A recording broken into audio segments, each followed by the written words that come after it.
grab your coffee and wake up with the Daily Tips, Michael Jenkins. I always stay away from the hot team in the offseason. Whenever you see everyone piling on praise, it just feels like a sucker battle. Can you dig it, sucker? And Chelsea Messenger. I don't want to lose to somebody dumber than me. Yes. When you're in an office pool with somebody playing fantasy football, and it's somebody who just puts it on autograph, they're like, oh, I don't watch football, whatever. I don't want to lose to those people. The who, the her. For the best wagertainment here on the BetMGM Network. Hey, Dad, don't forget about me, the dogster. Sponsored by BetMGM. Make it legend. Wait for it. Dairy. Download the app today. Please gamble responsibly. Here we go. It is the Friday morning good time edition of the Daily Tip on the BetMGM Network. Coming up, we will recap Thursday night football in the Meadowlands. The G-Men showing some life against the Eagles and getting the dub. We've got postseason baseball as well to recap. A couple of critical Game 4s. We'll also preview virtually every NFL match in the card this weekend. We'll do the same for some big games in college football. We've got Double D's, Degenerate Parlay, our Squad Parlay, and Pick 6 all in the next 3 hours. I'm Michael Jenkins. She is Chelsea Messenger. It's a Saturday Junior, otherwise known as Friday. Good morning, Chelsea. Yeah, it's the best time of year, and it's the best day of the year. Or not day of the year, day of the week. I'm sorry. Maybe I was a little dramatic. Favorite day of the year. But it's today. a Friday during football season, and we have postseason baseball. It is a great time to be a sports bettor. Man, I got to get out of this funk. I'm already out of it because I'm here with everybody. It's a Friday. Got in the lift this morning. Immediately, this guy starts talking my ear off about politics. I'm like, oh, my God. Oh, no. And not politics that I want to hear. I came this close. I'm like, Michael, take a couple deep breaths. It's a 10-minute ride. You're almost there. And I almost clapped back in the back seat. I did not. I took a breath. I said, thanks for the ride. Got out of there. And now everything's great. I'm in a good space. But, like, that's a bold move. It's if very you were bold. driving a Lyft or an Uber and you're like, hey, this complete stranger, how about I do everything that everybody loves to hear when they're talking to a stranger? Let's start with politics. I bet this guy is great at Thanksgiving. I think he definitely felt the vibe. Like he was ready to talk, and then about 3 minutes in, he got real quiet. I think he realized, oh, I probably am crossing the line here. This guy doesn't want to hear this. So the good thing is, that's over. Here we are. It's a Friday. Like you were saying, we got a ton of sports this weekend. Had a ton of sports last night, including Thursday night football we got to talk about. First, let's quickly get into our bets from yesterday.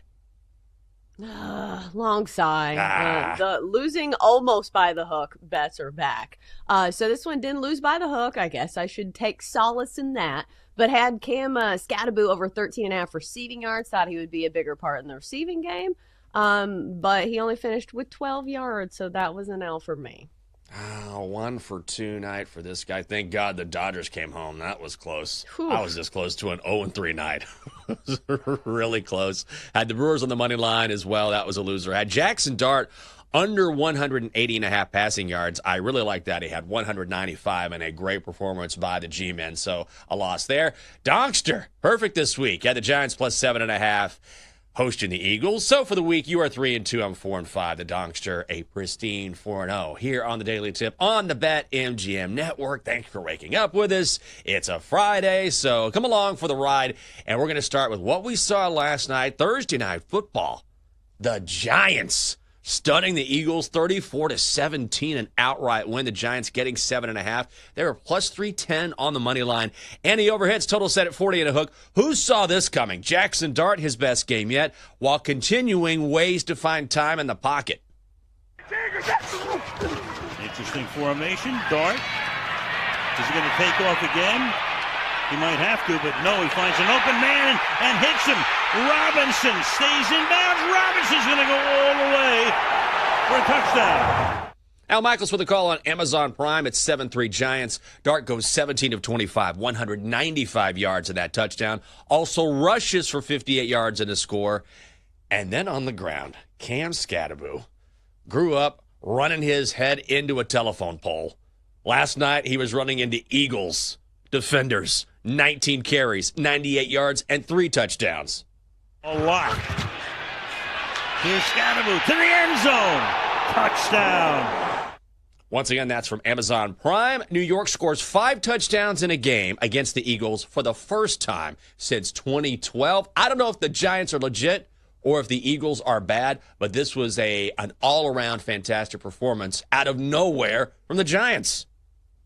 Hell yeah, it was. This is the high-end potential that we were talking about for the Giants yesterday when we said, hey, there's a lot of volatility if you're betting on the Giants, but I will say there is some potential there because we did see it in the game against the Chargers. We saw the bad version against the Saints, but last night it was all good. Jackson Dart running all over them. So was Cam Scattaboo. But, Jinx, what do you think the bigger takeaway is from this game? The fact that the Giants have some life, maybe for the future of their franchise, or the fact that the Eagles now look like a bad team. It would be one thing if they lost in a close game, but they didn't look good for the entirety of the game. They looked like a bad team. I think the Eagles are in trouble now. You know, where there's smoke, there's fire. And the Eagles got pushed around on both lines of scrimmage. Jalen Hurts did not look good through a critical interception there in the fourth quarter. And now we're seeing not only A.J. Brown upset, it was Lane Johnson after the game.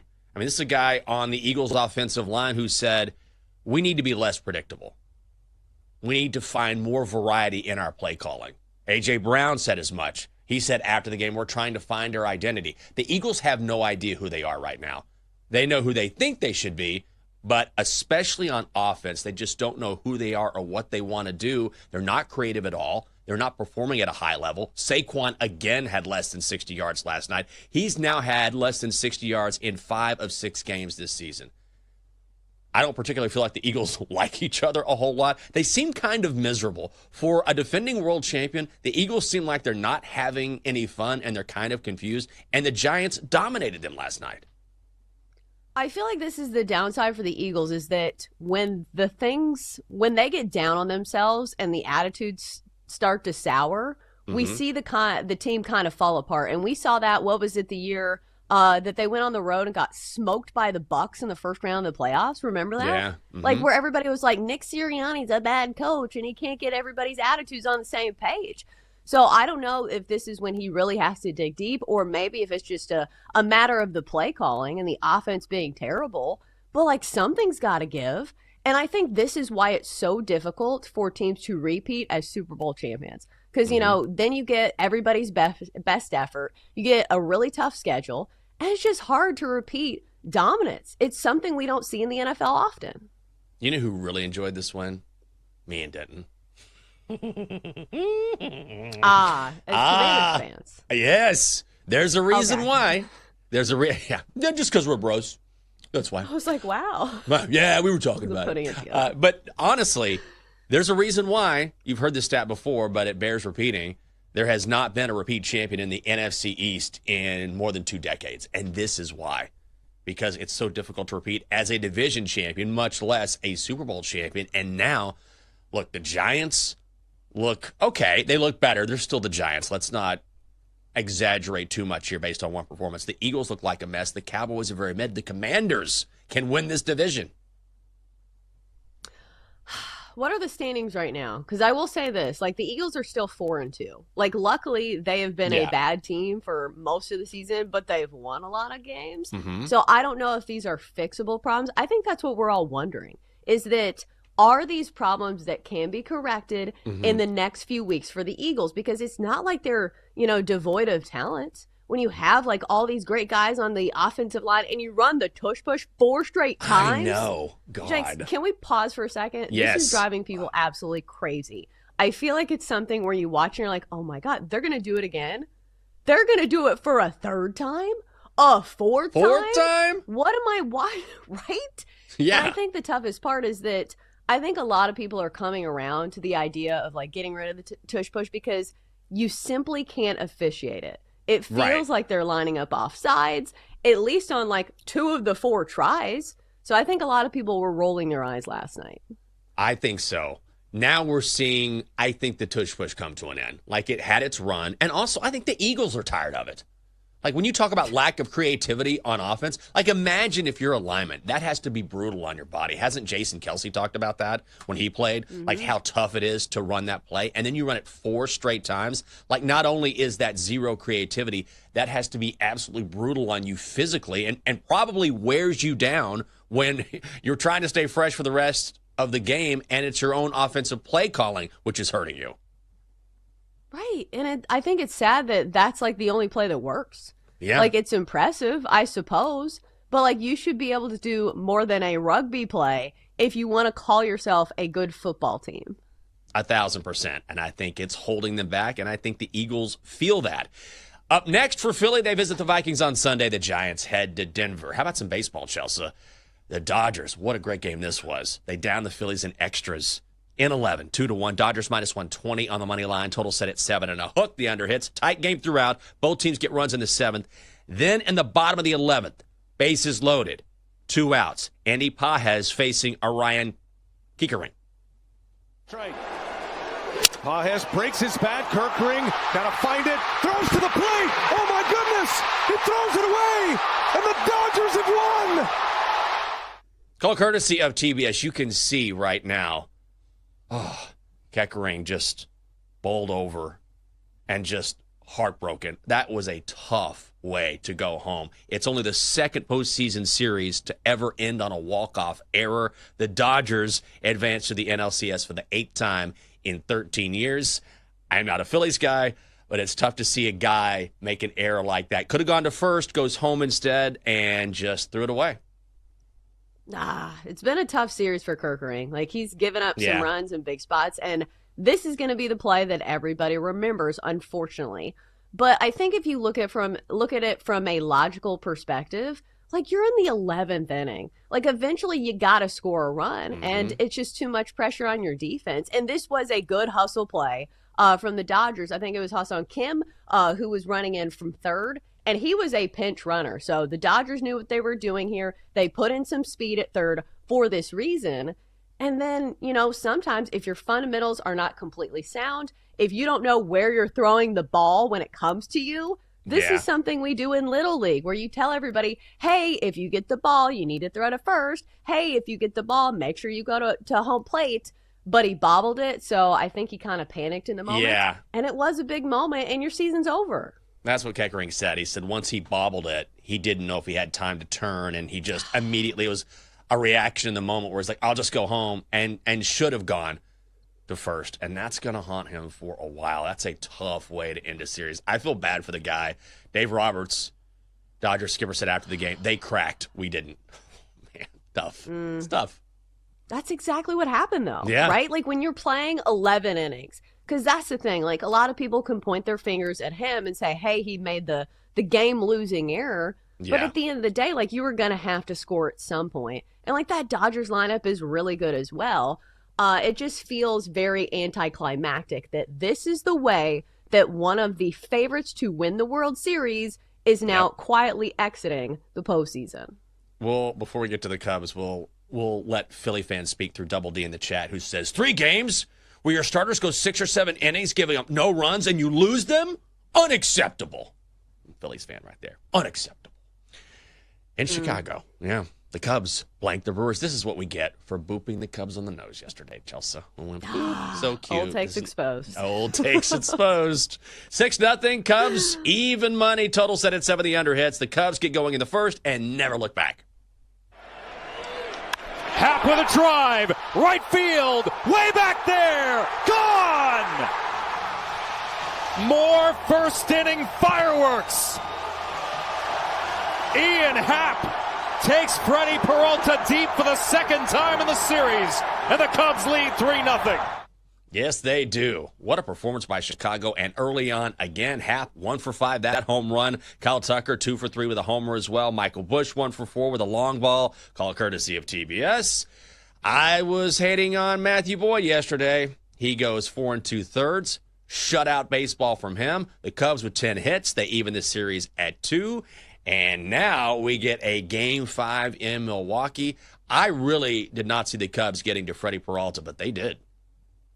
I think a lot of it had to do with the home field environment. And we said that this was the sabotage factor because it feels like in the postseason, Wrigley gets absolutely rocking. And you could tell that the home crowd was absolutely in the dome of Freddie Peralta because he just kept giving up home runs. And I'll say this, the Cubs may have some issues on their bullpen depth, but when it comes to power, there is no shortage. The Cubs lead all teams in the postseason with 11 home runs since the postseason has started. And it's bailed them out of a lot of things.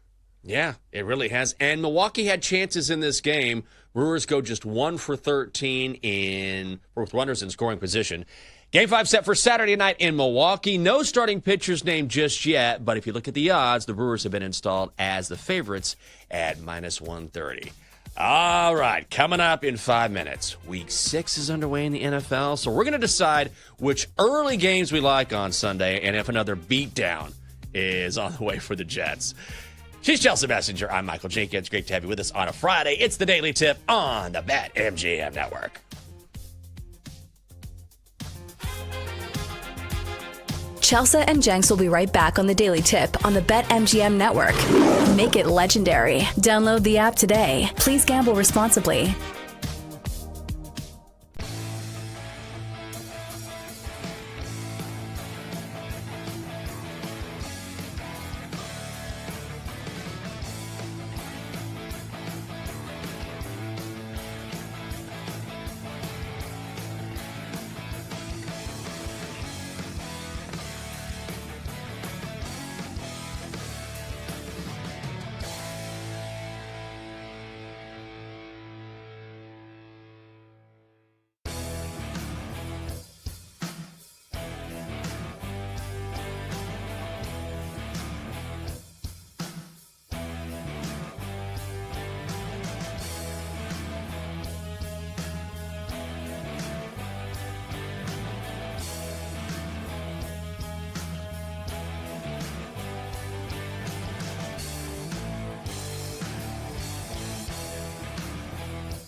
Welcome back to the Daily Tip with Michael Jenkins and Chelsea Messenger on the BetMGM Network. Make it legendary. Download the app today. Please gamble responsibly. It's Friday, y'all. Good to have you back. I'm Jinx, she's Chelsea, the Daily Tip on the BetMGM Network. Coming up on the show, Week 6 of the NFL, and another chance for some Joe Flacco magic. How about that? So this story's a couple days old, but whatever. I wanted to discuss it with you. I feel like it flew under the radar. Did you see where the NFL fined Jerry Jones $250,000 for flipping off Jets fans last week? And Jerry's, I saw that. Did you see this? So Jerry's excuse just made me howl. Like, this guy, the video's there. Like, he's definitely flipping off a Jets fan. And they asked Jerry about it, and he says it was a total accident. He was like, no, I was talking to a Cowboys fan. I meant to give him a thumbs up. Because I just put up the wrong show on the hand. That was inadvertently done. I'm not kidding you. You want to call it accidental, call it accidental. He accidentally flipped someone off. I can't tell you how many times I've tried to give a thumbs up to someone and I accidentally give them the bird. Happens all the time. Like, this guy's not fooling anybody. Right? Like, I don't think he's old and senile enough yet to pull off this excuse. Like, if he could barely form a sentence, maybe we would believe him. But, like, he's still talking to the media and he's still running a team, which I might say maybe he's not doing the best job at. But, like, I would tend to think that he knows which finger is which. Yes. You know, it takes, you know how much work it takes? I mean, it's not like it's some sort of marathon that you're running, but it takes a lot more work to flip someone the bird than to give a quick thumbs up. You know what I mean? He knew exactly what he was doing. Like, Jerry, what are we doing here? He's just one sideshow after the other. I also feel like, since you know, like, what weight the middle finger carries, that, like, you don't point with your middle finger. Like, I feel like it's ingrained in your muscle memory that, like, you don't do that ever. Like, you don't point to things using your middle finger. You don't, like, scroll. You do things with your ring or your index finger for that reason. So I don't know where he got this, if he's just doing this flippantly, because we've never seen this before. Like, if this was something he actually mistook things for, we would have seen it happen before. Well, you know, Jerry has a hard time controlling that middle finger. If that were a thing, then, which is a weird thing to be a thing, then maybe. But this is just Jerry being Jerry. Well, Cowboys, I believe they are in Carolina this week. That's one of the games we're going to talk about. So let's get to our early slate in the National Football League. Here we go. This always gets me jacked up. Faced with an 0-6 start under new head coach Aaron Glenn, the New York Jets forced themselves to look in the mirror. And what they saw made them leave the country for London. Broncos and Jets. Just for my own amusement here. The Broncos are laying 7.5. Denver's minus 375. The Jets are 3-1. Total set at 43 and a hook. I am going to be on the Broncos here. I think I'm going to play it at 7. I don't feel great about 7.5. The only case I can make for the Jets, Chelsea, is just the number maybe being too big because the Jets stink. Yeah, I feel like the only thing that makes me worry in this game is the fact that it's overseas. And sometimes we see chaos unfold when games go overseas because, a lot of things change for teams' routines. But I'll say this. I think the play that I like the most in this one is the under of 43.5. I know it's really low, but if there is a bad matchup for the Jets, it's certainly the Broncos. And their defense has really ramped up, thanks.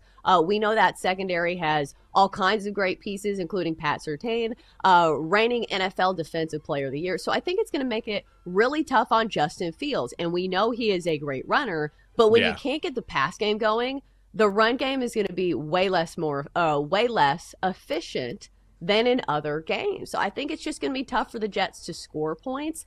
And I do think if the Broncos are winning this game handily, they're going to run the football. So I think the under 43.5 is the way to go for me. That's a good call. I will say, if you're thinking about laying the points with the Broncos, I haven't seen many people who are taking the Jets here. But also, I just want to know how the Jets are going to move the football, especially against the Broncos defense that is 5th overall, 5th against the run. That's going to mean probably Justin Fields dropping back and passing a lot. That gives me no confidence in that Jets offense because they need to be balanced if they want to be effective at all. Browns and Steelers in the Steel City. Pittsburgh laying 5.5. Steelers minus 275 on the money line. The Browns are plus 225, and your total is 38.5. It is a battle in the AFC North. What do you think? Jenks, you're going to hate this pick. I'm still on the Browns. Are you? With a total this low and a divisional matchup, like the total's 38.5. I am not expecting much from this Browns offense. I just have faith in the Browns defense because we have seen them go against really good offenses and make them look mediocre. And I honestly feel like the Steelers are kind of mediocre. I understand they're leading the AFC North, but it just doesn't feel like a high-end offense. So I feel like if you can keep them under wraps and maybe keep this game really tight, this is when the Browns actually have a chance. So I believe in that defense. I think they can put some pressure on Aaron Rodgers because remember, Aaron Rodgers is still very, very old and not very fleet of foot. So I think if you're getting 5, that's good. I think there's 5.5s and 6s still out there. So I do think that it's a divisional matchup. This is kind of what we've come to expect from the AFC North. So it's not my favorite play of the week, but I would lean towards the Browns. Yeah, this line's been all over the place. It opened at 4.5, got all the way up to 5.5, touch 6. Now it's back at 5. So you got someone who's very, very old taking on someone who's very, very young in Dylan Gabriel. I just don't know how I feel about him against the Steelers defense, especially with an extra week to prepare for a young quarterback. I think they can confuse him and cover the number. Also, I'll give credit to Shedeur Sanders. He was asked about Dylan Gabriel yesterday and finally just gave a nice generic answer, which is exactly what he should have been doing. He didn't mime anything. He just said, yeah, I'm confident in myself. I'm highly confident in myself. I'm going to wait for my time. I think that will come, but we're going to do our best to get Dylan ready because, he's earned the spot and we want to win the game. I'm paraphrasing, but I'm like, great. Did you hear about that? No, you didn't hear about it. Why? Because he answered it like a professional. See how easy that is? And I'm sure he really meant it, right? Because it only took him, 2 months into the season to finally give us the answer they should have been giving months ago. So, yes, at least he's learning his lessons because he still is a young guy. He is. Cards and Colts. This is one of the more fascinating matchups, I think, this week. Like, how good are the Colts? Colts are laying 7. They're minus 350. Arizona's plus 280. Total set at 47. I like the Colts a lot. Just as a story. I know you hate the Colts. I hate the Colts. I do. I know. It cracks me up. It's so funny. I hate the Colts. I think they're a great story with Daniel Jones and Jonathan Taylor, who's been, you talk about unbelievable. I believe he leads the NFL in rushing. He's been fantastic. But I feel like this is too many points here. Now we're seeing it come back to Arizona a little bit. So Arizona now getting 6.5. I feel like when you have Kyler Murray on the other side, it's a lot of points to be laying if you're the Colts. Are you on Indy? I think it's tough in the NFL because it almost feels like playing the stock market. And it's less about the team matchup and more about the fact that I think a lot of people are probably too low on the Cardinals after what we saw last week against the Titans. So when you see a 7, and I'm looking and it looks like it's 6.5 now, maybe we've seen some buyback on the Cardinals, but still, this is the NFL and the Cardinals. I will give them this. Most of their games have been close. I know a lot of those games they have lost, but they have been low scoring. And Arizona has been in most of those games. So if that kind of follows the game plan here, the Cardinals certainly do have a chance if you're giving them 7 points. But I will say this, as somebody who hates the Colts, all of the numbers absolutely love the Colts. They have the best points differential in all of football and the best scoring margin. So it's one of those teams where I think people don't want to believe it because it's a team that's kind of new to the power rankings. But, it's October 10th. At what point do we actually start to give them credit? So this is a no play for me. I think the Colts do win, but 7 points is certainly a lot. So I've been going through the schedule here, just sort of game by game, but I don't want to lock you into a corner here, push you into a corner. Is there a game in this early slate that you really like? God, I was going to think that you were saying hey, are you going to bet on the Colts to win the AFC South? I'm like, no, I'm not putting money on the Colts. I hate the Colts. All right. So I like that you're getting mad about something I didn't even say. Yeah. You could have said this, and I would have been angry. It's like when women get mad at you for something you did in a dream. They're like, how could you? You looked at that other girl in my dream? You apologize to me right now. All right, so I'll try to rein it in here, Jenks. All right, what do you make of this game? Because I think this is going to make the card for me. Patriots-Saints. Mm-hmm. The Patriots are laying 3.5. And I don't think the Saints are as bad as maybe I thought they were going to be. Yeah. But I just believe a lot in the Saints. And I like what Mike Vrabel is building with the culture. And I think Drake May is a real deal. Like, this passing offense, I have all the faith in the world in it. The defense has been good as well.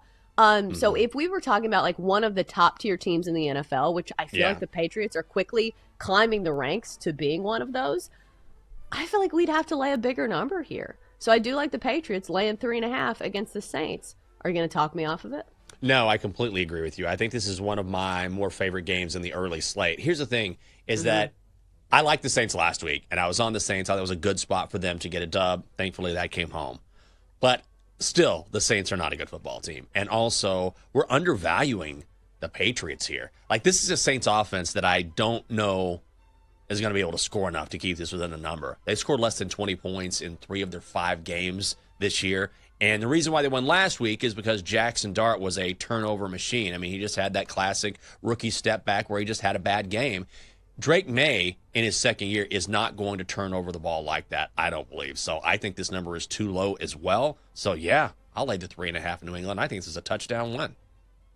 Yeah, I think it's going to be a good game for Stephon Diggs as well. It feels like he has reawakened.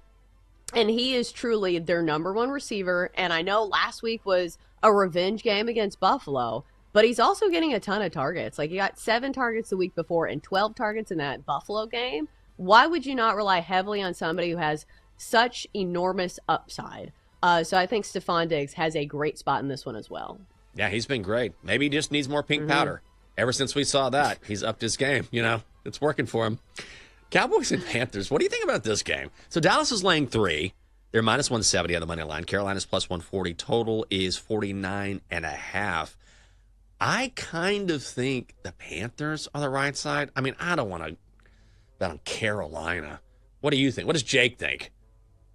Well, Jake is still depressed because both of our teams are still terrible. And although we did have our one win of the season that we shared last week, the future still does not feel bright to me for the Panthers. But my play in this one is I feel like for the Cowboys, you have to always at least consider the over. Because I'll say this, Dak Prescott has been putting up good numbers in a passing offense that maybe we didn't believe in after CeeDee Lamb went down, but he's been slinging the rock. So I think if you believe in the Panthers at all, if you think their offense can get going, I think the over's the play.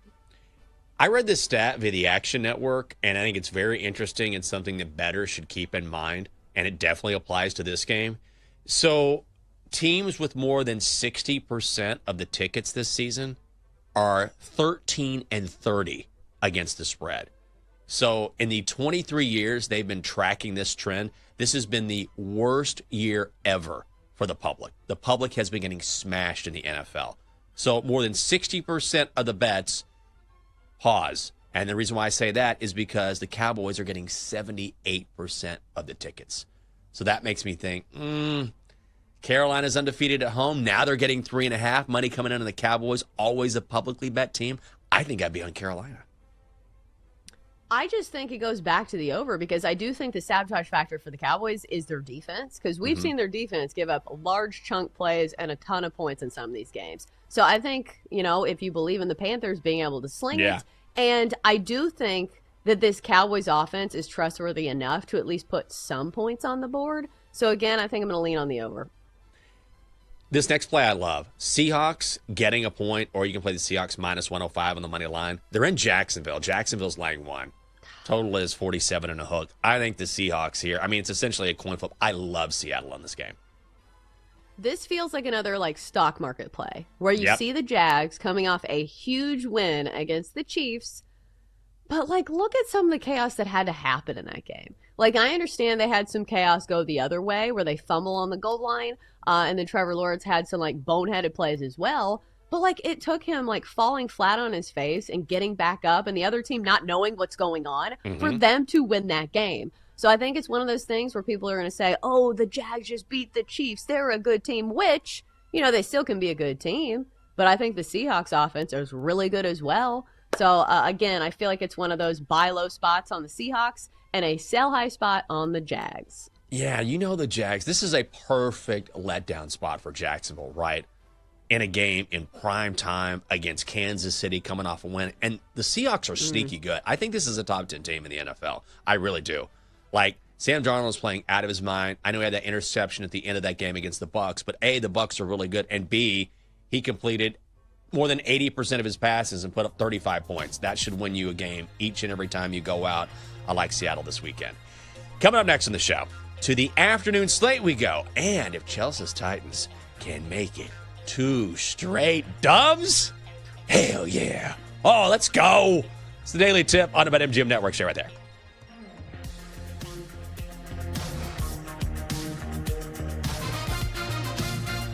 Chelsea and Jenks will be right back on the Daily Tip on the BetMGM Network. Make it legendary. Download the app today. Please gamble responsibly.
Let's get back to the Daily Tip with Chelsea Messenger and Michael Jenkins on the BetMGM Network. Make it legendary. Download the app today. Please gamble responsibly. Feels good to be here on a Friday. Friday morning good time edition. Jinx, Chelsea. D-Day's here, Double D's here. Dylan's here. Good to have the entire crew ready for you.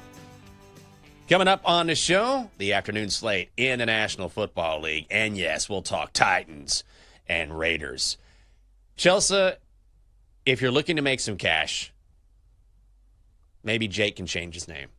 I say that because Busch Light is running a new season campaign. Maybe not make some cash, but if you want some free beer, I bet Jake likes beer. Who doesn't?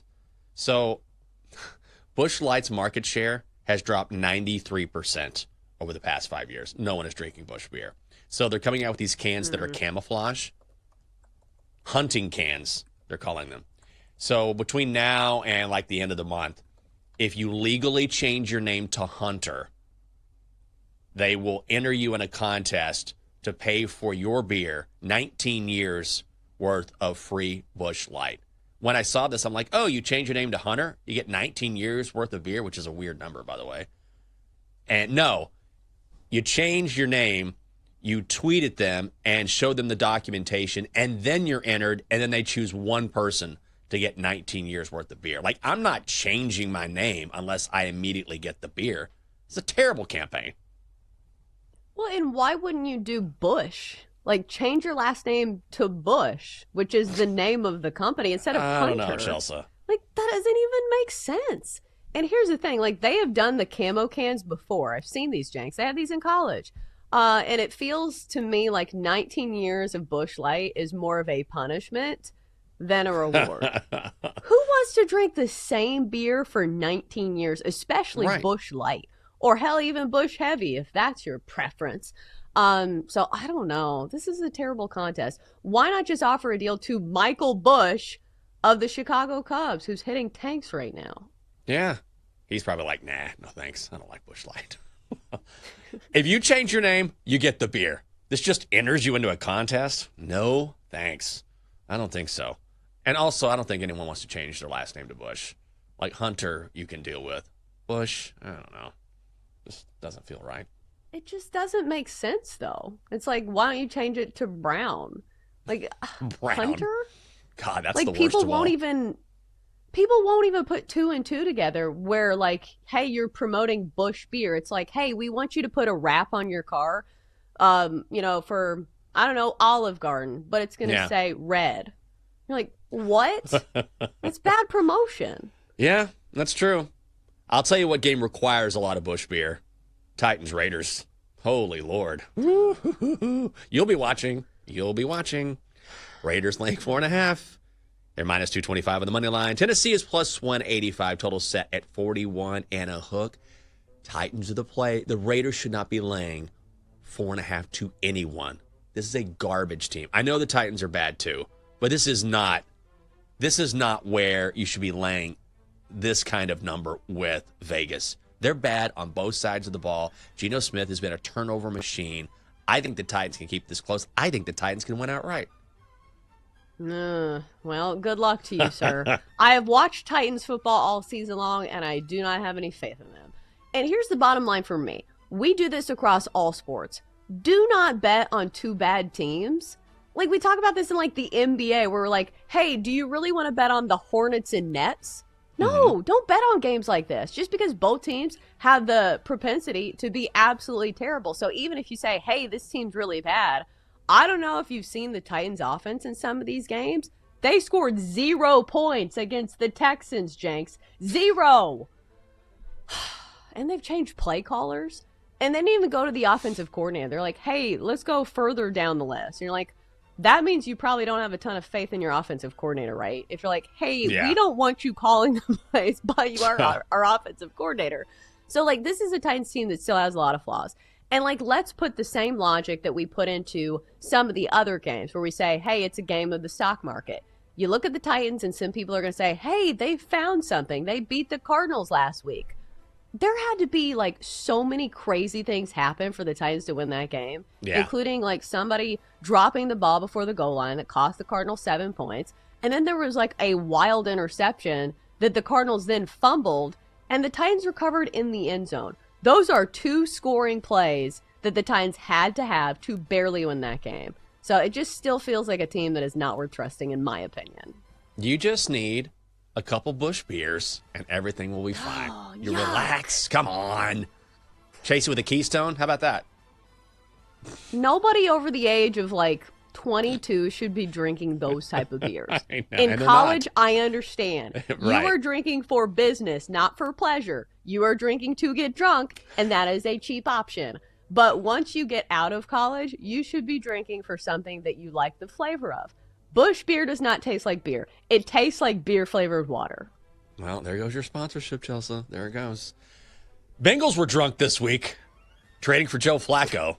I don't know what they were drinking. They're in Green Bay. The Packers are laying 14. The Packers minus 1,100 since he is 7-1. Total set at 44 and a hook. This is such a stupid line. Like 14? It could happen, but I would... Look, I am not betting on this game, but honestly, I would grab the Bengals at 14 points. Because we saw last week, even though it was Jake Browning instead of Joe Flacco, the Bengals could absolutely cover with a backdoor here. You know, Joe Flacco could go deep, find Jamar Chase, and then end up covering the number. It's 2 touchdowns. I know the Packers have had 2 weeks to get ready, but this game does not interest me. Outside of just maybe seeing Joe Flacco in a Bengals uniform. We have a segment on the show called the First Impression Rose, where we go down the slate. We're like, hey, this game's going to make the card. I'm going to look into this one. This is the opposite of that. You see the line on this game, you're like, nope, hell no, no thank you. It's like when a traveling salesman comes to my door, and I'm like, do not come to my home. Slam.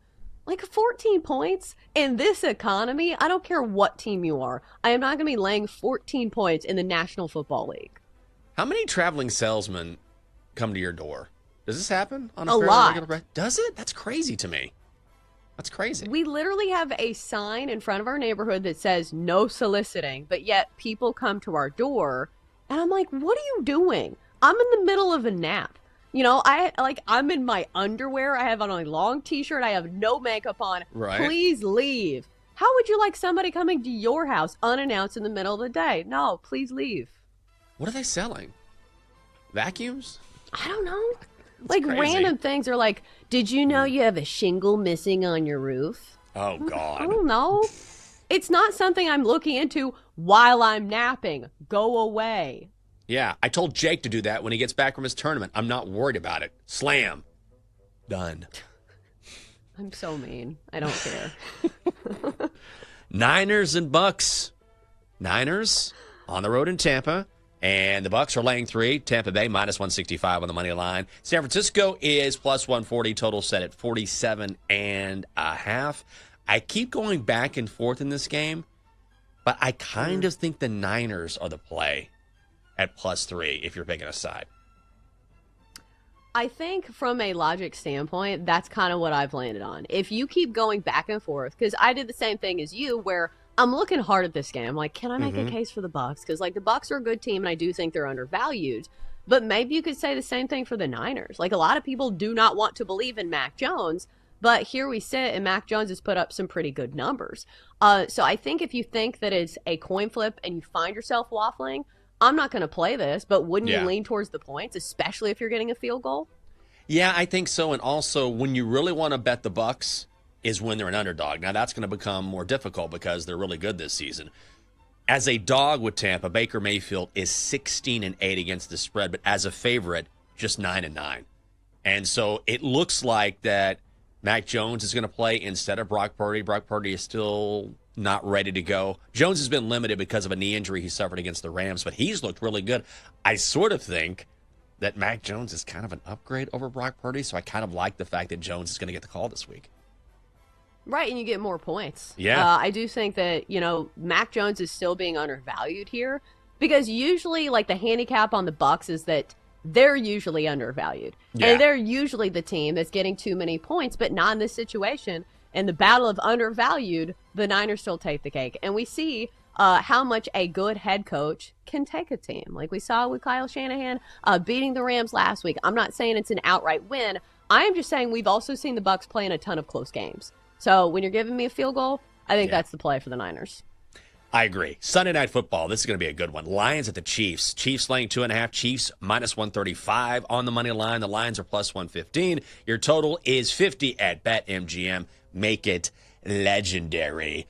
For me, this is one of those classic, I'm not going to bet this game, but I can't wait to watch this game. But I feel like a lot of people will look at the Lions and how they've dominated teams and beyond Detroit getting the points. I think the Chiefs are the right side. They have to have this game. They're going to be angry after losing to Jacksonville, and they cannot afford to fall to 2-4. Well, if you believe in line movement, like the Lions were, 1 earlier in the week, and we've seen a lot of money or a lot of sharp action, whatever moves the number on the Chiefs here. Also, we've seen a ton of line movement when it comes to the total. So this one opened at 50. Now it's 52.5. So, Jenks, that was my hypothesis was I do think the Lions can score. I do think the Chiefs' offense is getting better. So I thought an over was in play. But when it moves 2.5 points, like what's the point where you say, okay, this line has moved too much. I need to wave goodbye. Well, could you take the Chiefs on the money line at minus 140? It's not a terrible price. I think the Chiefs could lose. Like, honestly, I don't feel super – like, I like the total better is what I'm saying. Yeah. It's like okay. I'm saying the total is moved 2.5 points. Okay. I thought you were talking about the movement of the spread. No, I think that's probably the right side. I mean, you've got so much offensive firepower on the field. And Patrick Mahomes is not going to make a mistake like he did last week, throwing that 99-yard pick six. He's going to recover. I feel like the Chiefs are going to be hyper-motivated at home, and I think they're going to get the dub here. I think there's going to be points in this one, but it goes against, like, what I've learned as a bettor. Yeah. When the odds makers think it's 50, it's moved to 52.5, and then you have to get, like, a whole 3 other extra points. And usually these lines are pretty sharp, so I think this one's moved too much, but I do think we see a lot of points. Yeah, I think so as well. Want to mention this before we go to break. Sister Jean, we talked about her a couple months ago. She has passed away. Became famous in 2018, I know, during Loyola of Chicago's run to the Final Four. Loyola President Mark C. Reed says this: in her honor, we can aspire to share with others the love that Sister Jean shared with us. She was 106, a life well lived, inspired so many people. Coming up next on the show, the Buckeyes barrel their way into Champaign while Texas and Oklahoma lock horns in Big D. We're going to preview the weekend in college football next on the Daily Tip on the BetMGM Network. Come on back. Chelsea and Jenks will be right back on the Daily Tip on the BetMGM Network. Make it legendary. Download the app today. Please gamble responsibly.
Grab your coffee and wake up with the Daily Tips, Michael Jenkins. I always stay away from the hot team in the offseason. Whenever you see everyone piling on praise, it just feels like a sucker bet. Can you dig it, sucker? And Chelsea Messenger. I don't want to lose to somebody dumber than me. Yes. When you're in an office pool with somebody playing fantasy football and it's somebody who just puts it on autograph, like, oh, I don't watch football, whatever.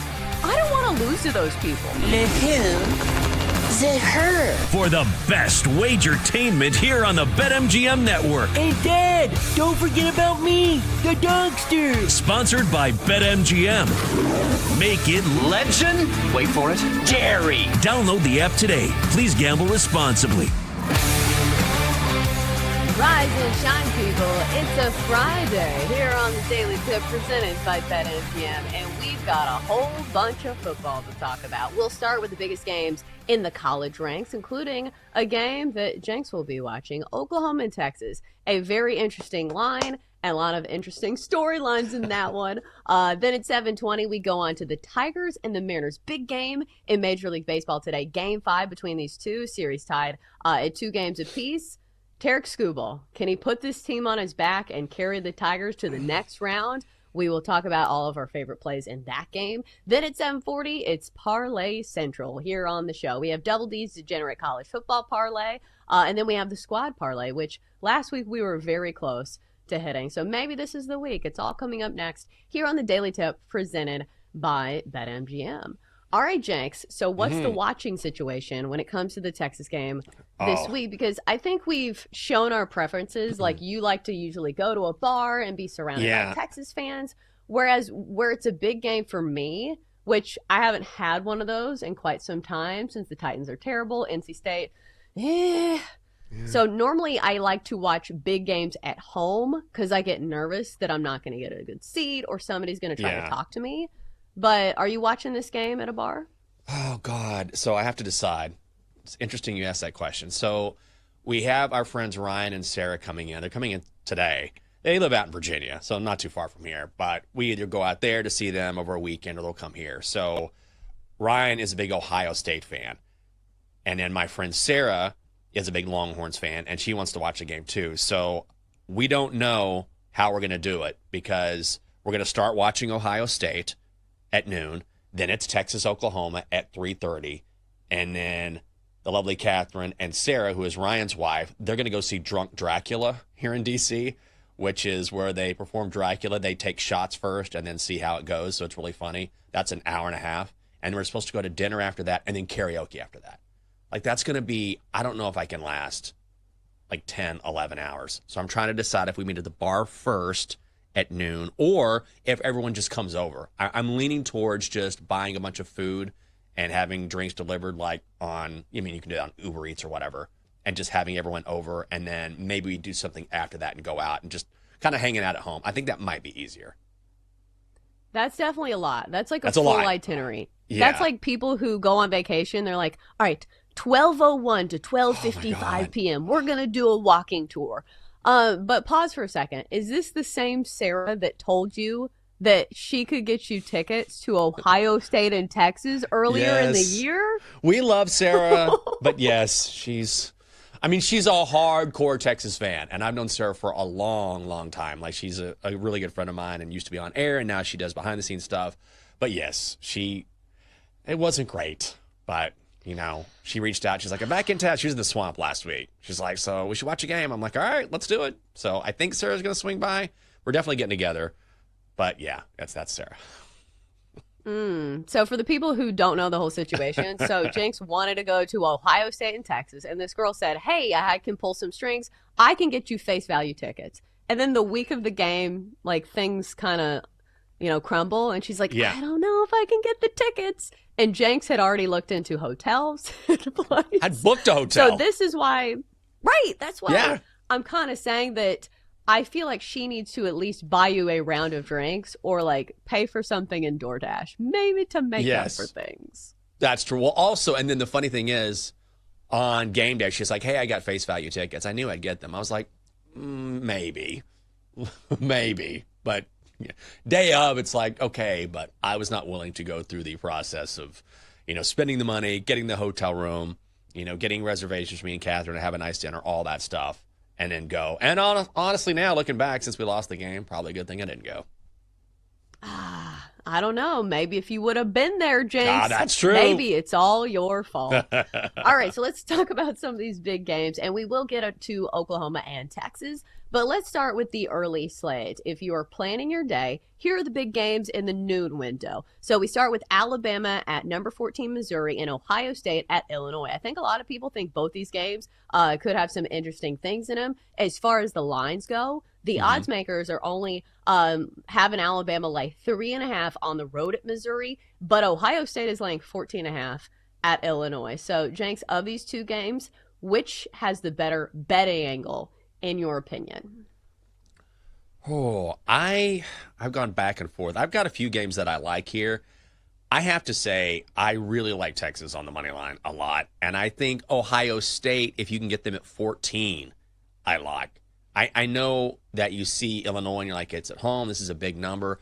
But I just don't know how Illinois is going to move the ball on the Ohio State defense. Like, I think this could be a blowout. I think Double D disagrees with me. But here's the thing.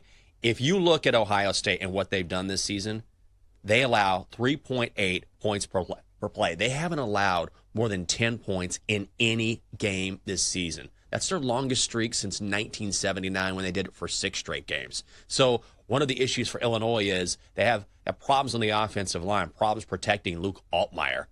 And so you're going to go up against this Ohio State defense. I don't care if it's at home. Like, Champaign is nice, but it's not exactly the most intimidating environment.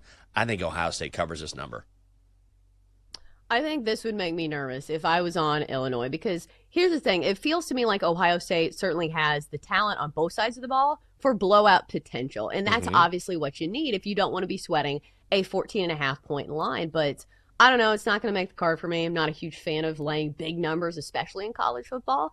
But what about this Bama game? So it feels like a short line. And I'll say this, Missouri comes into this game undefeated with some really good numbers, but they also have not played the strength of schedule that Alabama has played.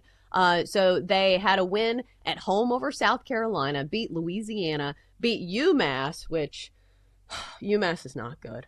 And then you have Alabama, who feels very battle-tested to me. Like, I know that there were talks about Kalen DeBoer's team on the road before, but I feel like we've dispelled that in the last few games. Alabama comes in this game with 4 straight covers against the number and 4 straight wins. So I think a lot of this is how much do you believe in Alabama? And do you feel like they finally reached the Alabama level that we all expected? Maybe not to the level of Nick Saban teams, but still to the talent respective to what we expect from Alabama. So I think I'm leaning towards Bama in this one.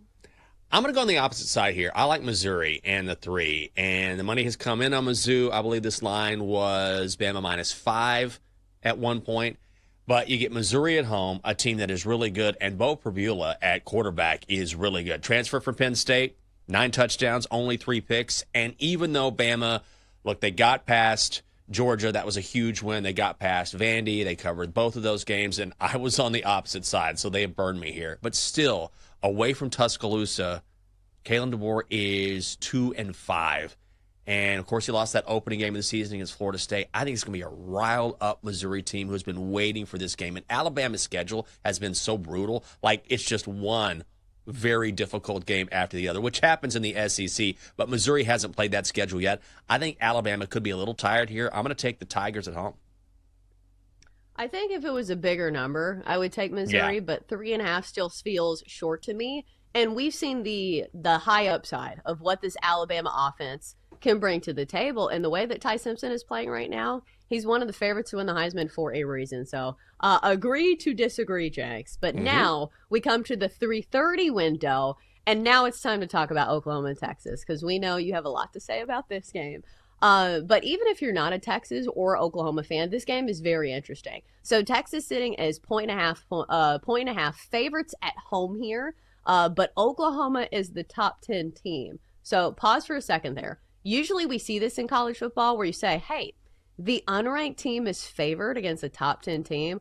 What am I missing here? you're missing something, because usually the odds makers get these type of games right. So there's been a ton of speculation about John Mateer. Is he going to play? Is he going to play for how long? How effective is he going to be? Because remember, it was a throwing hand injury. So I think I still have questions about how good he's going to be, even if he does play. But Jenks, give us the handicap on this game. Well, look at how much this spread has changed. Texas is a dog now. Texas is plus 1.5. Everyone is buying in on Mateer playing. And so I'm going to be on Texas here. Double D was giving me a hard time because I was like, I'm not playing this game. I'm not playing this game. Well, I am going to play this game. Early on, I thought, here's what's happening. I thought Mateer's definitely going to play. This is one big smoke screen. And because, you know what, Oklahoma does this all of the time. I've definitely talked about this over the years. It's just that you normally don't hear about it because it's generally a cornerback or a linebacker or someone who isn't as significant at the quarterback position. But Oklahoma does this all the time. It's always some sort of smoke screen or misdirection. What I think is happening is this, is that Oklahoma wants Texas to prepare for John Mateer as much as possible. But I don't know if he's going to be ready to go. That's why all of the money is flowing in on Oklahoma. But if you read the headlines, they're completely non-committal. Like Pete Thamel had yesterday a report that says John Mateer may try and play. It's like, okay, what does that mean? He might try and play. It means nothing. And remember, when Dillon Gabriel was at Oklahoma a few years ago, people forget he was at Oklahoma before he went to Oregon. This same thing happened. And guess what? Dillon Gabriel suited up. He went out on the field for pregame warmups, and everybody's like, oh, my God, he's playing. He's playing. They went back into the locker room. He came out. He was not dressed. He did not play. I think that is what is happening here. I think John Mateer is probably going to suit up, and it's looking like he's going to play, but he's not. And because of that, I think there's value on Texas. I like Texas anyway, but I definitely like them getting points. I think for me, it doesn't change that much, like if it's 1.5 in either direction. But I think the thing that I feel more comfortable backing is the total in this one. Because doesn't it feel like this is going to be a very hotly contested, tight game where I feel like the more dependable factor in this game is Oklahoma's defense. So I know, Jenks, that you've had your issues with Texas's defense. Yeah. But here's the thing about John Mateer. Like, do we really think he's going to be 100%? Like, I know he's really shifty on his feet, but coming back from a throwing hand injury, do we think he's going to be 100%? Especially in a big-time game on the road? Like, that's what I have trouble, like, you know, trying to make a case for Oklahoma. And so maybe you just go with an under here. I think that's probably the way to go. I like that a lot. And also think about, even if he plays, and this is what I find fascinating about this, of course Oklahoma wants him to play, but this is still, we're mid-season, and this is an injury to his throwing hand. So this is on the very, very early cusp of him being able to play. Like, okay, you could probably go. But honestly, if you want to be safe and play the rest of the season and not re-injure this hand, you probably want to sit out another couple weeks. Is Oklahoma really willing to risk him this early in the recovery process? Maybe. I'd still think Texas is the right call, but even if he goes, he's going to be limited. The Texas defense will play better than they did against Florida last week. That is a guarantee. And Oklahoma's defense, they're going to try and confuse Arch Manning with all sorts of different looks. Brent Venables is one of the best in the business at that. So I do think this is an under game as well. Yeah, I think that's what scares me about Texas is that this is a very tough Oklahoma defense. Yes. And if Arch has had trouble getting right, and I know some of it is just simply making the throws, this is not going to be an easy test for him. You know, if he struggled against Florida, and Florida's really talented as well, but schematically, Brent Venables is one of the best in the business. Yeah, he really is. And I think this could be just a rock fight at the Cotton Bowl. You never know. These games are very, very hard to handicap just because of the whole rivalry element, which all rivalries are like this, but this one in particular. And I always give Oklahoma a slight motivational edge because they are hyper-focused on beating Texas at all times. But this Mateer thing has become sort of laughable. Like, even yesterday, Brett McMurphy retweeted, sources confirm that John Mateer may or may not play.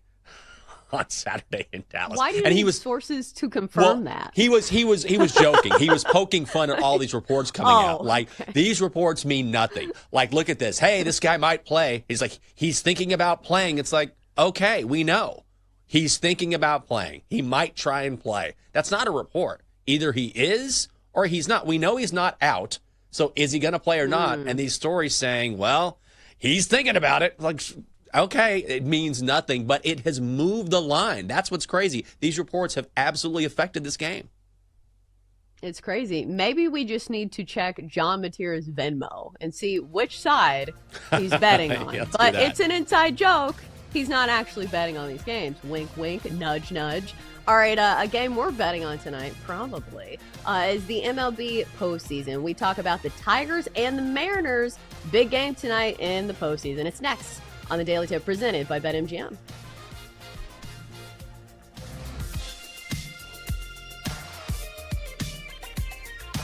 Chelsea and Jenks will be right back on the Daily Tip on the BetMGM network. Make it legendary. Download the app today. Please gamble responsibly.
Daily Tip with Michael Jenkins and Chelsea Messenger on the BetMGM Network. Make it legendary. Download the app today. Please gamble responsibly. And we're back. It is Friday, October the 10th, here on the show. And we are smack dab in the middle of the Major League Baseball postseason. And boy, have we got some great games thus far. And we should have a good one on the card tonight as we have the Tigers and the Mariners going head-to-head, series tied 2-2. So previously on Major League Baseball. So if you haven't been paying attention to baseball, here's where you need to be. All right, so as far as the bracket goes, the Dodgers beat the Phillies last night 3-1 in the NLDS. The Dodgers are moving on. They will play the winner of whoever takes the series between the Cubs and the Brewers. The Cubs evened up the series last night. That series is tied 2 games apiece. And then on the American League side of things, we know the Blue Jays have advanced over the Yankees, and they will play the winner of the Tigers and the Mariners. So, Jenks, right now we have the Dodgers and the Blue Jays, and there are 2 spots remaining for the Final Four of Major League Baseball. Have any of these results surprised you? Like as far as like the Dodgers advancing or the Blue Jays advancing? Well, I will say that the Cubs kind of hanging around has surprised me. I should have known when we booped them on the nose yesterday that was going to be a problem. Boop, boop, you're cute. Boop. But they look great. I mean, everything I said was wrong on the Cubs yesterday. I booped them on the nose. I said they were worn out. I said they were running on fumes. I said that Matthew Boyd wasn't worth backing. And you know what? I was wrong. It happens. It's sports betting. But I'll give full credit to the Cubs because they have jumped on top of the Brewers early in the last 2 games, especially in a playoff game. I feel like it's really tough to come back from that. You know, the Brewers have done it before, but certainly when you jump on top in games that are generally lower scoring, it makes it tough to rally, and the Cubs did just that. And that atmosphere at Wrigley is just ridiculous. One of the best things in sports. Right, and so the final game of the series is in Milwaukee. And so if we're trying to find out like the lessons that we should have learned by looking at the Cubs yesterday, I will say this. They have been noticeably better when playing at home, and especially in the postseason. It makes a ton of sense because, like you said, it's one of the best home field environments in the postseason when you're talking about Wrigley. So now their deciding game is going to be on the road. And when you have like decisive home road splits, I understand it's not the regular season, and sometimes teams just get hot. And maybe that's the sabotage factor for the Brewers is that the Cubs are hitting all these home runs. They lead the majors in home runs scored in the postseason with 11 this season. And that can correct a lot of flaws on your team if you're hitting the long ball, especially if you leave some runners on base.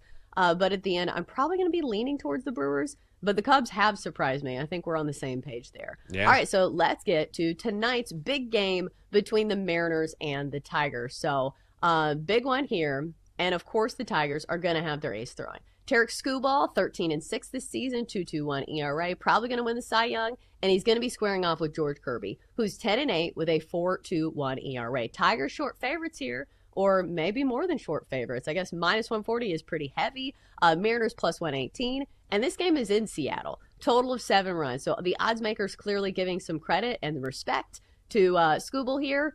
But, Jenks, do we believe in the Tigers' offense once again?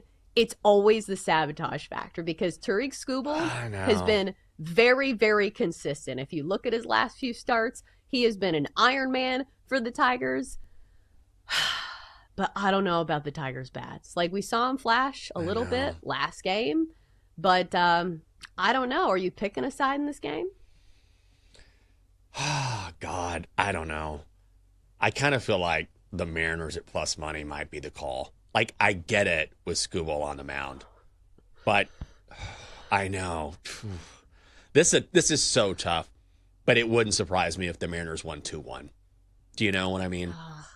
Are they going to generate enough offense? I know you feel that, and I feel the same way. I'm going to go first 5 under, and it's tough. It's 3 and a hook. It's minus 157 to the under. Do I want to lay that juice? I might. But here's the thing, is that the Tigers, what we saw in the previous game in Motown, like that was a total anomaly. They normally don't hit the ball like that. That was the most runs scored in a Tigers postseason game since the 1968 World Series or something like that. And we certainly haven't seen that sort of run production in the second half of the season.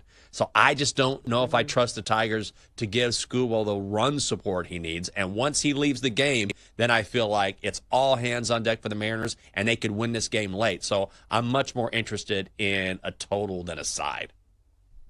Yeah, and it kind of feels like that's been the series in a nutshell. Like, I understand that we've seen, like, little flashes of, hey, this team can score runs, but, like, the first 2 games of this series were more indicative of what I expect from these teams, where it was a 1-run game, and both those first 2 games ended 3-2. But you are not getting any type of easy numbers or layups when it comes to a total, because this is kind of what the odds makers are expecting as well. Jace, I just saw this. It's gone to 5.5 for a full game total over at BetMGM. Juice to the over, though, at -120. Because last night when I was looking at this, it was a total of 6. And I was like, all right, maybe I can get a 7 and lay some juice. No, it's -205. So I do think the way you go is either first 5 or first 7.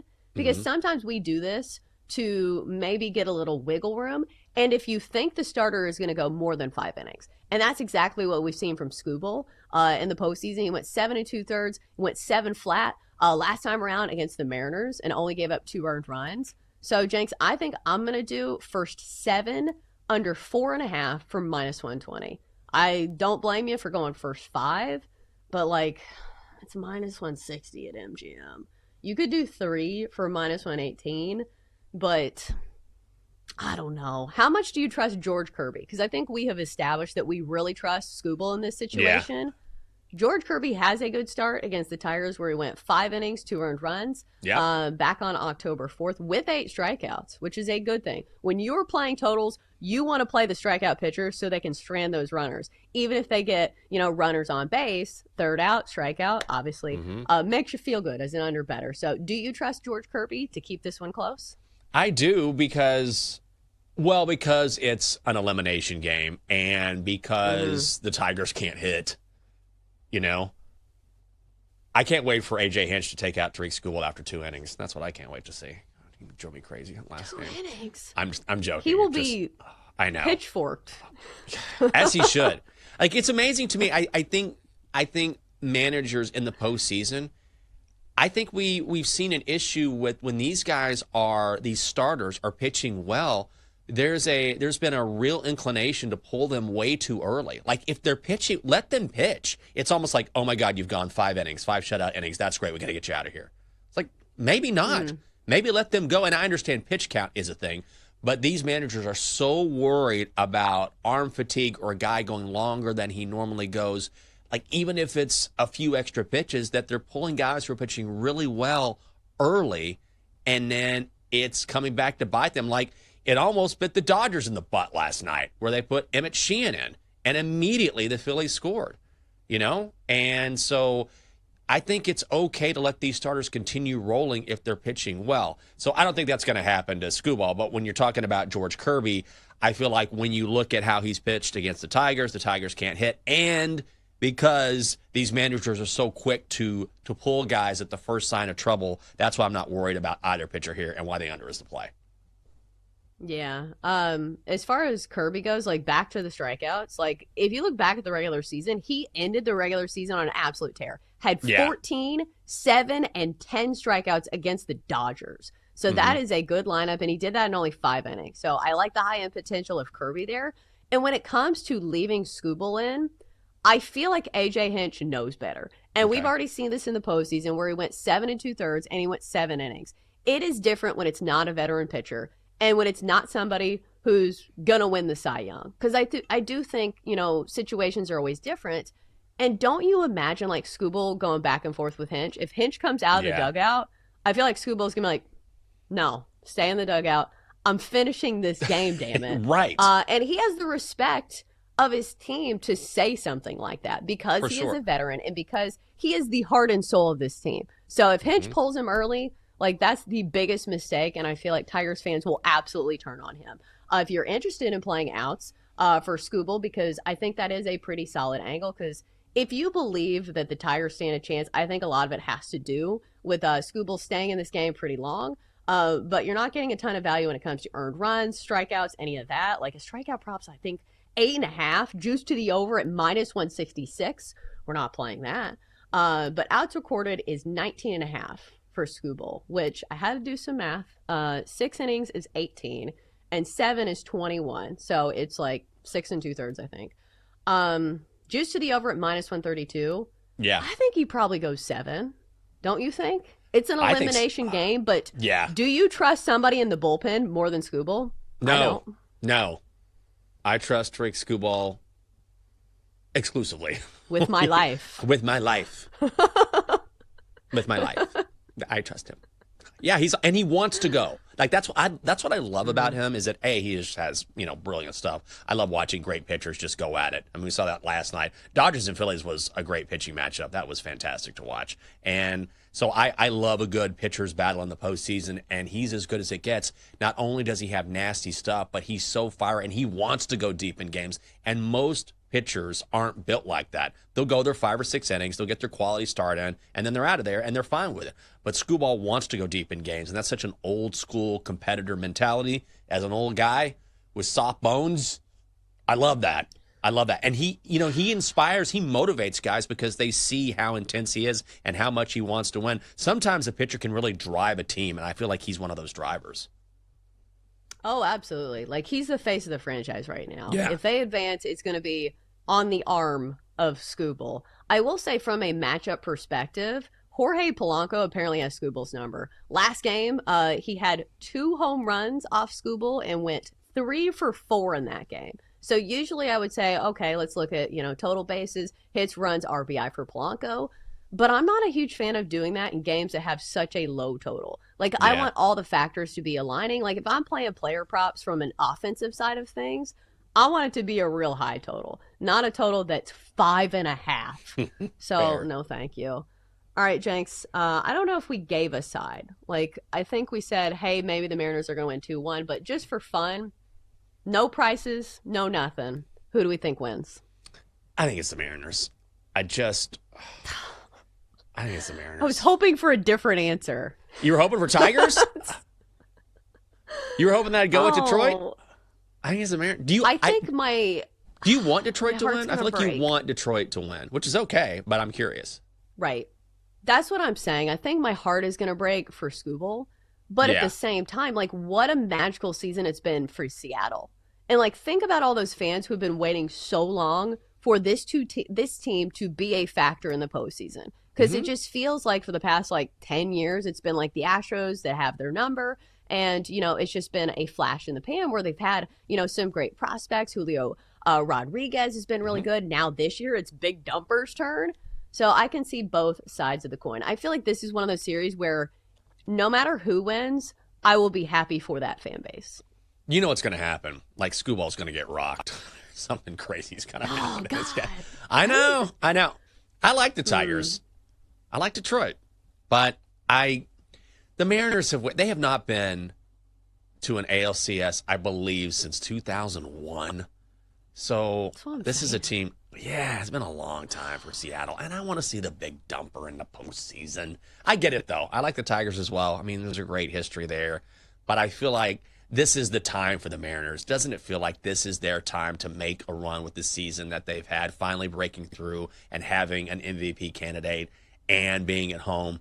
I think it's going to be a tight game early, and then I feel like Seattle finds a way late to pull this out. Maybe we get extras, I don't know, but the total is insanely low. 5.5 for a baseball game is so stupid low, but it's playoff baseball. I get it. Absolutely. I'm looking at the American League, and it feels like it's the same story for, the Blue Jays, where you're sitting there thinking, oh, I hope the Mariners go because it's been a while. Think about the Blue Jays. Think about how long those fans have been waiting. I feel like the Blue Jays have been a team that people want to buy stock in for the last 5 years, and it just hasn't come to fruition. So either way, you get some new blood in the American League representing the AL in the World Series. But Jenks, are the Dodgers winning the World Series, or do we get somebody new? Because it does feel like there is a good chance.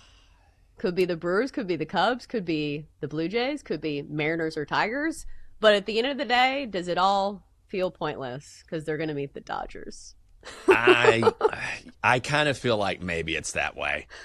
Although I'm kind of rooting for Milwaukee. I like the Cubs, but I'm kind of rooting for the Brewers because I feel like if the Brewers win this series, the Brewers could give the Dodgers a run. Like, I think that if you look at which team is best equipped to beat the Dodgers in the National League, I think it's the Brewers. I think more so than the Phillies had a chance. The Brewers are a team that we're just not giving credit towards. They haven't looked good in the past couple of games. I get that. We've gone back and mentioned the run differential during the regular season. They have great starting pitching. I think they can hang with the Dodgers, but they got to beat Chicago first. Yeah, and I think in the past, the Brewers have had a really good pitching staff, but they couldn't score runs. Not the case this year. Yeah. They have been one of the most prolific offenses across the board in all of the majors. So I'm hoping for that series. All right, coming up next is parlay time. Time to lay down a little money and hopefully win a ton. We've got the squad parlay after the break here on the Daily Tip presented by BetMGM.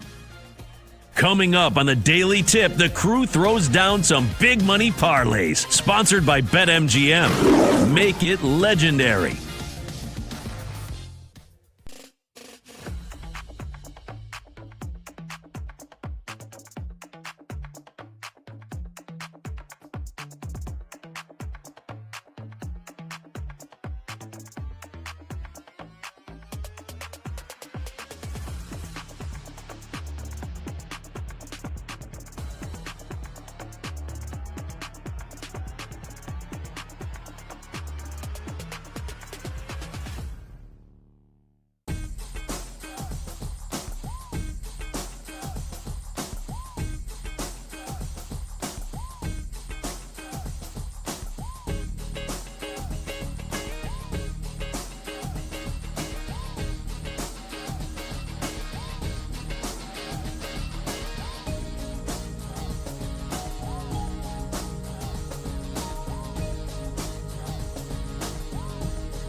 Let's get back to the Daily Tip with Chelsea Messenger and Michael Jenkins on the BetMGM Network.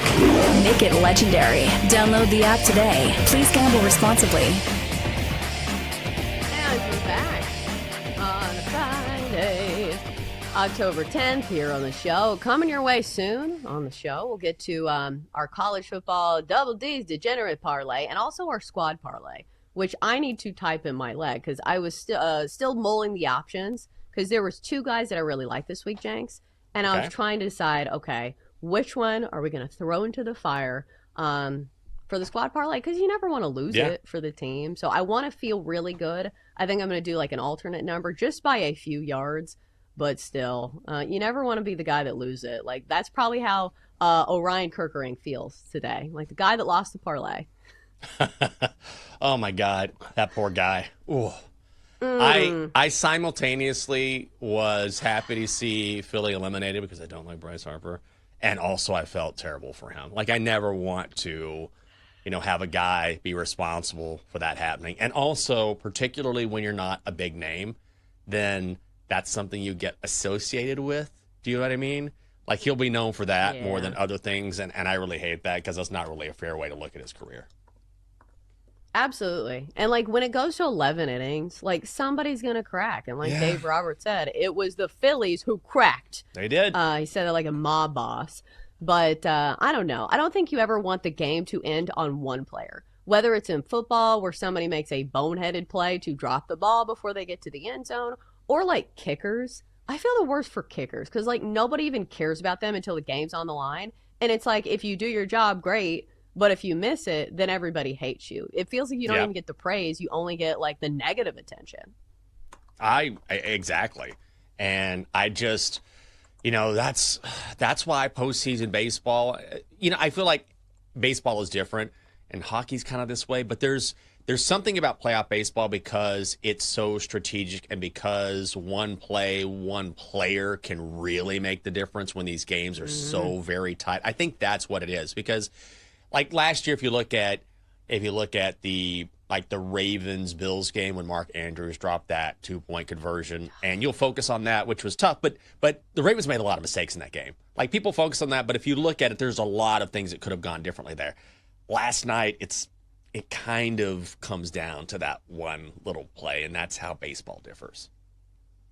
Right, and like some of these games are so tight that like even down to like the managerial decisions. Yeah. Where hindsight is always 20/20. And people love to look and be like, hey, you should have left him in for a couple more rounds or you should have taken him out.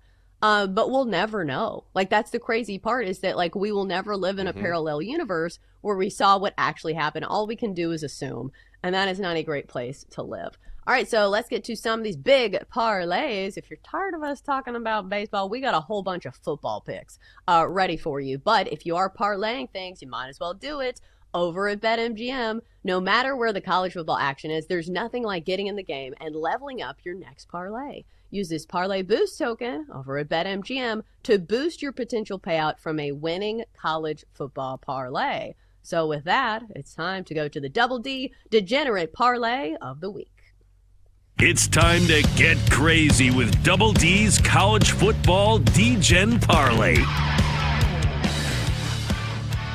Listen, after last week, no shenanigans, no funsies. We serious here this week. All right. So, my parlay includes this week, Missouri +3 versus Alabama, UCLA +7.5 at Michigan State, Oregon -7.5 versus Indiana, Maryland +6.5 versus Nebraska, Florida +7.5 at Texas A&M, Texas Tech -14 versus Kansas, UCLA on the money line versus Michigan, and South Carolina +9.5 at LSU. Total odds with that BetMGM college football 50% parlay boost. 250 to 1. $5 pays you $1,255.48. Let's go. That's right. Use that odds boost token. You got it, Double D. Jenks, let me ask you. I'm not a big college football person. Like, I like college football, but I don't bet on a ton of games. Is there a sabotage factor here? Because I feel like I see a lot of games where I have seen people on both sides. Like the Texas A&M game, I know a lot of people that feel strongly on the Aggies. I know you're probably not one of those people who's willing to speak kindly about Texas A&M. I will not. Is there a sabotage factor in this game for David here? I think he's going to be all right. I think he's going to be okay. I got to support Double D here. You know, I'm not gonna talk up Texas A&M. Don't go there. It's a cult. That's my analysis of that game. It's a cult. Don't go there. I got to believe the hook is enough here. I think Florida found something last week, I believe, with DJ Lagway, and who looked really good. And also, there's something to be said for a desperate football team, which is one of the reasons why I'm kind of like Texas this week, is that Florida knows that it's playing for Billy Napier's job, and I think Dallas Wilson coming back in the lineup was massive for them. So, you know, I think it's one of the more underrated things that happened last week. Like, he's going to be one of those guys at the end of the season. We're going to be saying, have you seen this kid? It's just because he's played one game and it was his first game of the season, but he is that much of a difference maker, and I think he could be the difference in this game. So, Double D, I got your back. You had me in the first half, though, Jenks, because usually when people's voice goes really high, it means they have full confidence in something. You're like, I think it's going to be all right. I like his play. Double D, he's good. He does a good job. Oh, man. But it's tough in college football every single week. Like, I'll say this just as a blanket statement, just because, you know, that's what college football, that's why it makes it great, is that we see chaos every single week. So we'll be rooting for you, Double D. And now it's time to get to the squad parlay where everybody's involved. Ladies and gentlemen, adults of all ages, it's time for the show parlay. All right, step right up and try your hand at some big plus money. We were very close last week, missing by a mere one leg. Alabama cost us the cover. Vandy should have covered in that game. That was a tough way to lose that one. All right, so I'll start us off here, and I'm going to go with a player prop as usual. And I'm going to rely on Stephon Diggs because, boy, has he looked like a true number one receiver over the past couple weeks for the New England Patriots. So we get 61.5 receiving yards for the number for Stephon Diggs this week. He has had back-to-back games of over the century mark. And here's the thing. The targets are now very consistent. He's had 7 and 12 targets in the last 2 games, 101, 146. I understand the Saints are not a revenge angle for Stephon Diggs, but I also put his quarterback, Drake May, in the circle of trust because sometimes I don't like betting on receivers that don't have trustworthy quarterbacks, but Drake May's been absolutely slinging it. Maybe the game plan or the game script goes against the Patriots here because I do think they win this game. Maybe they're not throwing at the end of this. But still, we have seen the Saints give up this number to Khalil Shakir of the Bills, JSN of the Seahawks, Juwan Jennings of the Niners had over 90 yards receiving. So they have not been especially good at locking down number one receivers. Stephon Diggs over 61.5 receiving yards is the play for me. All right, Jenks, looks like you're going to the college ranks. What's the play? I am. I really love this play quite a bit. So I'm going UNLV minus 6.5 hosting Air Force. And I still feel like the Rebels are under the radar now. They're 5-0, just took care of business against Wyoming, 31-17. They are one of only 8 teams in the college game this season that have scored more than 30 points in every single game. They do a great job of holding onto the football as well. And Air Force has the worst defense in college football. They gave up 49 points to Utah State, 49 points to Boise State, 44 points to Hawaii, 34 points to Navy. They give up 476 yards a game. I just don't know how in the world they keep pace with UNLV because their defense is so leaky. So let's lay 6.5 with the Rebs.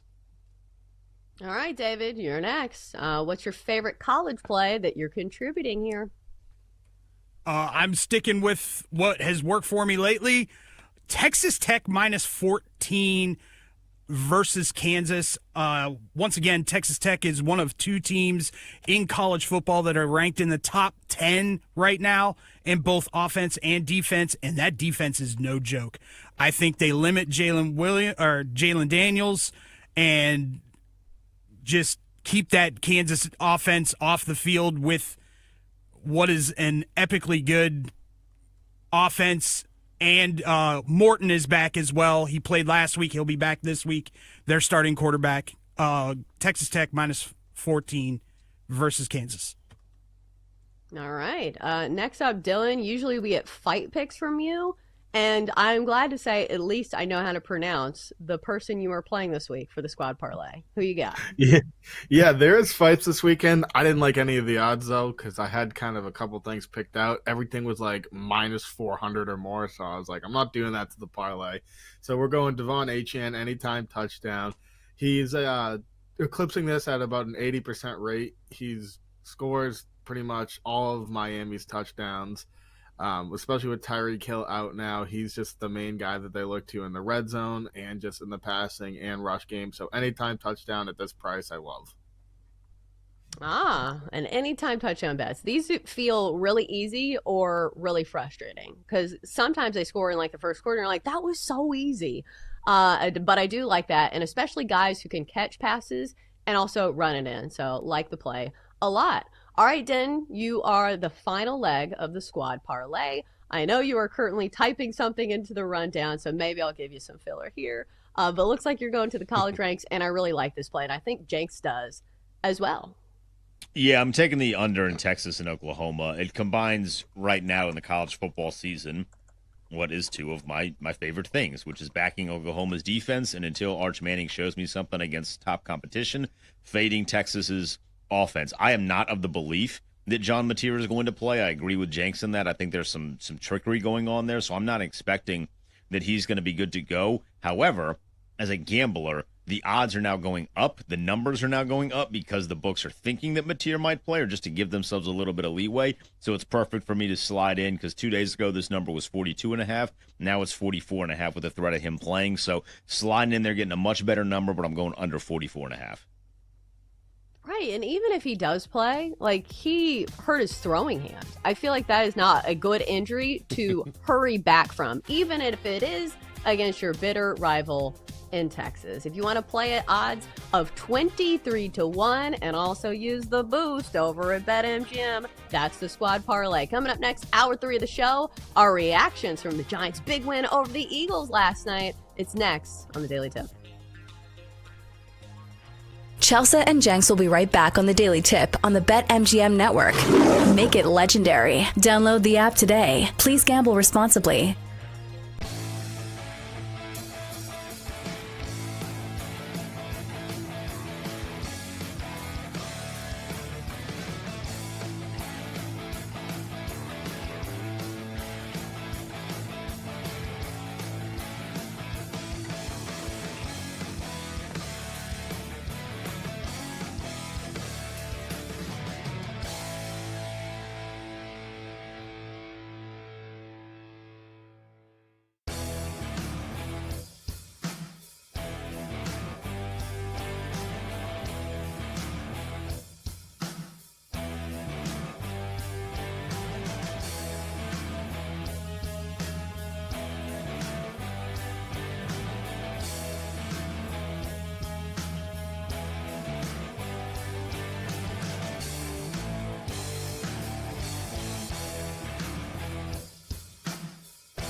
Grab your coffee and wake up with the Daily Tips, Michael Jenkins. I always stay away from the hot team in the offseason. Whenever you see everyone piling on praise, it just feels like a sucker bet. Can you dig it, sucker? And Chelsea Messenger. I don't want to lose to somebody dumber than me.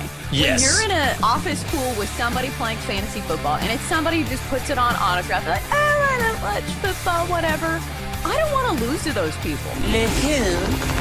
The her. For the best wagertainment here on the BetMGM Network. Hey, Dad, don't forget about me, the Donkster. Sponsored by BetMGM. Make it Legend? Wait for it. Dairy. Download the app today. Please gamble responsibly. You know what time it is? The Friday morning good time edition of the Daily Tip on the BetMGM Network. It's a Friday. Let's get it going. Coming up in our final hour, we look at last night's meeting in the Meadowlands. The G-Men looking like world beaters against the Eagles. We got playoff baseball to go over as well. Then in 20 minutes, yes, it is a football Friday. We're going to keep saying it, and that means we've got our pick six ready to go, our favorite picks on the gridiron this weekend. Then it's more nonsense from the Donkster and our official cards at 8:40. I'm Michael Jenkins. She is Chelsea Messenger. We are live across the country from 6 a.m. to 9 a.m. in the East, and we're streaming our final hour on Stadium and on X as we speak. Welcome to our audiences there. You can stream us via Stadium on ValleySportsLive.com and the Valley Sports Live app. Let's start in the Meadowlands last night. The Giants stunning the Eagles 34-17. The Giants getting 7 and a hook. The Giants plus 310. Total set at 40.5. Who saw this coming? Jackson Dart, the rookie out of Ole Miss with his best game yet, and continuing to find ways to find time in the pocket. Interesting formation. Dart. Is he going to take off again? He might have to, but no, he finds an open man and hits him. Robinson stays in bounds. Robinson's going to go all the way for a touchdown. Al Michaels with a call on Amazon Prime. 7-3 Giants. Dart 17 of 25, 195 yards in that touchdown. He also rushes for 58 yards and a score. And then on the ground, when he was a kid, Cam Scatterbo would run into telephone poles with his head. Last night, he was running into Eagles defenders. 19 carries, 98 yards, and 3 touchdowns. A lot. Here's Scatterbo to the end zone. Touchdown. Once again, that's from Amazon Prime. New York scores 5 touchdowns in a game against the Eagles for the first time since 2012. I want to heap praise upon the Giants and their 2 rookies getting this done, Dart and Scatterbo. But really, I think this is about the Eagles not looking good at all. Right? I do think that's the bigger storyline. And I think that's what most people will be talking about for most of the day today. Because it just feels like all season long we have been waiting. We have been waiting for the Eagles to look like the defending Super Bowl champs. And we just haven't seen it. None of the numbers back it up as well, because you go to this game, you say, okay, is this a get-right spot for the Eagles? You know, the Giants defensively have not had the greatest of numbers. But it's just like, how many games in a row do we give the Eagles before we start to say, hey, maybe this is not the team that we saw last year? Because it feels like an Eagles offense that's broken. Not only is Saquon Barkley not even eclipsing 60 yards on the ground, Jalen Hurts looks a little rattled, making some bad decisions down the stretch, and he admitted, as much. It just feels like a team where maybe we're giving them too much credit, but I looked over at BetMGM. They're falling. They are, dropping precipitously when it comes to the odds. Now the third shortest odds to win the NFC at 5-1. They're now 10-1 to win the Super Bowl. So, Jenks, I'll ask this. Do you think it's a buy low spot on the Eagles moving forward? Do you think there is still a good team in there somewhere? No. Well, okay, wait. Let me answer the first question. I do think there is a good team in there somewhere because of the talent. Do I think this is a good buy low spot on the Eagles? No. That's my original answer. No. Don't the Eagles seem miserable right now? Let me give you an example. I'll relate this to the Commanders because we love the Commanders, me and Denton.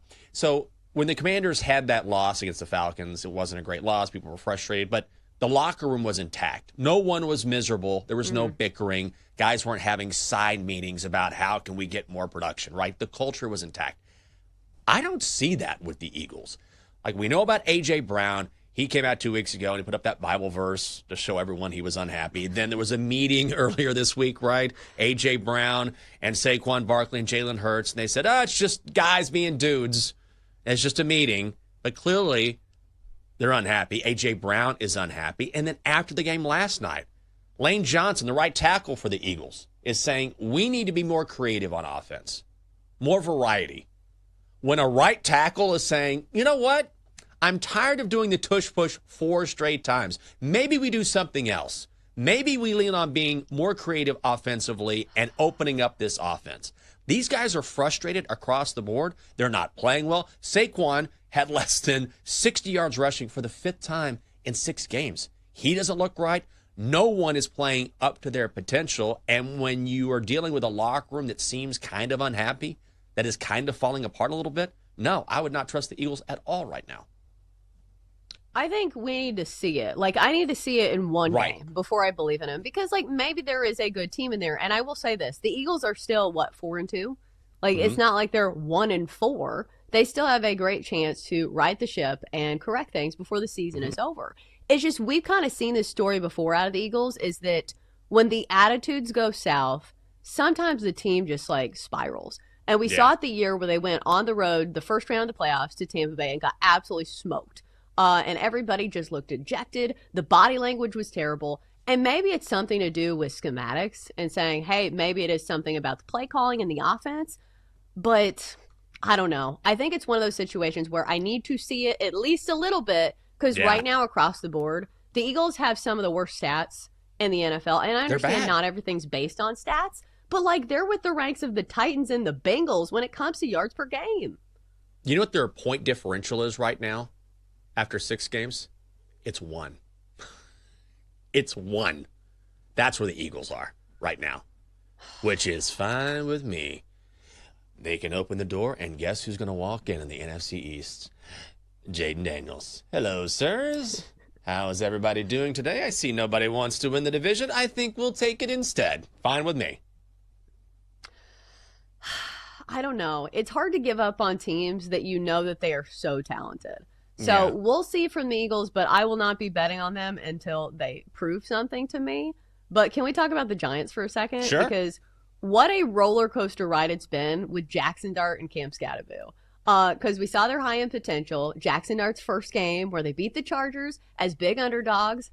Then they lost to the Saints and looked absolutely terrible. Turned the ball over a ton of times, but now it's back to the good side of things, where they looked great in this game. Jackson Dart was scrambling all over the place. Cam Scatterville was playing that extremely physical brand of football that Giants fans have come to love from him. So what's the book on the Giants moving forward? Is this a team you want to trust, or do you say, hey, this is a fun story? I think it's not a team I'm going to trust yet. The Giants have a lot of warts. But I do think that, no one is happier than Brian Dable this morning. That hot seat, his butt cheeks, a little cooler this morning, right? He needed this dub. And also, Jackson Dart looks like the real deal. You never know in the preseason when you see a guy and he looks good. You're like, okay, we'll see. It's the preseason. But he looks like the real deal. Scatterville is just an animal. The way he runs, that second touchdown run where he's twisting his forearms right in front of him. He's just pushing an Eagles defender into the end zone and crossed the goal line, crossed the plane with the football. He runs so physical. And guys like that are such a boon to a football team because other guys get jacked up watching that. Look how physical. Look how he shows no quit whatsoever. The Giants have a little something here. So they're still the Giants. It would be awesome for them if Malik Neighbors were still playing. Imagine how dynamic they might be on offense. So I'm not buying it on the Giants, but at least for Giants fans who've been suffering for a long time, they got some hope now. Yeah, they have watchable football now, which is nice for a team that's supposed to be in the bottom ranks of the NFL. But we were talking about this yesterday, how I feel like the mentality of Jackson Dart and Cam Scatterville is perfect for this team. When you have a team that knows they're bad and you can tell, the guys who've been on the team for a while, they're grizzled. They're cynical. Yeah. They're saying, this organization is the worst. Do you see some of our front office moves? Then Cam Scattaboo enters the chat, and it just feels like he doesn't think about anything besides his next football play. He doesn't feel like somebody who's overthinking things and thinking about the future. No, he's thinking about bulldozing the defender in front of him. And same goes for like Jackson Dart. It feels like somebody who is just young and happy and positive. Yeah. And this is exactly what the Giants franchise needs at this moment. Yeah, Cam Scattaboo is not breaking down the play. What's the play, Cam? Take ball, run fast, run hard. Like he just takes and just pulls over people. But I kind of love that mentality. Like he's an absolute beast. And if you're the Giants, you have to be waking up this morning and thinking, all right, maybe the future isn't so bleak after all. Well, how are Philly fans feeling this morning? Not nearly as good because they are out of the playoffs after losing to the Dodgers yesterday in L.A. 2-1 in 11 innings. The Dodgers minus 120 on the money line. Total set at 7 and a hook. The under hits. This one was a tight game throughout. Both teams getting a run in the 7th. We go to the bottom of the 11th. Bases loaded.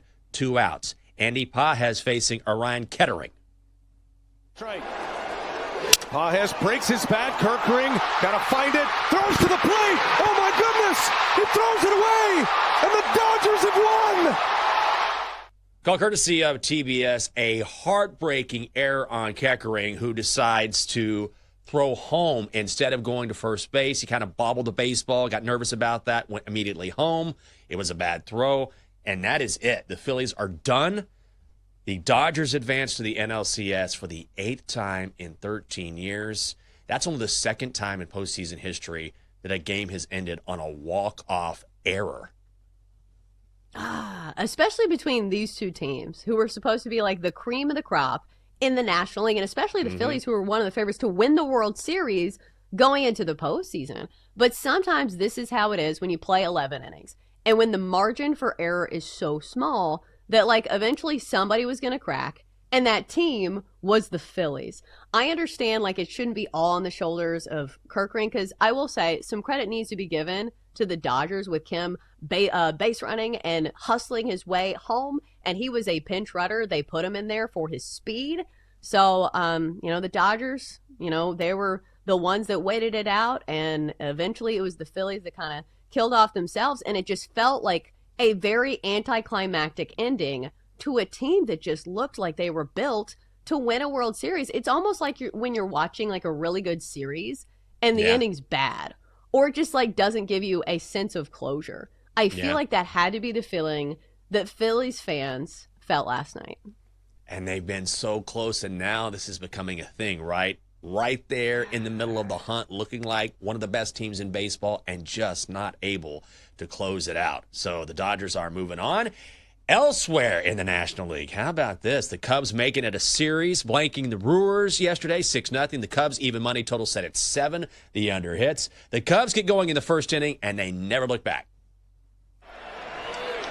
Happ with a drive, right field, way back there, gone! More first inning fireworks. Ian Happ takes Freddie Peralta deep for the 2nd time in the series, and the Cubs lead 3-0. Brian Anderson on TBS. Happ goes 1 for 5 with that home run. Kyle Tucker 2 for 3 with a homer. Michael Busch 1 for 4 with a long ball as well. And Chicago gets 4 2/3 innings of shutout baseball from Matthew Boyd. The Cubs with 10 hits. They even this series at 2 after we were giving them a hard time yesterday. But good on Chicago. Sometimes teams just get hot, though. And especially when you have a great home field environment like the Cubs play in front of the fans at Wrigley. And it just feels like a story where the Cubs' power has been the story of their postseason. They're now leading the majors in the postseason with home runs. And we saw all kinds of home runs yesterday off Freddie Peralta, who looked like he was absolutely shaken by Cubs fans.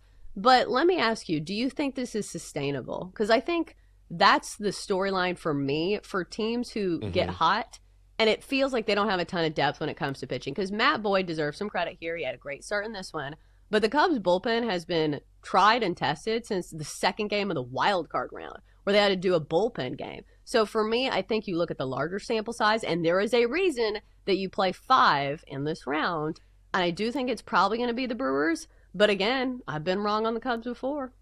I feel like the Cubs are like an aerosol can. Like they got to the end, and it goes out, and you're like, it's like, they're running out. But then you keep pressing, and all of a sudden you get like one last miss, and then it's out again. So I feel like the Cubs were right there. Like they were running out of gas. They found something. They got that one final mist, that one final spray.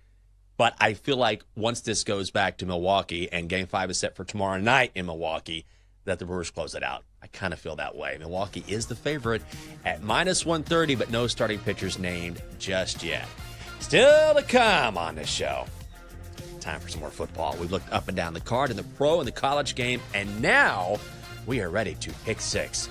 That's Chelsea Messenger. I'm Michael Jenkins. This is the Daily Tip on the BetMGM Network. Come on back.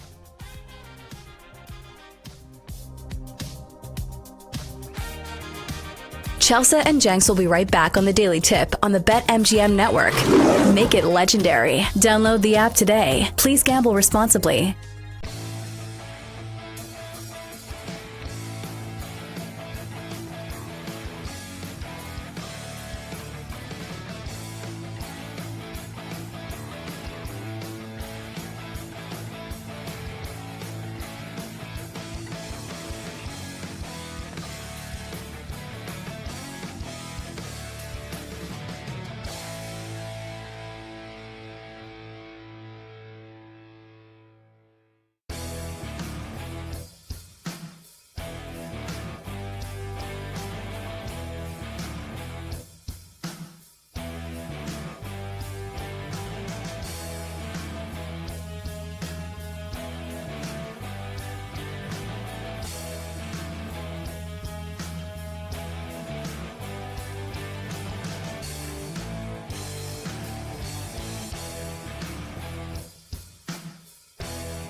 Welcome back to the Daily Tip with Michael Jenkins and Chelsea Messenger on the BetMGM Network.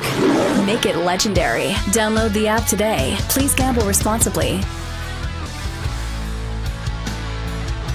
Welcome back. It's great to have you with us on a Friday morning good time edition, the Daily Tip on the BetMGM Network. Yeah.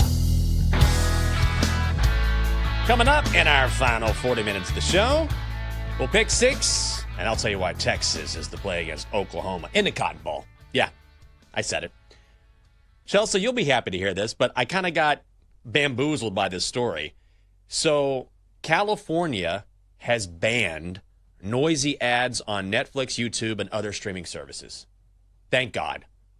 So you know how it is when you'll be listening to something, you're watching some sort of series and something dramatic happens, like someone dies unexpectedly, and it's really quiet, and all of a sudden you hear, introducing the new Dodge Ram. And you're like, oh, I didn't need to hear that after that segment. But apparently, this was passed by Congress for the rest of the country back in 2010. California had not previously been subjected to this law, so this law has been in place for 15 years. I have not noticed this law. I thought this was always a thing, at least for network television, that the audio levels had to be at an appropriate level to air on network TV. I didn't know the thing about streaming, though, because I could see where that would be a murky situation, because there's so many streaming devices now, too. What was California's reasoning for not having this? Were they the only state? Why were they so adamant about audio levels? I'm not sure. I bet it has something to do with Hollywood. Do you know what I mean? That would be my guess. I don't know. That's pure speculation. But I feel like this is still a thing even now. I feel like audio is a huge issue when you stream. Am I wrong? Am I just getting old? I don't think I've noticed it. Yeah. The only thing I complain about constantly is don't show previews for scary movies while you're watching G-rated things. If I'm watching baseball, don't show me ads for scary movies. I hate scary movies, and I'm also watching with my 5-year-old. She doesn't want to see the spawn of Satan crawling on all fours up a wall. That's scary, and we weren't mentally prepared for it. That sounds like a good show, Spawn of Satan. Maybe I'll watch that this weekend. It's right up my alley. You know me. Anything crime-related, deviant-related, I'll do it. All right, Chelsea. Well, what are we going to stream this weekend? Nothing, because we got a ton of football to watch. It's a Friday, so you know what that means. Mm-hmm. Pick six. Pick six. Let's get this started. Ohio State. I'm going to play it -14, -125 at number 17, Illinois. Buckeyes are ranked number 1 in the country. Let me get this straight. I'm supposed to trust the Illini here, even getting this many points. I just don't see it. I don't like Ohio State. The next time I go to Columbus will be never. I'm glad I didn't get tickets to that Texas-Ohio State game because we got a beat down. But there's no question that while Texas and Penn State have fallen from the ranks, clearly Ohio State just quietly plugs along, looking like the best team in the country. And Julian Sayin, their quarterback, he's completing more than 80% of his passes this season. So the offense is efficient, highly efficient, and that defense is the real key here. This Ohio State defense allows 3.8 points per play. They haven't allowed more than 10 points in any game all season, their longest streak since 1979 when they held opponents to less than 10 points in 6 straight games. I've heard a couple times this is a look-ahead spot for the Buckeyes. They play Wisconsin next week. This is not a look-ahead spot. The Buckeyes have covered the number in 7 straight games against opponents in the AP Top 25. So that is a trend I am following here. Ohio State -14 in Champaign. I'm waiting for the sound of broken glass and Brad Evans to enter the chat and be like, not so fast, my friend. Isn't he a big Illinois guy? Oh, yeah. Went to Illinois. I think he lives in Champaign, actually. Is that true? Yeah, he does. He lives right there. I bet he's at this game if he's not working. I'd be there. Yeah, probably. Yeah. I don't know if he's as big of an Illinois football guy as he is Illinois basketball. Oh, I know he loves himself some college basketball. But yeah, it just made me think of him. If you want to watch this game, it is in Champaign, noon Eastern, the kick for the Buckeyes and the Illini. Pick six. Pick six. All right, guys, set the alarm for Jets football. I'm sure this is why you want to start your day early on a Sunday, but for me, I'm going to be taking the under in Broncos and Jets. I am not banking on the Jets to have a good game here. So this one's in London. It's the early game. I'm going to go under 43.5 because this is kind of what we've seen from the Broncos all season long, just banking on the fact that their defense is one of the best in the entire league, giving up the second fewest points per game of any defense in the league. It's just 16 points per game.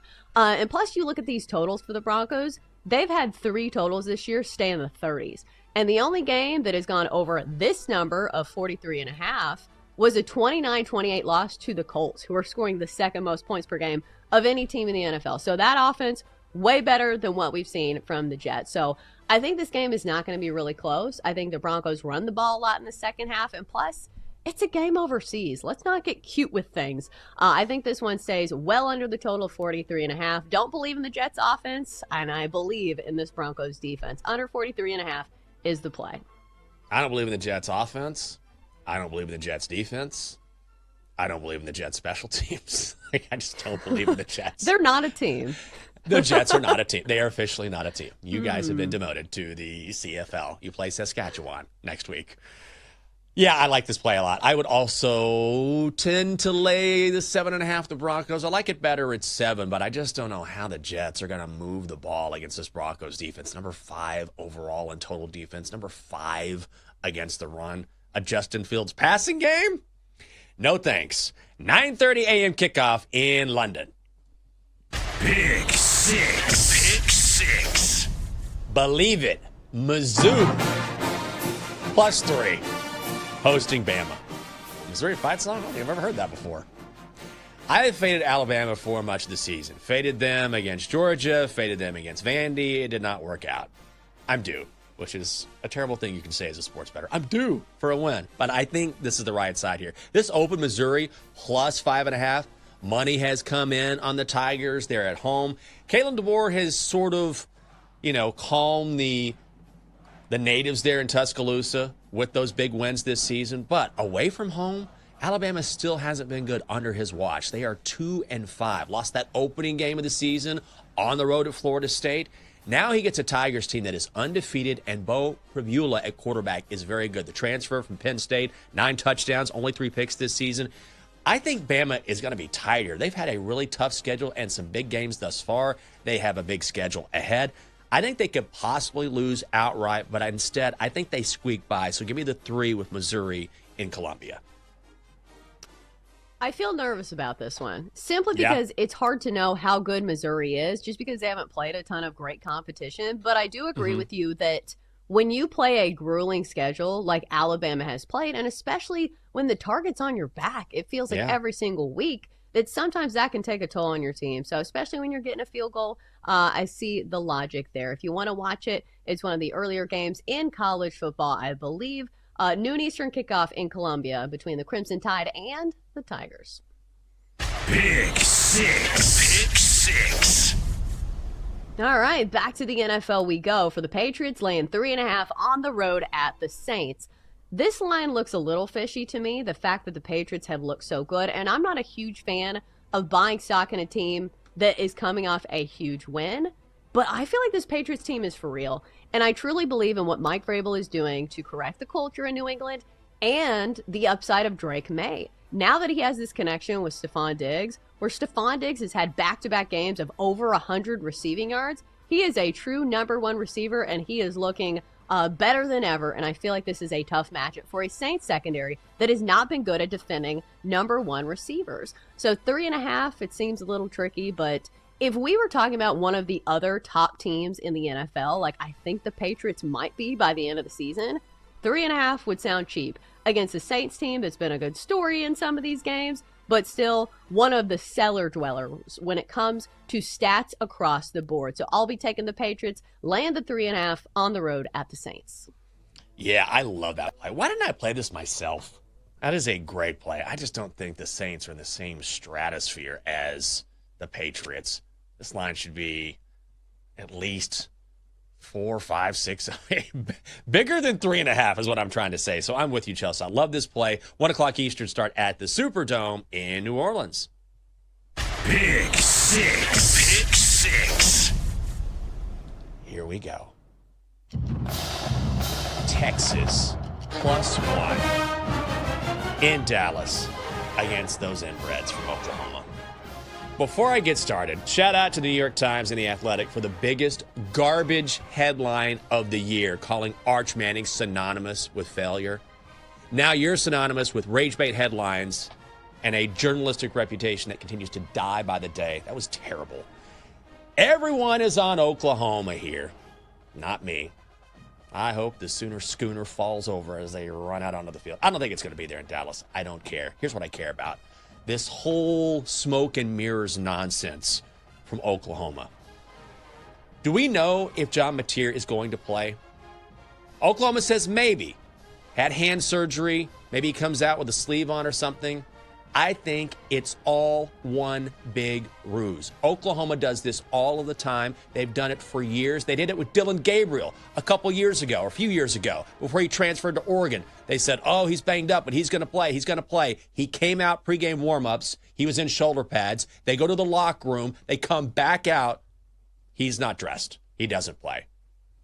Oklahoma wants Texas to prepare for John Mateer, and I don't think he's going to play. I think he's going to come out, and then it's going to be Michael Hawkins Jr., who's pretty good, but he's not John Mateer. This is what Oklahoma does, and that's why all of the money is coming in on the Sooners. Sammy P. and I have been going back and forth about this over text. We are on the same page. It's a joke. Oklahoma is not going to play John Mateer. That's my bet, and even if he does, I like Texas. Great low spot. Buy low spot on the Longhorns after that loss to Florida. Their O-line is not good, but Arch Manning has been better than you think, and the Texas defense is the key here. Most of the times in this rivalry, it's the most desperate team that wins. Texas fits the bill here. I'll take the Longhorns +1.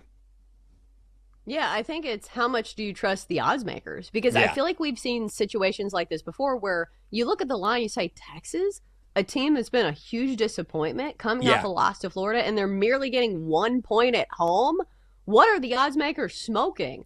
They're not smoking. They make a ton of money every single year off simpletons like us. So examine this line further and think about it for a second, because as somebody who's been betting for quite a while, we see these lines that don't make sense, and then you watch the game, and the odds makers are right. So I think I trust the odds makers over the AP voters, and I think Texas is probably the play. I do think the under's probably worth a look as well. I believe in both these defenses, because that's the thing. If Oklahoma's in this game, it's because of Brent Venables' defense that's been fantastic. So under 44.5 is a solid play, in my opinion, as well. Red River Shootout begins at 3:30 Eastern at the Cotton Bowl. Pick six. Pick six. All right, finally for me, this is not my favorite pick, but it's number 3 in the standings. It gets the bronze medal. Going to go to the Cowboys and Panthers over 49.5, because this has been a bankable trend for the Cowboys. The fact that their offense, even without CeeDee Lamb, Dak Prescott's been slinging it.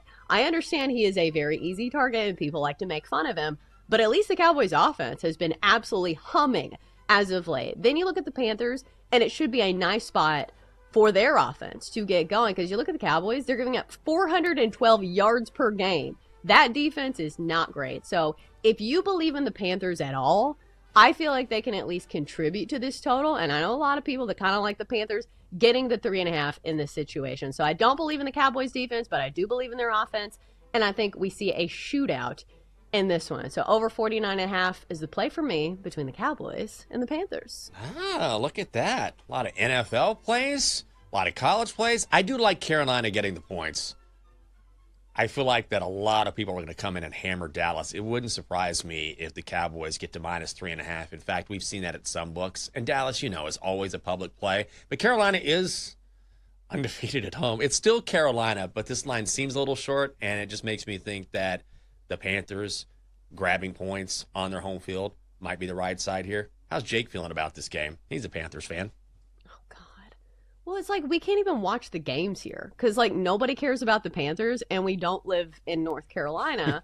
So, Right. like, the people who run the TV stations are like, are we really going to put the Panthers on TV? Maybe we'll actually get to watch it because the Cowboys usually do command some level of respect. And they're like, oh, people like the Cowboys. So, I don't know. Maybe we'll get to watch it. Or not. Maybe you'll see a rerun of King of Queens or something like that they'll put on. Instead. Or it's like the rodeo championships. Like, sometimes it blows my mind that we don't even get a football game sometimes. You're like, what is going on? That's I need brutal. Sunday ticket. Well, at least you get barrel racing or something like that, I guess. Coming up in 5 minutes, now the question is this. Which one of these bad boys will make the official card for the weekend? Find out next year on the Daily Tip on the BetMGM Network. Going to wrap things up on a Football Friday when we come back. Coming up, Jenks and Chelsea give out their best bets here on the BetMGM Network. Make it legendary. Download the app today. Please gamble responsibly.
to the Daily Tip with Chelsea Messenger and Michael Jenkins on the BetMGM Network. Make it legendary. Download the app today. Please gamble responsibly. Welcome back. It is the Daily Tip on the BetMGM Network on that Friday morning. Good time edition. The whole crew is here, even Double D.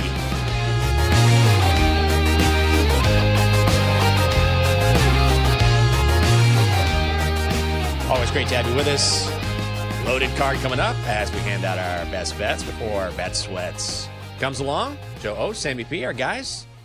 We didn't mention this, but we can now. LeBron James is going to miss the first 3 to 4 weeks of the NBA season because of sciatica on his right side. So if you're not familiar with sciatica, I am. I had it for a long time.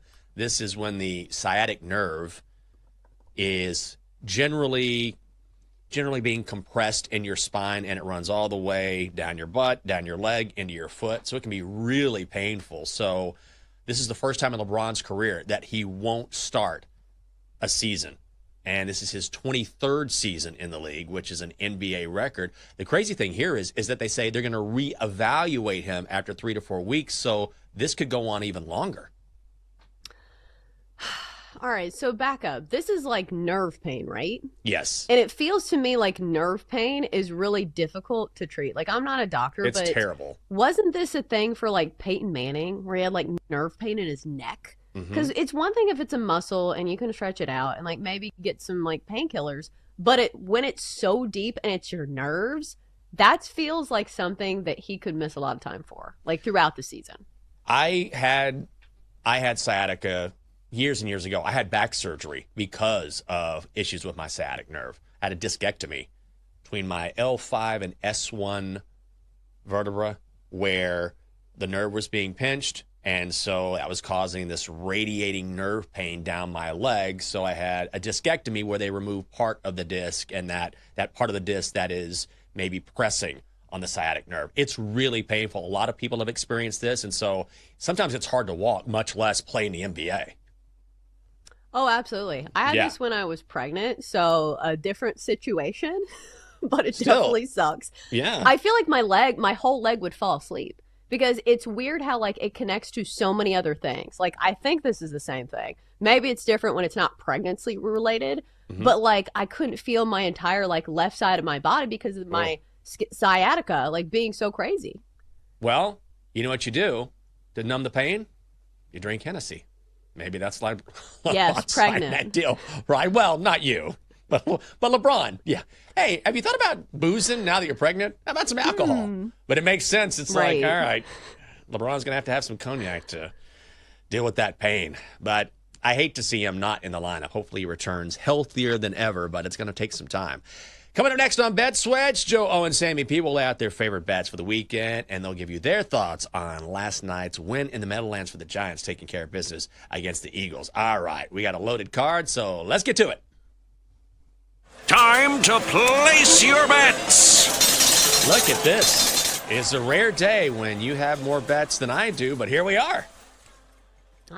Well, we have a bunch going on. We have postseason baseball. We have the NFL where I like a couple plays, but my best bet is going to be in Major League Baseball. And Tarek Skubal, we trust. So I'm going to go with the first 7 under 4.5 runs between the Tigers and Mariners for -120. We're doing first 7 in this one just because I think Skubal is going to give us 7 innings in this one. And he has been the Iron Man and the difference maker for the Tigers. He has just been, lights out. He is going to probably win the Cy Young. And I think that it's going to be more the same in this one. Plus, you get George Kirby on the other side, who also gets to pitch to a pedestrian Tigers lineup, which I know we've seen like little flashes of their bats being hot, but that's not what we've seen for like the last month of the season. This was a bottom 10 offense. And I think we're going to return to what we saw in the first 2 games of this series, where it was like 3-2 final score. Plus, this is an elimination game. Elimination games always play tighter. The hook is shorter for some of these pitchers, but George Kirby's been really good. And especially, I like the fact that both these pitchers have enormous strikeout potential. We know Skubal can miss a ton of bats. His strikeout prop, I think, is 8.5. Juice to the over at -166. And then you look at George Kirby, and his last 3 regular season games, he struck out double-digit batters in 2 of 3. And one of those was against the Dodgers. So when you have that strikeout potential, that is how you strand base runners. So I think that's going to be the case in this game. A tight game, I think. And I'm going to go first 7 under 4.5, Tigers-Mariners. Okay, I'm going Tigers-Mariners first 5 under 3.5. It's minus 150. So Skubal has been fantastic. You reiterated that. Last time out against the M's, 2 earned over 7 innings, struck out 9. And over 5 innings, he allowed a single run. When you look at George Kirby, he was great against the Tigers. And do you trust these Tigers bats?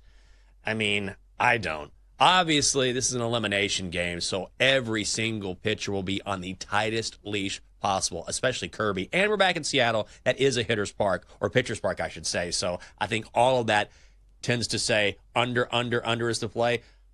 The game total is 5.5, for God's sakes. I'm going to go first 5 under 3.5. It's minus 150. This game is going to be as tight as it gets.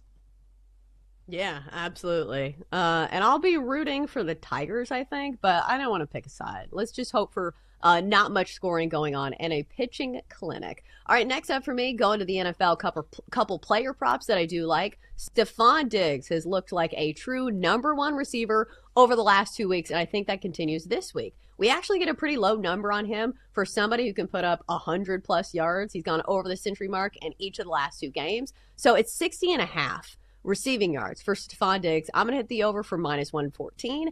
It's not just the fact that, last week we had a revenge angle and he had 12 targets. It's the fact that he also has a trustworthy quarterback in Drake May who can absolutely sling it. And plus the targets have been there in each of the last 2 games, at least 7 targets. So I think this is another buy low spot on Stephon Diggs. I think he continues to feast, especially against the Saints defense that looks okay on the surface. But then you look at him against number 1 receivers, and they had 3 guys go over this number. Khalil Shakir of the Bills, JSN of the Seahawks, Juwan Jennings of the Niners went in the 90s against this defense for the Saints. So I think that we're going to see a big game for Stephon Diggs. And plus, when you have somebody who has upside that can go to 146 yards in a single game, I like it when we get a 60.5. So let's hit the over for Stephon Diggs. And then finally, J.K. Dobbins over 64.5 rush yards. He's hit this in every single game this year. I think the game script's going to be great. Going to London and facing a bad Jets defense.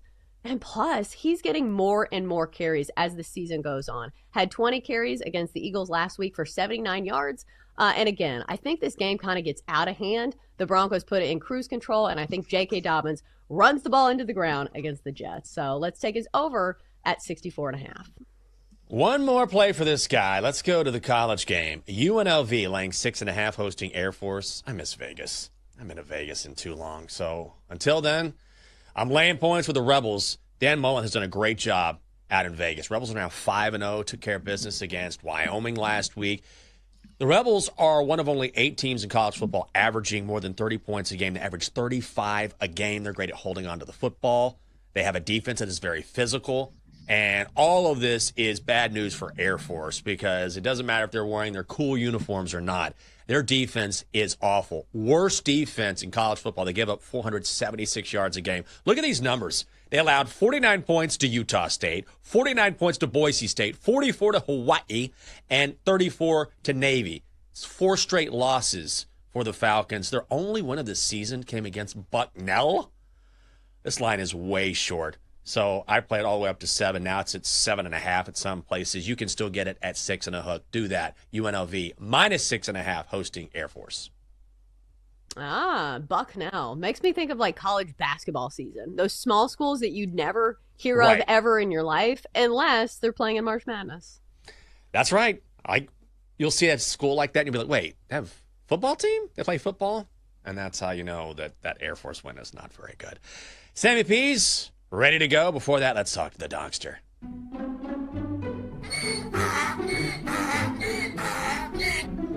Coming up this week on Donkster Genres. Oh, no. Not again. It's a triple header. First of all, Ed Gein 2. What's in Mom's closet? Donkster, it's gross. Then stick around for Ed Gein 3. The making of the nipple chair. Donkster. Okay. All right. And finally, the Mighty Ducks. Because everyone's gonna need a palate cleanser. Well, you are right about that. Do you have a bet for us? Mariners, money line, minus 140, hosting the Tigers. Okay. Baseball expert. The Donkster is undefeated this week, by the way. I should throw that out there. He is. He's an idiot, but he's undefeated. Not an idiot. My guy, Sammy P. Can we talk? I've been throwing your name around all week. Your name has been bandied about on this show. Texas, Oklahoma. I mean, it's a ruse, right? Mateer's not going to play, is he? I don't believe anything Oklahoma says. Right? Liars. Liars. They did this, Chelsea, 3 years ago. I told all my friends Dylan Gabriel was not going to play. So they bet hard on the other side. And then this guy Venables has Dylan Gabriel in pads under the center in warm-ups. I'm getting screamed at, yelled at. You said he wasn't playing. And then 5 minutes until kick, he's trotting out of the locker room in gym shorts. Yep. We've seen this before. I know better. Smart man. Well, and here's the thing as well. Like, even if John Mateer plays, like, he's coming back from a throwing hand injury. I feel like that's not one that you race back from. Like, for me, I think I like the under in this game better than maybe picking a side because I don't know if it's a great matchup, Arch Manning going against this Oklahoma defense, but I do think it's going to be low scoring. If he plays, too, again, I don't know if he does, but he broke this bone on his thumb 16 days gripping ago. a football. Yeah. How? It just doesn't make sense. I don't think he plays. Could be wrong about that. We'll see. By the way, I know it's Friday, and I'm sure it was water, but once Donkster started talking, I saw producer Denton crack the bottle, and I'm like, oh, he knows. Donkster's here. It's time for the weekend. Yeah. 5 o'clock somewhere. Pop open the old Busch Light. Toss her back. It's like red wine. It's like coffee or red wine. Hey, you know what? I don't hate. Whatever Denton's drinking, I just want to sip. That's really it. Same. Sammy P, good to see you, brother. Let's get a dub on Saturday in Dallas. How about that? All right. Do it. A little salute in the week.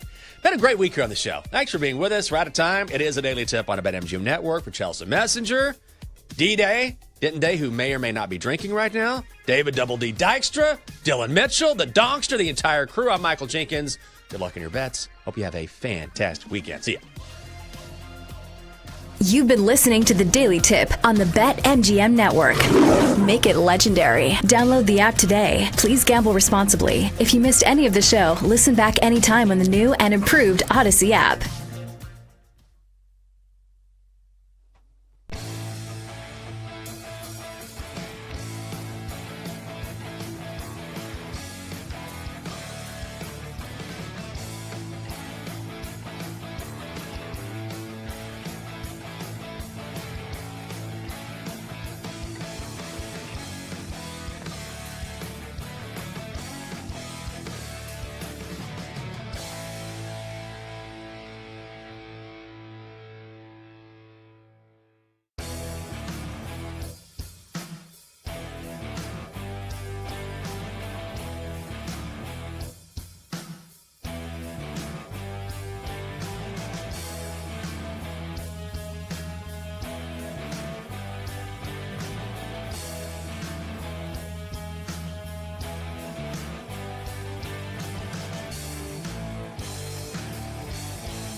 time to sweat with Joe O and Sammy P. Get ready to fire.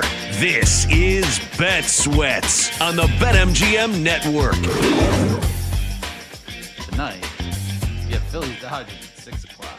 So Philly gets to watch that all fall apart for a couple of hours. And then the Eagles and Giants kick off.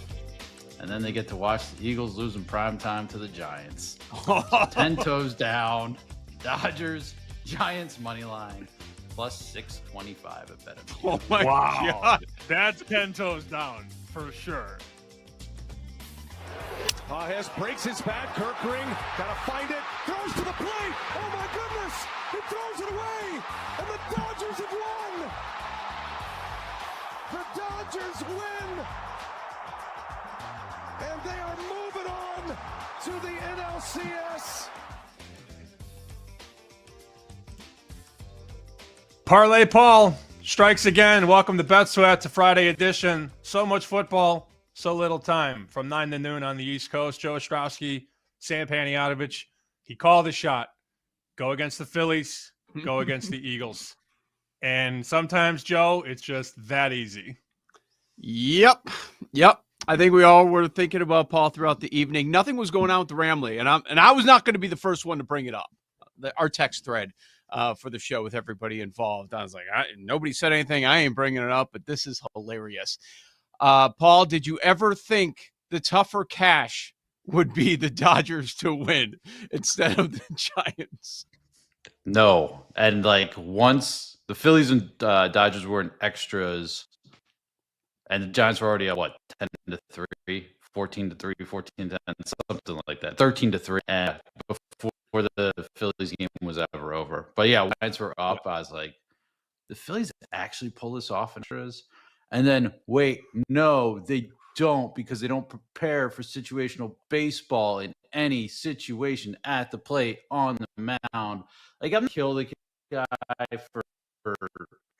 Oh damn, Paul, you're choppy. So, or maybe it's just me. No, but yeah, I think Paul should take that parlay money and get some better internet. Is what I think. That's what I think. Sam's really pissed. I'm not pissed. It's just very funny. No, I know. Right at the top. That's the way it goes. Welcome in on this Friday, man. A lot to go over, including that.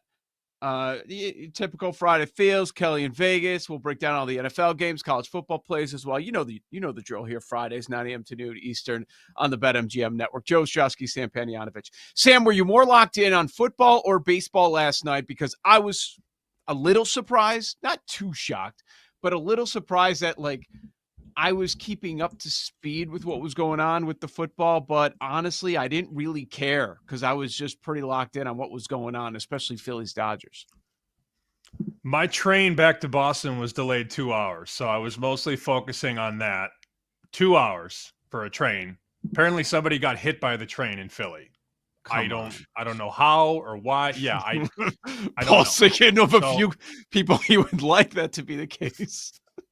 Got a text from Amtrak. Train is delayed 2 hours. So come on. Naturally, as one would do on a Thursday night, go to the bar at the train station and end up talking to this guy who naturally gets down, and he's talking about Thursday night. I'm like, well, what do you like? And he goes, I kind of like the Giants. I'm like, oh, I do too. I like 7.5. I go, what else do you like? He goes, oh, I got this 8-leg parlay. Like, okay, all right. What's on there? So he's ripping through the bets, going through the list. And the one bet that caught my attention, I'm looking at the slip. He hands me his phone. Cam Scattaboo to not score a touchdown. Oh, what? Like that's interesting. Why? Well, he's just not scoring touchdowns right now. I said, what does that mean? And he goes, I just can't do it. I can't do Cam to score. He's not going to score. Cam had 3 touchdowns yesterday. Yes, he did. And I think this just kind of speaks to the bigger issue. When people say something can't happen or you can't make this bet, oftentimes that's the bet you're supposed to make. And I think what the thought process was going into that bet, remember the Giants turned the ball over, 4 or 5 times against the Saints? And Scattaboo had a couple of those. the recency bias is blinding. Oh, well, he couldn't get into the end zone for 2 games or whatever. He can't do it. He won't do it. And I'm watching the game with this guy. Really good dude. He pulled out the laptop. We're watching the game. Scadaboo scores the first of 3 touchdowns. And he just turns and looks at me. And I'm like, what do you want me to say? Like, you said it couldn't happen, and it quite literally did. Like, they're at the 1. Where are they going? They're going to Scadaboo every time. You're right. The recency bias is blinding. I don't understand. I don't know. Maybe it's just how humans are. But when you see something, you assume it's going to happen again and again and again. And there are so many. I don't want to go into some tangent with so much going on last night. But there are so many people in this space that do the exact same thing. Oh, I just saw this, so it's going to happen again. Oh, I just saw this, so it's going to happen again for a 4th time and a 5th time and a 6th. No, that's not how this works. If it were that easy, we'd all be rich and there'd be a lot more people doing what you do. But anyways, that's hilarious. 3 rushing touchdowns for Scadaboo. This may sound ridiculous, but I ask you this because the thought was going through my mind. I think I know what side you'll be on. But was that better for Dart or Scadaboo in the Offensive Rookie of the Year race? Probably because of all the touchdown love. Scadaboo, he almost cracked 100 yards. I think the 3 touchdowns is a big number for a running back. It is. But Dart didn't do anything wrong. Nope. That's a fun race in so many ways. And we know Ibuka's the favorite, but who would have thought in training camp that it would be Jackson Dart and Cam Scadaboo kind of leading the Giants through the dust and getting them to a formidable position where now they can beat a good team. And maybe the Eagles aren't a good team. I still think they are. Some would say they're very flawed. But look, this combo, this Dart Scadaboo combo has beaten the Eagles and the Chargers in a very small window of time. Coming into the season, though, it's Russell Wilson and Tyrone Tracy. Get the old out of the way and embrace the new. No doubt. You can see the lowest price I see on Ibuka, like as far as the biggest favorite, he's minus 110 at a couple spots.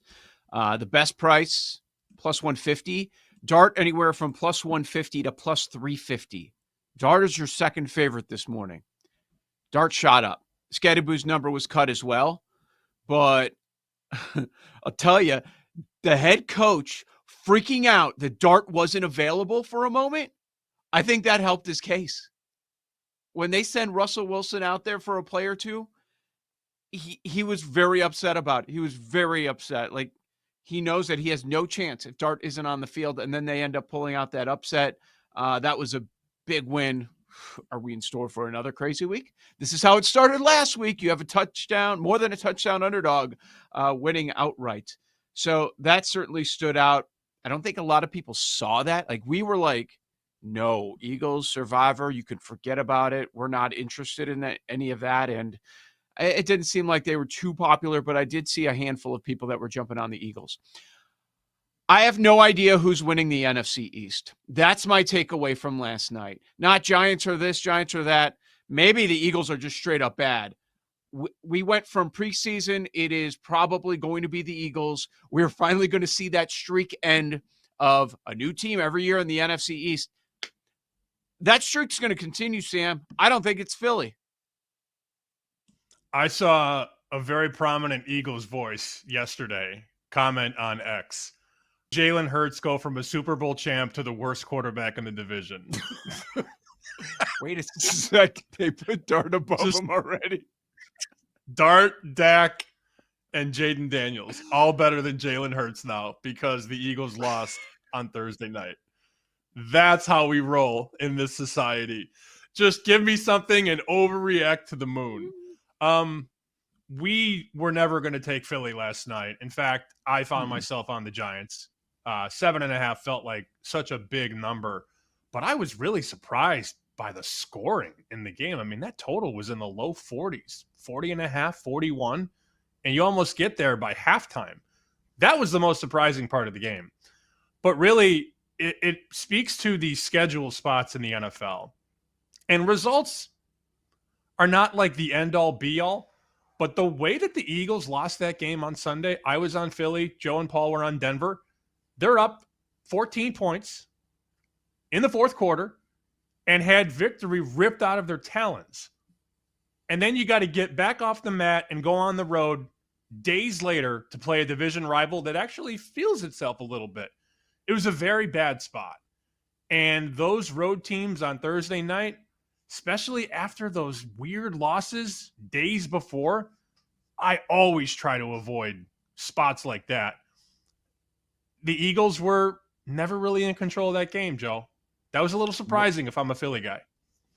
Yeah, and things are now open. You've got the Commanders on Monday night against the Bears, one of the two Monday games, and you got the Cowboys with a very winnable game. They're actually the favorite in this. So I think that's interesting. Like, what is going to happen with this division? It is now suddenly one of the more interesting divisions across the league. If we pull up the odds this morning after last night's results, you're going to see that the Eagles are still your favorite. BetMGM has it minus 120.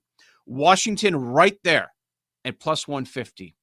Cowboys 7-1. Cowboys are very much in this. They're very live in this division, man. I can't believe it with that defense, as putrid as they are. Whew. Did Saquon overs all hit last night? I heard they were all going to hit. No, they did not. Oh, okay. That was your angle. The guy looks beat up. He's clearly playing with a knee injury. I'm not saying he's like hurt, but he's definitely going through it, and he's probably still feeling the ramifications of last season when he touched the ball a million times. Guys can't do that in the NFL. Nobody's been able to do it. So that'll be something to monitor, of course. BetMGM, here's the Rookie of the Year market there, just to kind of follow up and put a ribbon on it. Ibuka minus 105, Dart plus 350. But that's a big number on Dart relative to market. Like, a lot of books aren't that high at 3-1. Ibuka minus 105, Dart 3-1, Genty 6-1, and Tyler Warren 11-1. There you go. Going to be fascinating to see how that changes over the weekend. All right, we've got to get to Major League Baseball. How do we neglect it this long? Phillies, Dodgers, 11 innings. Dodgers your winner by a score of 2-1. Life is going to be uncomfortable for someone in the Philly area. From Phillies fans, from Philly media. Kirkering, brutal, man. Brutal. You had mentioned, or Paul had mentioned, just how this team, lack of approach. Are they working on things? I'm sure they've worked on it, because this fall, in a lot of our practices, ground ball, you bobble it, you go to 1. Don't try to get that force. Go to 1. It's okay. Let's make sure you at least get the out. Remember, bobble, go to 1. Bobble, go to 1. I don't know if you forgot that it was a force everywhere, or that there were 2 outs, or what it was. It was probably the pressure, Sam, just trying to get that force at home. Let's try and get the force on the guy that has a big lead charging home, instead of that guy that started on the opposite side of home plate, running down to first base, where that was obviously the play, and your veteran catcher is pointing at you to go to first base. Still tries to go home, errant throw. Even if the throw is on target, I'm not sure that they're getting them on that force. Dodgers win after only scoring 1 run in the first 10 innings. That 1 run came on a bases-loaded walk. It's easy for me to sit here in my slippers in my living room and talk about situational baseball, because I wasn't out there in a playoff game last night. Yeah. But the catcher, did you catch the catcher? Right when the ball is hit. Yep. He points to first base. Yep. He's like, go to 1. And the pitcher just, I don't know, malfunctioned. Like, the chip went off on his neck and he just lost all sense of situation. How do you not know where you're going with the ball? I mean, every infielder will tell you, I know where I'm going with it if it's hit my way. They mentally practice and prepare for this. All right, how many outs are there? Where are the runners? If this ball comes to me, I'm going here. Now, maybe it's different when you're a pitcher, because you are dictating everything in the game. You're the one throwing the ball to the plate. How do you not know to go to first base? The bases are loaded. There's 2 outs. You take the easy out. I don't get it.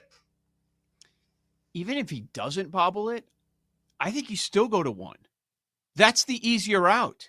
If you catch it cleanly, you we've seen it a million times. You just kind of jog over to first base and flip it to your first baseman. And it's the end of the inning. You're out of the jam. We're going to the next inning. We're going to the 12th. And then you have the bobble, and he still tries to go home. And rushing. Oh, man. That's as bad as it gets, man. I feel like we keep saying that. That beat with the Cardinals, that's as bad as it gets.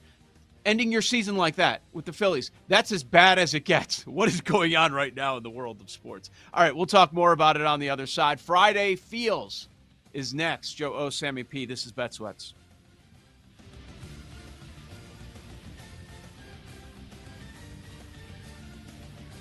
You're listening to Bet Sweats with Joe O and Sammy P on the BetMGM Network.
come up with that? We've all got that Friday feeling. Good morning, Vietnam! It's all about the vibes on this Football Friday. Hey, this is not a test. This is rock and roll. It's our Friday feels on Bet Sweats. Clear eyes, full hearts. Let's go!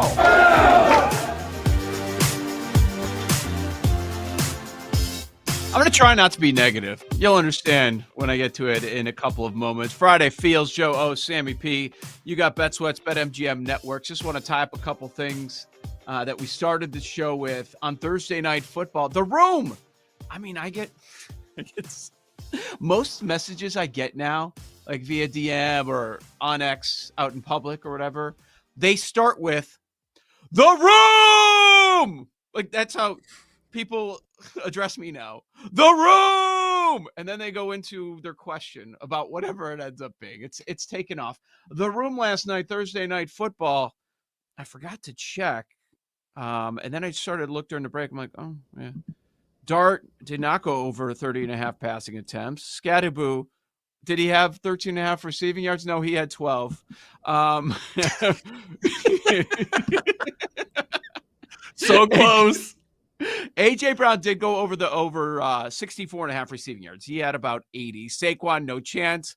Bellinger, I didn't see him on the box score. Over 13.5 was one of the bets. So the Room in the NFL goes 1-4 last night. No, the Room would never go 1-4. What do you mean? Yeah. Again, why do we waste our energy, our research? Why? Like, just wait for that. You know what to do. It's just unbelievable. I didn't check the baseball ones, but a lot of those are difficult because so many of the most popular props on a day-to-day basis are on home runs, and you can't really fade those. Those are difficult. But yeah, the Room sucked again in the NFL. They go 1-4, and we talked about just the Dodgers winning past the Phillies last night. I've always felt that the winner of that series is going to go on to win the World Series. We'll see. It's baseball. A lot of crazy things happen. But Sasaki was spectacular, hitless in 3 innings.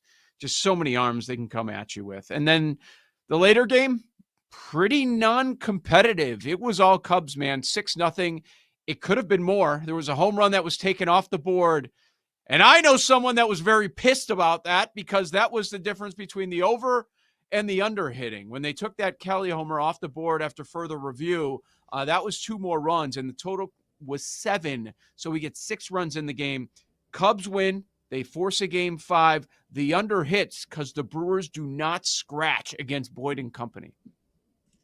If I would have said the Cubs would score 6 runs, you'd feel pretty good about that total, considering what we've seen from Milwaukee in this very small playoff window. You would think, oh, that's a decent bet, and I probably have a good chance to land on the over. That said, I was watching it live. That was basically when I got home last night. It looked foul off the bat. Yes. Like, oh, it's a home run. I'm like, wait, what? Like, wipe my eyes. Like, am I missing something? It was clearly foul. No? Yeah, and then, well, the announcer got it right. And then he sounded stupid for a moment because the umps called a homer, and then he's like, no, that's a home run. Okay. And yeah, upon further review, it was pretty obvious. I don't know how they ended up calling that on the field a home run.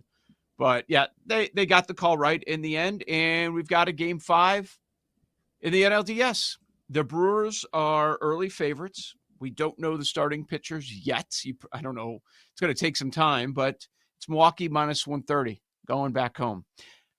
Home field has mattered in this series. I don't know if it's the only reason. It certainly feels like it's been a reason that they've won every game so far. Brewers win both games in Milwaukee. Cubs win both games on the north side. And now we go to a game 5. Friday feels. I'm feeling good for the boys. Again, this is a Mariners anti-segment now because the boys have Tigres and it's Scooble in game 5. And during crosstalk, I happened to listen out of one of my ears and realized that, oh, the Donkster's on Seattle. He likes the Mariners. So good. I went, oh, okay. Donkster on Mariners. Bet Sweats on Tigers. Let's rip, baby. Was I drunk, or at the end of the show yesterday, did we all see that the Tigers were the dog? Like, we talked about it, right? Series or the game? No, for the game. You were drunk. You were drunk. Okay, Yeah, I thought Jake said it. Maybe he was drunk. I don't know. Anyways, Scubo's been the favorite the whole time, right? Yeah, I mean, he Pretty opened sure. $1.30. Let me tell you exactly where it opened. $1.28. Okay. On Detroit. Yeah, and they've been the favorite the whole way.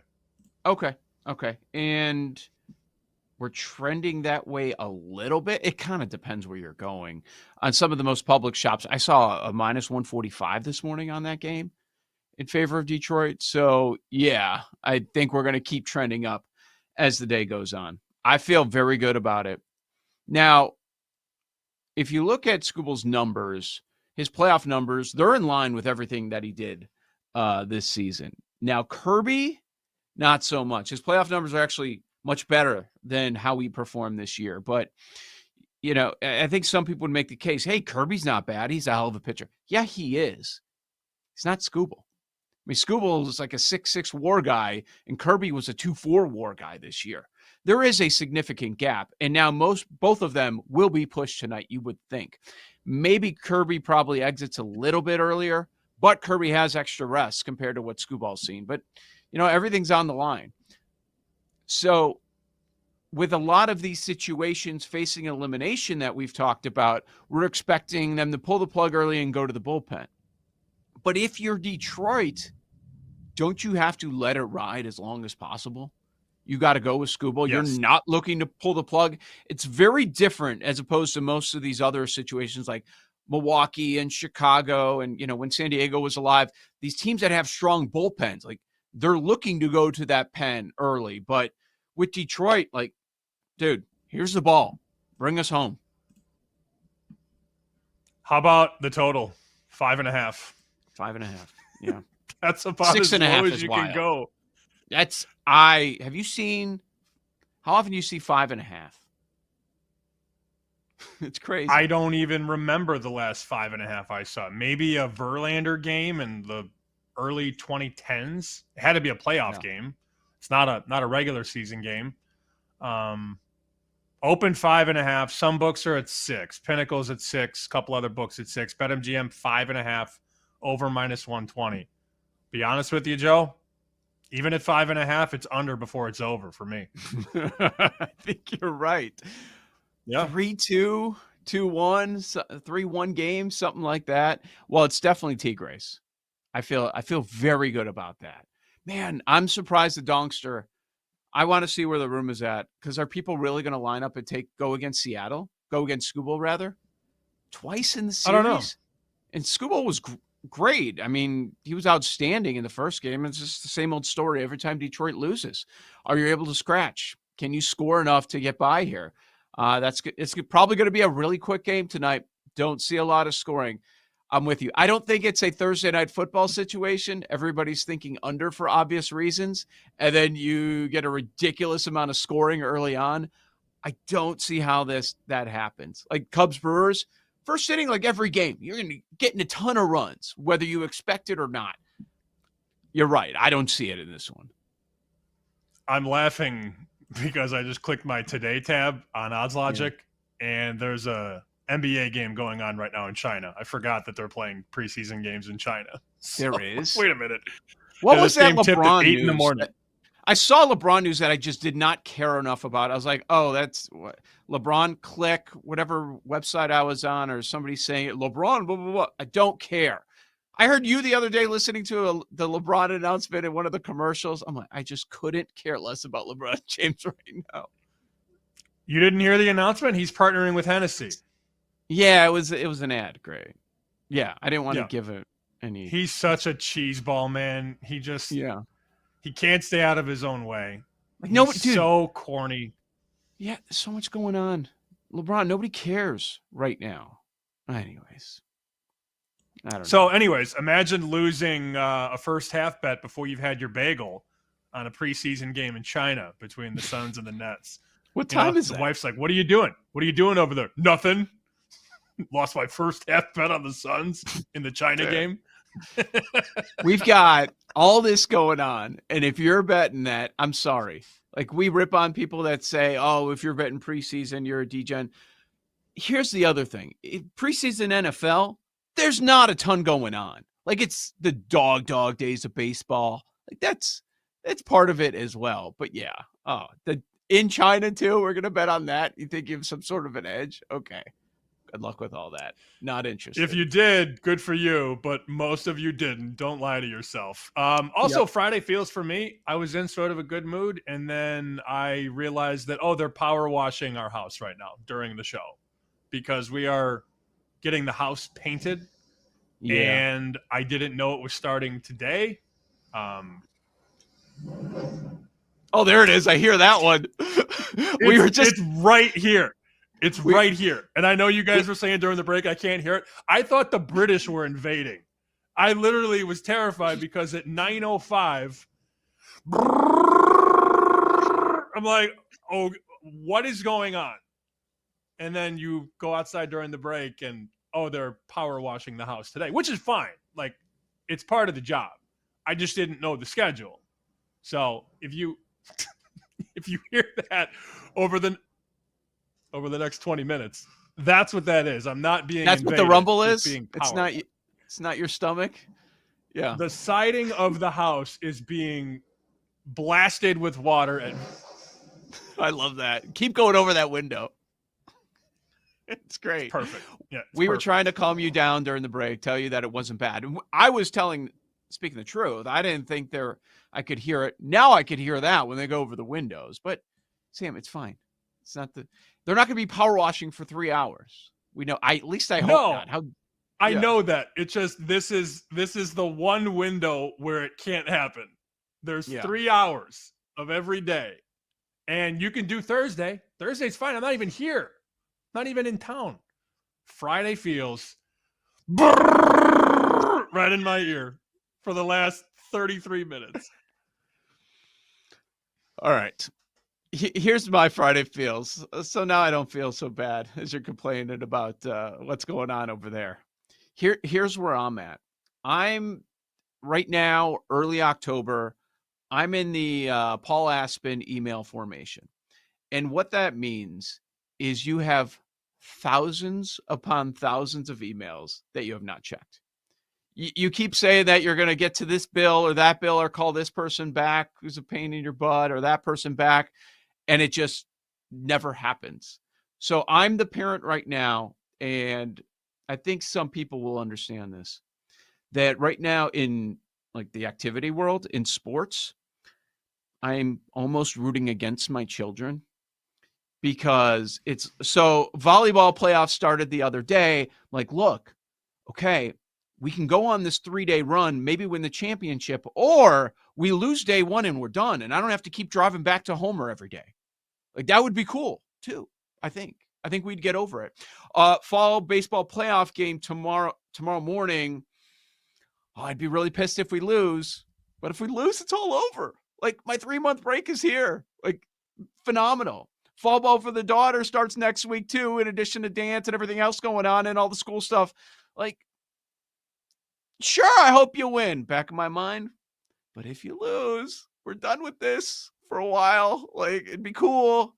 So that's where I'm at with everything going on, NFL and college. It's the best time of the year in our world. And of course, Major League Baseball playoffs. Apparently the NBA preseason. I heard the NHL started for real the other day as well. It's a super busy time. And honestly, my Friday feels is I'm rooting against my children. Well, as long as you admit it in the open, I think it's fine. This is a very nice exercise in fatherhood. Also, it makes me wonder, why would I ever have kids? Kidding, of course. I would love one day to extend the lineage. No, you're not, because you probably hear we'll see. Complain about things. You're like, what's the appeal? Not having a child is unbelievable right now. So Paul sent a snap of his, I guess, home bar on Apple on his iPhone. 64 notifications on the phone app. Whoa, I can't do that. 2,252 emails. That gives me such anxiety. I can't do the phone one. But Paul, I've got you beat on the emails right now. Oh, that used to be 100K. Like, Yeah, and I don't know if I was able to take it down because it's like promotions. Okay, so it's 64 voicemails. Who's calling you? Holy cow! Somebody's going off on Paul Aspen. It's a lot of scams. It's like, hey, if you get this, call back with your password information. I'm like, not like scams and stalkers and secret admirers. Delete the voicemail, my guy. The potential spam has got to stop. Potential spam all day. It's so annoying. College football. I've started responding to the texts. This is Bet Sweats. You're listening to Bet Sweats with Joe O and Sammy P on the BetMGM Network.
Welcome back to Bet Sweats with Joe Ostrowski and Sam Paniotovich on the BetMGM Network. Let me tell you something. You break your hand, it's hard to throw a football. Everybody thinks about like the shoulder and, all the elbow and all these mechanics. But if you can't grab the football and hold the football, it's hard. And you can't come back from that early because he's supposed to be out a month, and it hadn't been a month.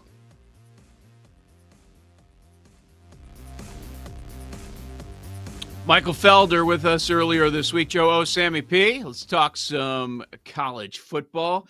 Feeling good as we talked about everything that happened last night, ramifications moving forward, our Friday feels, and now we get to our college football plays. Top of the hour, we'll start to break down, really get in depth on this NFL card for that 10 a.m. Eastern hour. But right now, let's talk some college football. What the hell? What do we do here? So what do we believe in? We don't know. I mean, I felt all along, all week, we're going to get to Saturday morning, and then we probably still wouldn't know what's going to happen. What reports can we trust? I don't know. But a lot of times where we live, we trust the betting market, right? Finally flipped everywhere. We've got Oklahoma as the favorite. Now, there are I see a couple of books out there that are holding on and keep Texas as the favorite. How would you explain, for somebody that hasn't been following this Mateer stuff throughout the week, how would you do a quick breakdown of where we sit and what's occurred? Texas on Sunday and Monday was a 3.5 point favorite. And then Pete Thamel reported, I believe on Tuesday, that Mateer is progressing and is pushing to play.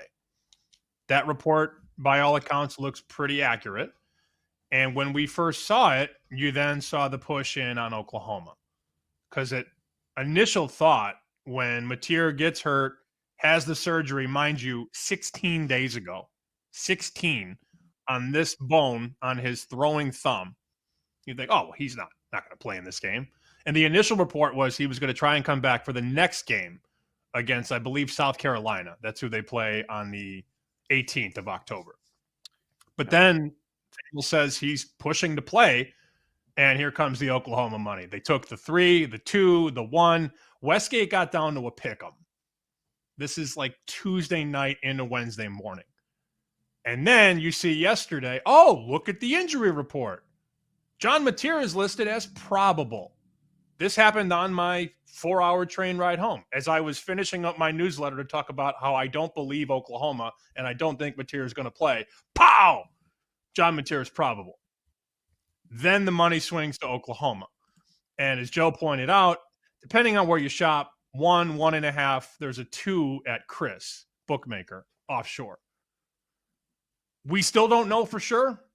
I don't believe Brent Venables, as we've talked about all week. He pulled this same thing with Gabriel 3 years ago. I guess I volley it back to you. Like, we've heard the reporting. He went from likely out to pushing to play to now probable. Texas -3 to now Oklahoma -1.5, maybe 2. Your reaction to this is what?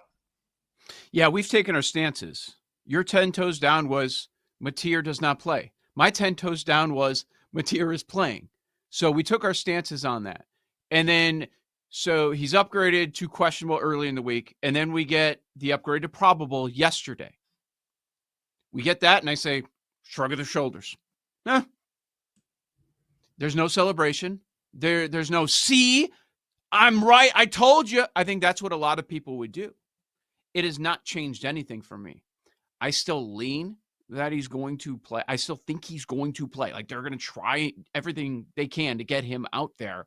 But I don't think that yesterday was some breakthrough, something that was telling us, guys, Mateer's definitely playing, by them listing him as probable. To me, the difference in this situation with this player, with it Red River, with it being Venables, Oklahoma, Texas, the whole thing, you throw everything into the wash, by them going from questionable to probable is an absolute zero in my world.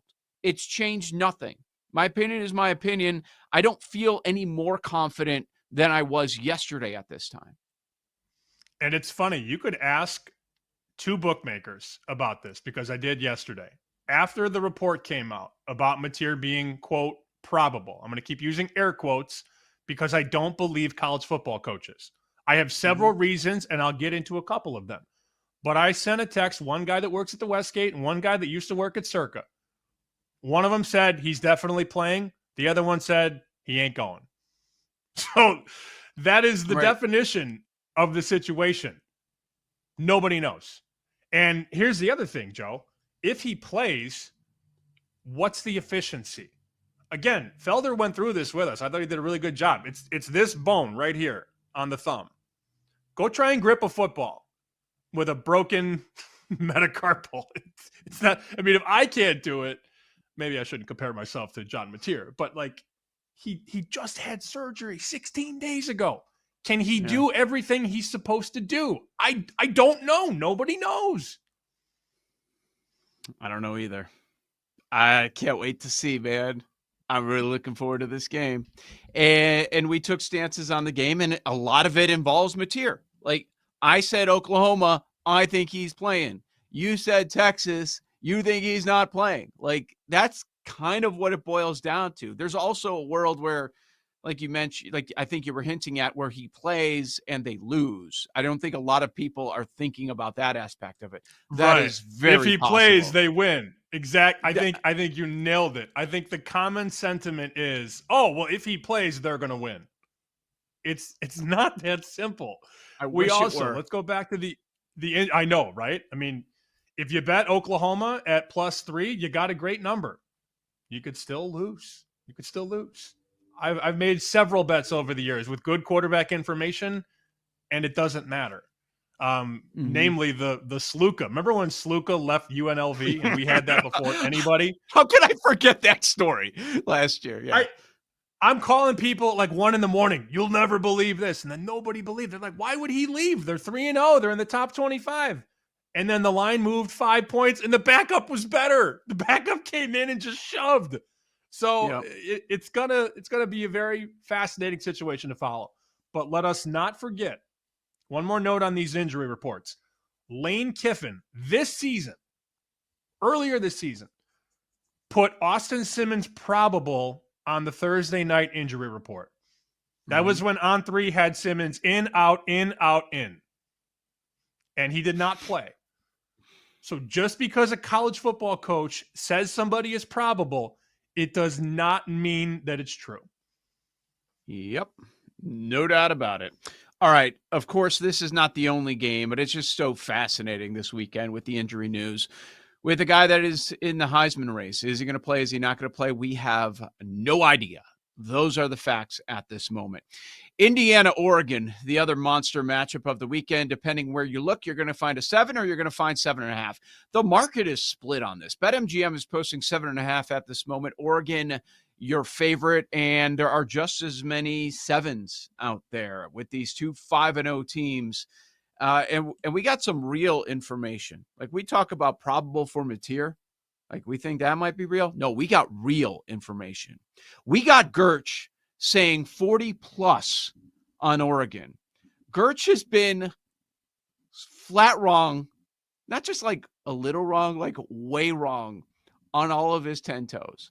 So by the Indiana guy saying Oregon by 40+, I thought that was something. Maybe bigger than the room. I would love to hear the combination of Gerch and the room on Oregon. That would complete my week. That would be an exclamation point on a fantastic Friday. Look, if you're a numbers person, I think you like Oregon. If you're a gut person, I think you like Indiana. Because I pulled this up yesterday. I don't have a bet on the game. On Bear Bets, I picked Indiana to piss off Jeff. But I did not bet the game. Like, it is what it is. It's Wagertainment, baby. You got to do it. Here are my numbers. I have Oregon 7 points better than Indiana on a neutral. That's just raw number. So how much is home field at Eugene? 4 points, right? Yeah. I mean, at least 3. At least 3. Probably more. I don't know if it's 5, but let's just call it 4. So if the numbers say that Oregon is 7 points better on a neutral, and you add in 4 for home field, my true number, no emotion, would be Oregon minus 11. Yet, when you look at the market, this line opened at 10 and has been bet down basically all week. Wise guys came in early. I think there's been a little bit of a pile on over the last 48 hours. I mean, the Sharps took 10 and 9 and 8.5. And I don't know who's betting the 7.5 and 7. I don't know. I'm sure it's probably a little bit of both parties. But if I think the game should be 11, you would think I would be like, oh, I'll lay 7.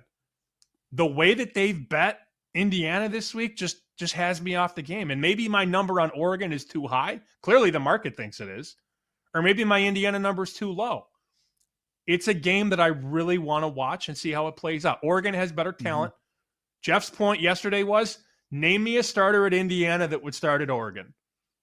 And I'm like, well, I don't know the depth chart like Jeff does. There's a couple guys, maybe at receiver, maybe on the D line. I don't know. But I think you're going to see Oregon win the speed battle. Oregon's going to win the talent battle. But will they win the turnover battle? That will probably decide the game, as it does most games. Also, do not have a bet on this one. Give me a game or two you do have a bet on for Saturday. I have Illinois plus 14.5. You do. I hate it, but it's done. I think Altmaier is going to move the ball. I know Ohio State's defense has been awesome, but look, getting 14.5 in this spot to me is just too many points. If it's 38-10, I will tip my cap and live with it, but I do like Illinois, and I'm warming to Bama. I know Mizzou's been a great story. Mizzou's got an undefeated record. Mizzou's got a lot of talent. I think Bama's just so much better. Yeah, I don't have anything on Ohio State, Illinois, but I like Bama in this spot. We're getting them at such a cheap price, and we haven't seen Missouri tested yet. And, hey, could be wrong. Could be wrong on this, but at least not enough for me. I like Bama in that spot. And it sounded like yesterday we were heads up on USC, Michigan as well. So that's going to be what a great Saturday this is going to be, from morning all the way to the evening. Joe O, Sammy P, this is BetSweats. Up next, we break down the week's NFL card, go over all of the big matchups on the BetMGM network. You're listening to BetSweats with Joe O and Sammy P on the BetMGM network.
Welcome back to Bet Sweats with Joe Ostrowski and Sam Panayotovich on the BetMGM Network.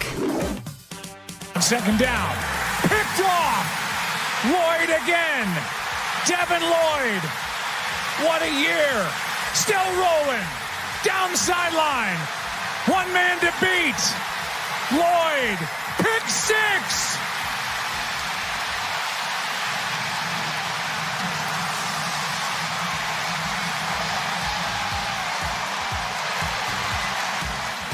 Wow.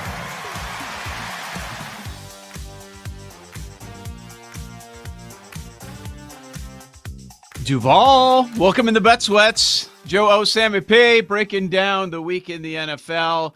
Yeah, we're going to start with that Jaguars game coming up in just a moment here. Jacksonville, Seattle, we'll get to a lot of fun games going down this week. There's some garbage, which we'll cover them all. Sides, totals, props on all of it this hour. Kelly in Vegas will be joining us 11 a.m. Eastern in her usual Friday slot. All right, Seahawks and the Jaguars. A short week for the Jaguars.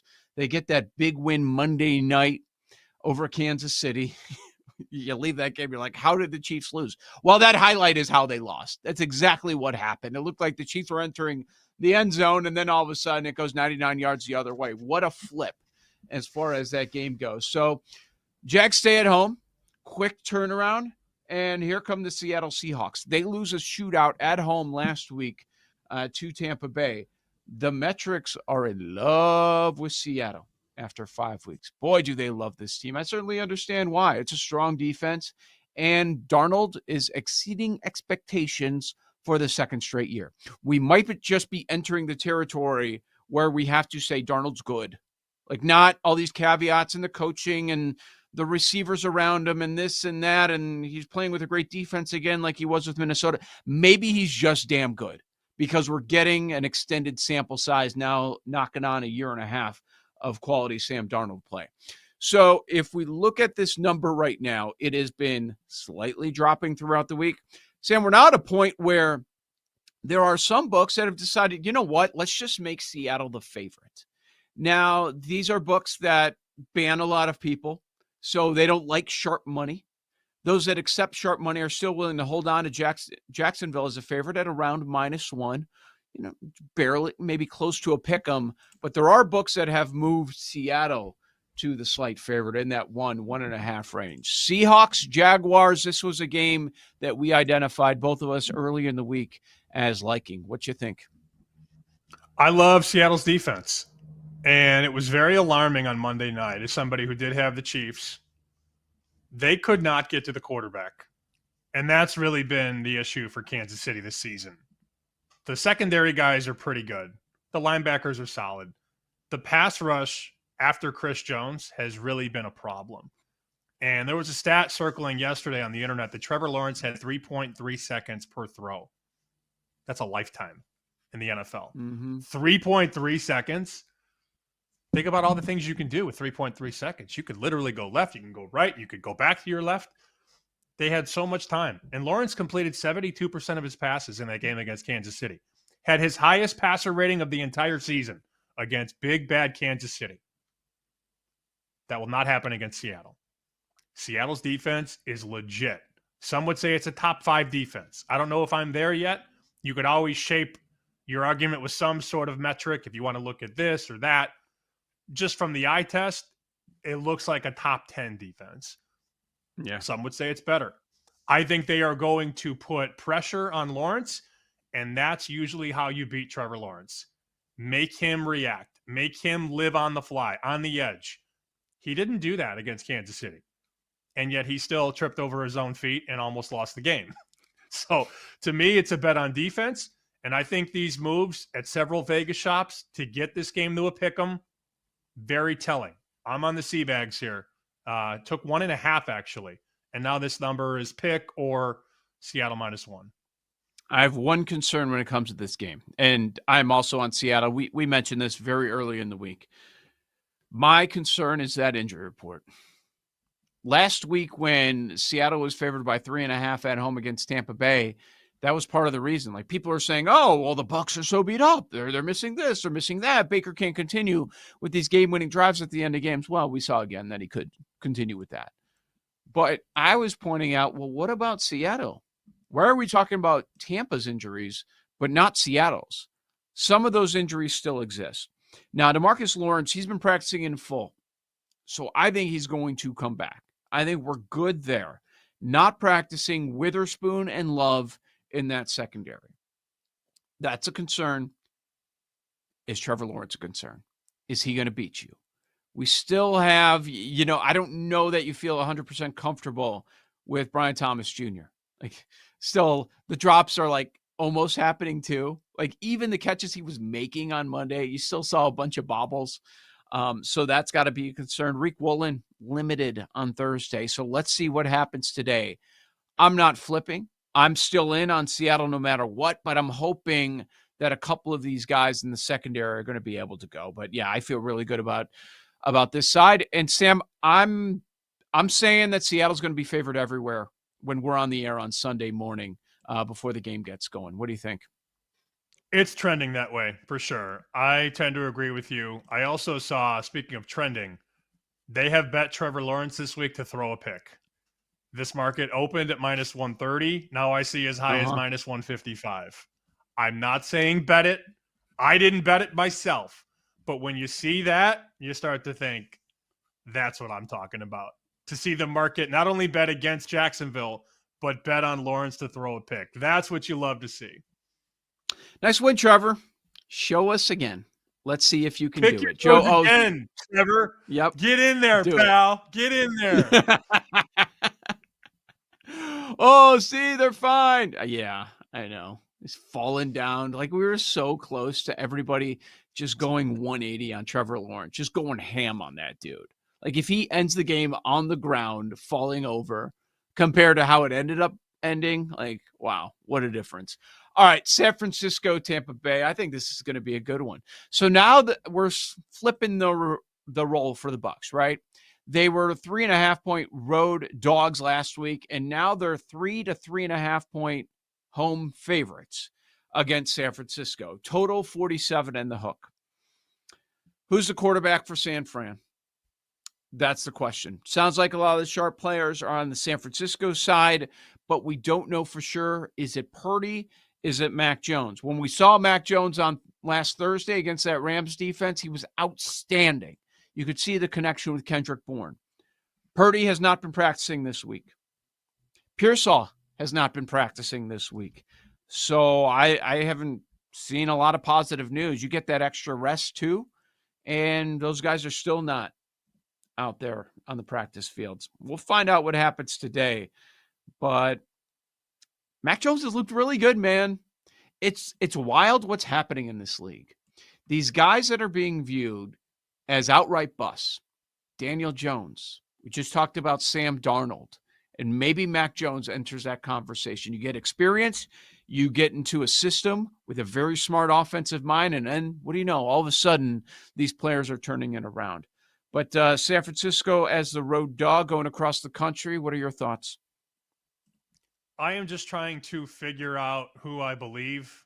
And with Shanahan, as you've always said, it's very difficult. Schefter yesterday said Brock Purdy not practicing with the toe injury, putting Mac Jones on track to start Sunday at Tampa. But then you see a couple other reports from maybe some lesser-known entities saying that Purdy and Ricky Pearsall were both working off to the side. That's a Niners account with 72,000 followers. The reporters mostly, let's put it this way, the reporters, for the most part, report what the team tells them. That's sort of how it goes. But then you have this very popular Niners fan site with 72,000 followers that's followed by some pretty heavy hitters saying Brock Purdy is working off to the side at practice. So who do you believe? Do you believe I believe the latter, actually. Purdy? Yeah, right, exactly. That's what I'm saying. They have somebody there. Schefter, Schefter is going to report what Schefter is told. Schefter is not there. Schefter has guys there, or a GM or an executive or whoever. Adam Schefter is not at Niners practice. But he's saying Mac Jones is on track to start.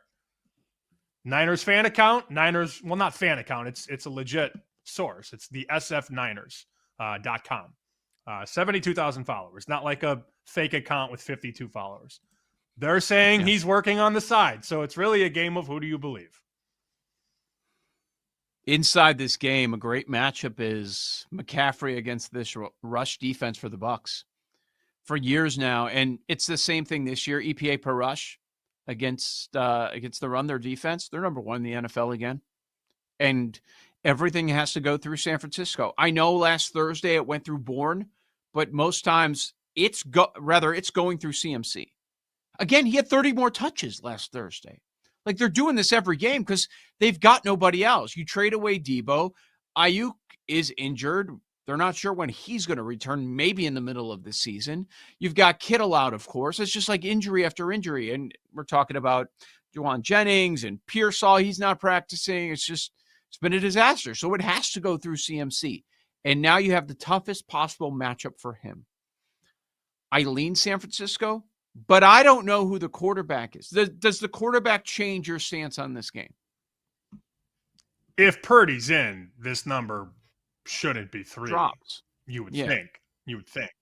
But you don't move San Fran to the favorite, right? I think they've elevated the power rating clearly on Mac Jones. I think if you come into the season, that number is maybe like 5, maybe. The drop-off between Purdy and Jones. Even as I say 5, that kind of feels big. But now it can't be 5. You also have to account for all the injuries. You know, are we talking Purdy with all of his weapons?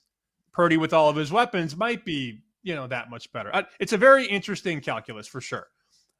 Yep. The thing on McCaffrey, this is sort of what I thought all summer. This is why I bet him for offensive player. I feel like that's a good bet. I don't know if it's going to win, though, because he has to be better than Nakua and Jonathan Taylor. But those of you that have McCaffrey with me, 25-1, 22-1, you've done your job, and he's doing his for sure. He's 5-1 now at BetMGM. But I'm a little nervous about Puka and Jonathan Taylor. Those guys are very, very scary. A lot to be decided when it comes to this game, guys. And also with Tampa Bay, too. Evans, Godwin, Bucky Irving, all not practicing. So both teams' injuries, big, but obviously the San Francisco quarterback info, the biggest. Arizona at Indianapolis. This number has cut through the 7. It was 6.5 earlier on in the week, and now we're sitting Colts minus 7.5. The total is 47 on this game. Speaking of quarterback uncertainty, here we are. What's going to happen with Kyler? Is it going to be Brissett on the road as a huge underdog? I don't know. The Colts are as hot as any team. They steamrolled the Raiders last week. Jonathan Taylor, speaking of Offensive Player of the Year, right now he's looking like the Offensive Player of the Year. You can't say anything bad about this Colts team. There's nothing to knock as they sit 4-1 on the season, and they're hosting a team coming in off a disastrous loss, a lot of noise. Gannon fired $100K by his own team. What the hell do you do here? Oh, I could bet the Cardinals. I said yesterday, too, I like the Cardinals on the money line as a 7-point dog more than I do as a 7-point favorite, and you laughed. And then I told Bear that, and he laughed, too. He's like, oh, I totally understand what you're saying. You can't trust them as favorites, but you can get frisky with them as a dog. Here's another hot take for you. I might like them more with Brissett. Oh, maybe I do. Week 1 last year? Is that what you're thinking? Well, I like quarterbacks that can see over the line, Joe. To me, that's important. I like that. No, but in all seriousness, I would be on Cardinals or pass. It sounds like Murray's a true game time. You're probably not going to find out much. I don't think we will. That's my prediction. But here's another prediction. When we do the room later today, NFL room, the Colts will definitely be in there. You know it, and I know it. 100% the Colts are going to be in the room, man. Okay, so what did you say earlier, talking about that guy at the bar with his Scatterboo bets going against him? He's not getting into the end zone, right? Just not. The hardest bets are the ones that cash the easiest. That's the old saying in this. It's hard to bet Cardinals. It's really hard. I don't care who the quarterback is. Kyler, Brissett, it's going to be hard to bet Cardinals. And you're smirking over there and you're thinking, yeah, give me Arizona. I can see it. You don't even have to say it. I can see in your body language that you want Arizona. Can I spoil something on our show? Here we go. Got a text from the bartender last night. Guess who he likes? Colts. It took the public this long to get to the Colts. I think a lot of people didn't believe it early after 2 games, 3 games. Now the Colts have the public attention. Think about that. If it's Brissett, we're getting to 8. How high? Right? Another one. You got to keep monitoring. Joe O, Sammy P. This is Bet Sweats. We'll continue. We got the Rams game, Cleveland, Pittsburgh, Denver, New York Jets on the BetMGM network.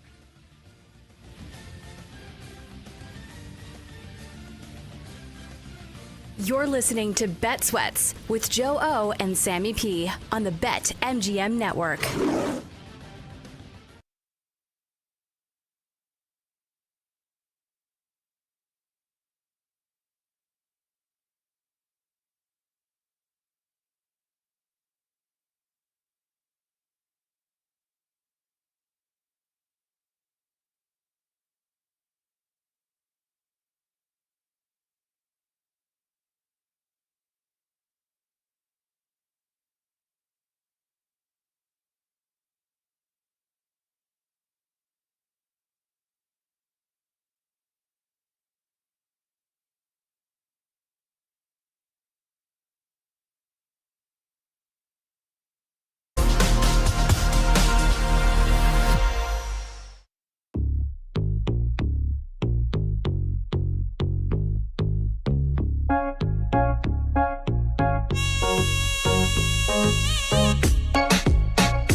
Welcome back to Bet Sweats with Joe Ostrowski and Sam Paniotovich on the BetMGM Network. If you can find a teaser at $1.20, $1.30, wink, wink. Broncos through the 7-3 from 7.5 to 1.5. And then the other side would be the Rams, 7.5 to 1.5. Assuming, as we just talked about, the Rams close 8.5, 9. You want to put that in now. That's probably my favorite teaser of the season. Strong leg. We're still sitting there. Rams favored by 7.5 at the Ravens this weekend. Didn't think that would be the number before the start of the year. Welcome back. This is Bet Sweats, BetMGM Network. Joe O, Sammy Pete, breaking down the NFL card for the weekend. Top of the hour, we'll check in with Kelly in Vegas. We were just thinking during the break that Philadelphia's got to be on fire, dude. And don't forget about that Penn State loss to UCLA after Oregon. Oh, man. I just can't imagine. You put it in the atmosphere. I just can't imagine Northwestern. Like, we're going to be on the air Monday. Folks, James Franklin is fired. If that's the story, if that's what happened, it's got to happen. Can't imagine. If they lose as a 22-point favorite, I don't have the number in front of me. Give me 2 seconds. 21.5 at BetMGM, 22 other books in Vegas. If they lose that one, it's over on the spot. In back-to-back weeks as a 22, 23-point favorite. He doesn't survive that. Now, do I really think the Kitties are going to go into Happy Valley and win? No. Yeah. But for chaos purposes, wouldn't hate it. I mean, what do you do then if you're Penn State? You have to. You have to pull the pin. You'd have to. Paul also reporting, I didn't know this, Paul reporting not only did the Eagles lose last night, and the Phillies lose last night, the Flyers lost last night too, Joe. Who's that? Are they terrible? I don't know. Flyers or Blackhawks, who has more points this year? I don't know. Paul, you can confirm, right? Isn't that because I remember asking Joe G when I was working with him about it. He's like, they're a rumor. It's the same 5,000 to 10,000 people that care. And that's about it. Like, nobody even knows what's happening with the Flyers. Every Flyers fan who cares goes to the games. And that's it. It's like the 20,000 people that are in the building, and that's it. So it's cool to be like, oh, woe is us. Oh, I did see this tweet, Flyers. though. Yeah. Yeah. The only other time, let's see, a football team has lost, an MLB team has gotten eliminated from the playoffs, and the hockey team has lost. Was in 1983, October 16th, 1983, and it was Philadelphia.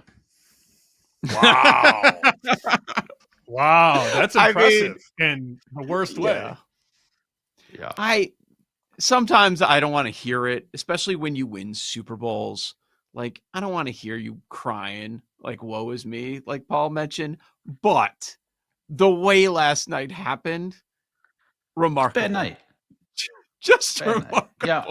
And just everything's going to go on that one play, but there were a lot of things that happened in that game that can be brought into question. 100%. Can we talk about that?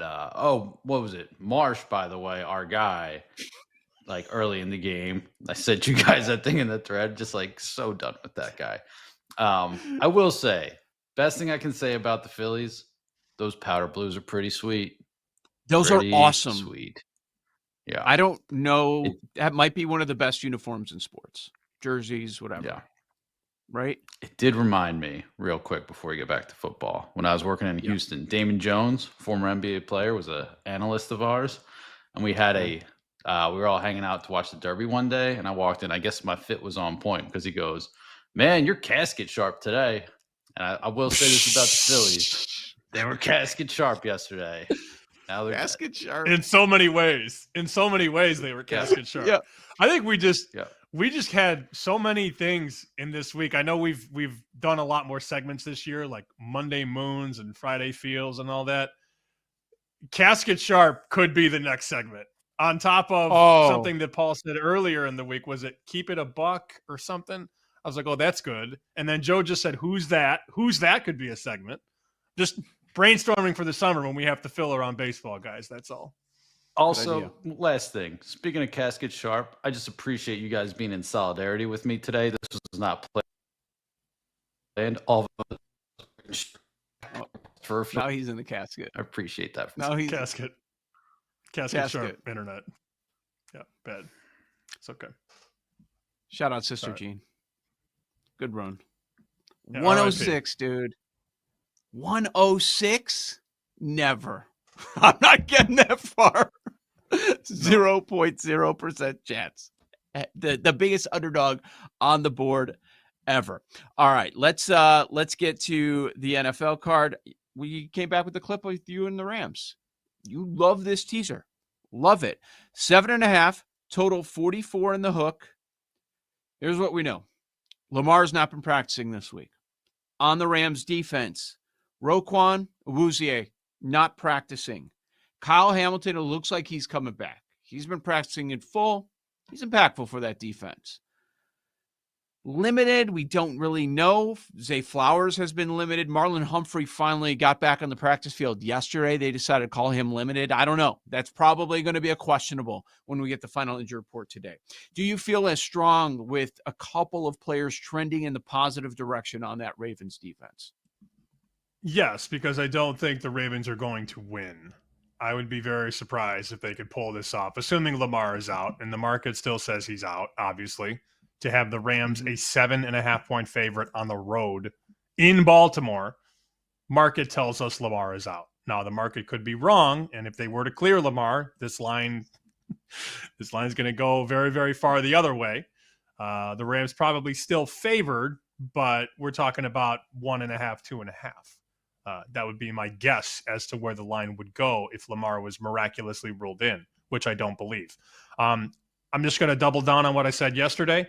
I think that's such a good teaser leg. Rams through 7-3 with Denver through 7-3. I got a bunch of DMs and texts about that. People jumping on the teaser saying it's a lock. Great. I'd love to hear that. We just got to go there, right? Oh, great bet. That's a lock. I'm like, what? Why? Why do you got to say that? Just put it in and don't say anything. Yeah. Now somebody's going to lose for sure. I never said it was a lock. I don't use the L word.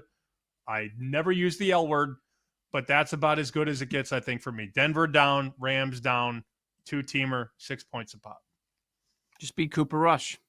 That's what it's looking like. You haven't heard anybody say that Lamar has an outside chance, have you? I've seen no positive words anywhere about them getting Lamar on the field before they go on the bye. This was always a multiple week issue. 2 to 3 weeks minimum is what I heard. So this would be week 2. I mean, he's only missed one. He just played against Kansas City 2 weeks ago. So this is a multiple week issue. So I don't think he's playing. Any interest in the over? Total 44 in the hook. Ravens, every game has gone over. If you go back to last year, now we're talking about a 19-5 run.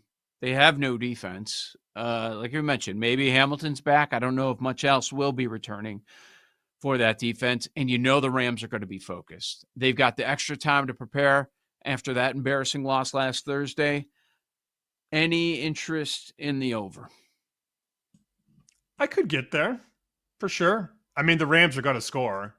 The question is, how much do you get from Baltimore with Cooper Rush? But that's a low total for a Ravens game. Right? Yeah. For a team that keeps going over, too. And for an explosive offense on the other side. I think it is low as well. The concern, though, will the Ravens do their part? Can you get into the end zone a couple of times? I'm not sure. But, I would certainly lean to the over in that one. All right, we've got Cleveland and Pittsburgh. You got the Pittsburgh Steelers coming off the bye. They had the international game a couple of weeks ago, so they decided, we'll take the bye after that, even though it's early in the season. And you got the Browns. They lose to Minnesota. Now, they're coming right back at it.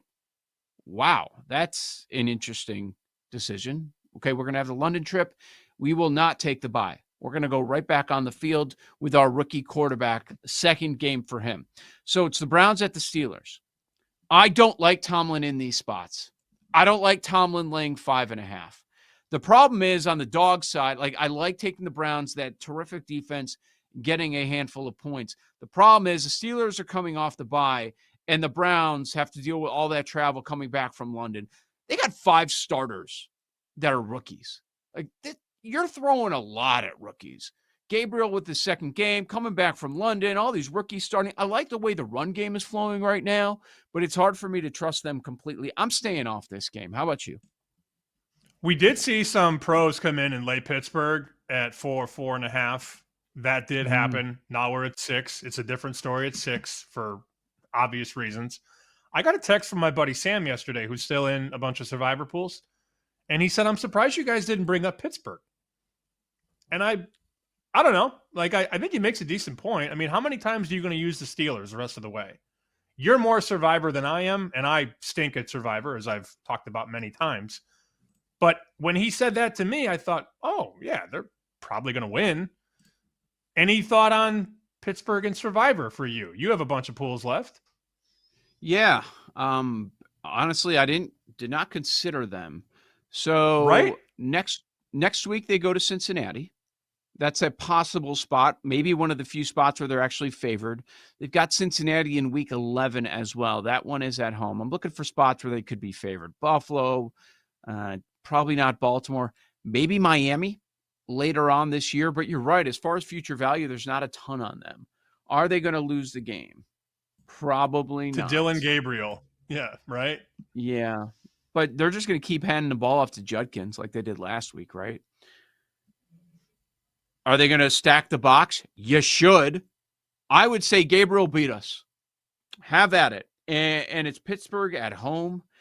The Browns are in an awful spot. It's like a scheduled loss right now for Cleveland with all this travel and everything that they're dealing with. The thing that scares me about going against Cleveland is that defense just might shut you down. That's what worries me. But Rodgers has done a very good job as far as getting rid of the ball quickly. So it's a fair point. They weren't brought up because there's so many other games that have higher point spreads. That's the reality. Sure. This total, by the way, very low, 38.5. Don't even know what to do with that. Probably will do nothing, but lowest total on the board. There are some low ones this week, but 38.5 is about as low as it gets in a non-weather game, like wind, snow, all that stuff. This is pretty low, Joe. Yep. No doubt about it. And we were just talking about London. Let's talk about the London game this week. Yes, there's another one early on Sunday morning. You got the Broncos and the Jets facing off. Now, BetMGM has this Broncos minus 7.5. There are a number of 7s out there as well. Lowish total as well. 53 and the hook. The Jets are your lone winless team in football, and the Broncos are looking good. Yep. The Broncos will definitely be the side here, no doubt. People will look to bet Denver because the Jets are a dumpster fire. I think in my younger days, I would overthink this and take 7.5 with the Jets and then look up at the half and see 21-3 and be like, oh, of course, because the Jets have quit on Aaron Glenn already. That's my concern with the Jets. Ooh. Last night's dog, different story. We liked the Giants yesterday, but the Giants are young and exciting, and they're trying to build. The Jets are a joke, and I think it's very tough to get behind a team that is so bad and also might already be tuning out the coach. From a number standpoint, it would be Jets, but from a feel standpoint, I'm out. I mentioned I do like Denver in teasers. This is not something new, but it drives home the point. Look at these teams with talented players at offensive skill positions, and they don't have anything else. Like the whole team is built around that. The Jets, Breece Hall, Garrett Wilson, they're still getting theirs. They're still putting their numbers up. They're not winning any games. And the Bengals, Chase, Higgins, obviously Burrow injured. That's a big part of it. Guess what? The Bengals are not having a great year, even if Burrow's healthy. Hate to tell you, with that defense. How'd it go last year? It's the same situation this year, and they still don't have an offensive line. And what do you know? The Jets don't have a defense. Be careful if that's how you're building teams. Be very careful. Yeah, I mean, they're going to win. The Broncos are winning this game. Do you want to lay the 7.5 is the question. I don't really want to. I can't believe I'm surprised at how bad this Jets defense is. Like, that's one thing for a number of years that you could trust. And you bring in a defensive-minded coach, and they are a bottom-tier defense right now. They stink. And that's maybe an understatement. You fired Saleh, hired another defensive coach, and the defense is worse. What are we doing? Dumb. Maybe we should just lay it with the Broncos. I tell you. Joe O, Sammy P, up next. Game of the week. The Lions and the Chiefs. Give our breakdown next on the BetMGM Network.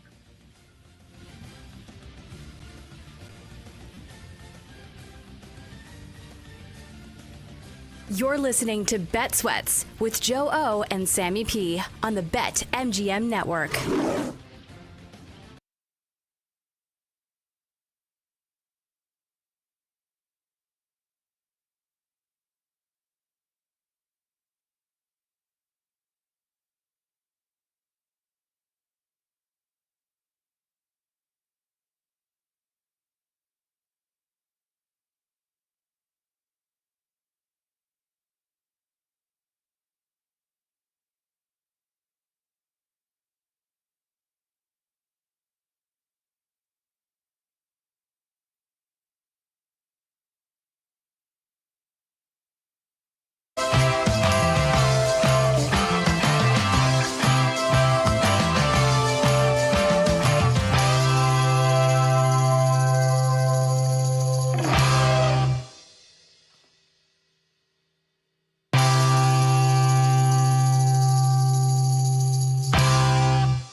Welcome back to Bet Sweats with Joe Ostrowski and Sam Paniotovich on the BetMGM Network. They're 10-1 for the Super Bowl. Have we been 10-1 before? It's rare air for sure. I don't know. I can't figure that team out. They're power rated high, of course. I love Reed and Spags. I don't know. I don't know what to do with them.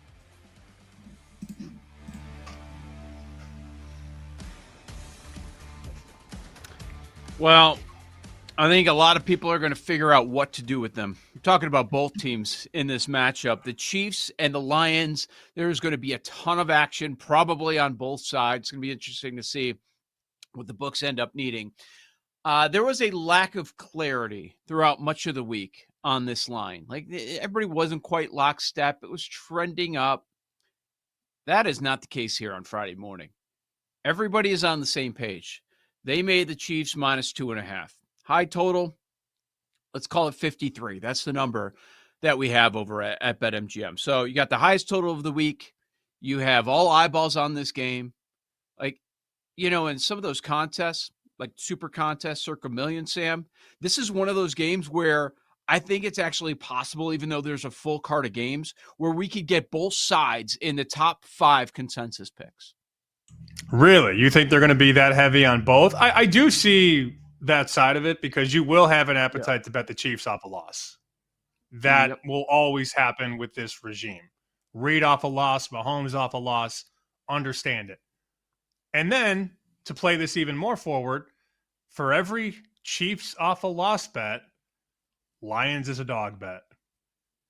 Lions have been very good as a dog. I wrote about this for Fox this week. They wanted me to do, how about this? My editor goes, hey, can you write a story about Oklahoma, Texas, and Kansas City, Detroit? And I said, yes, I can. Interesting.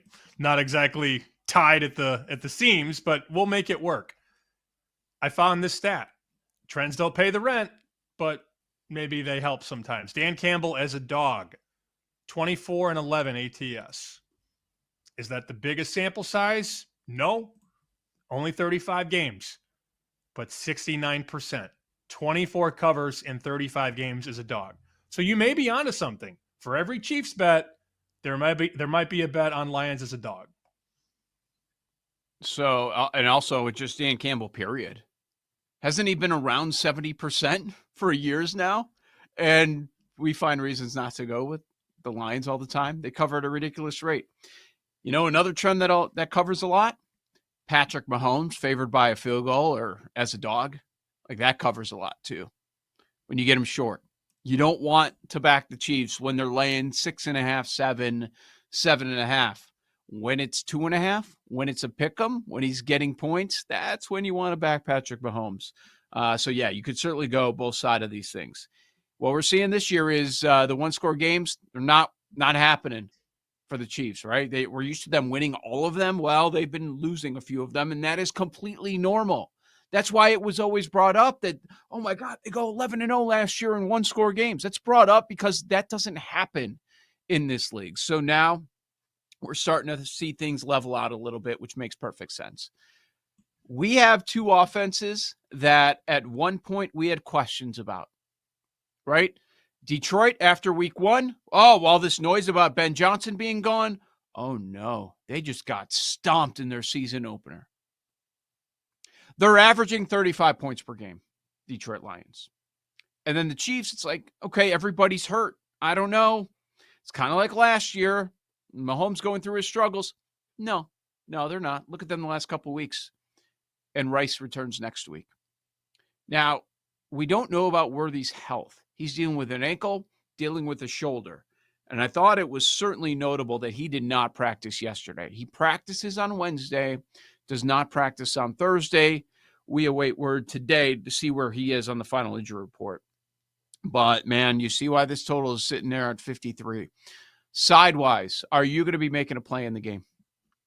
Oh, yeah, I'm on Detroit. I took 2.5. I love their defense. That's the one thing that we don't talk about enough, at least this year. Last year, we chronicled how much they had to deal with from an injury standpoint. Remember that game? They went into Dallas. They blew the doors off the Cowboys. But that was sort of the beginning of the end. That was when Hutch got hurt. And then it was just domino rally from there. They just got so many guys that were banged up.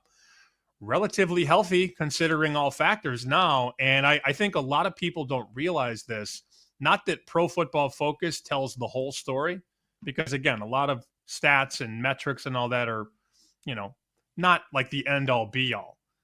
But if I were to ask you right now, I'm going to put you on the spot and ask you, what does Pro Football Focus say about the Lions? Out of 32 teams, where do you think they rank in total defense?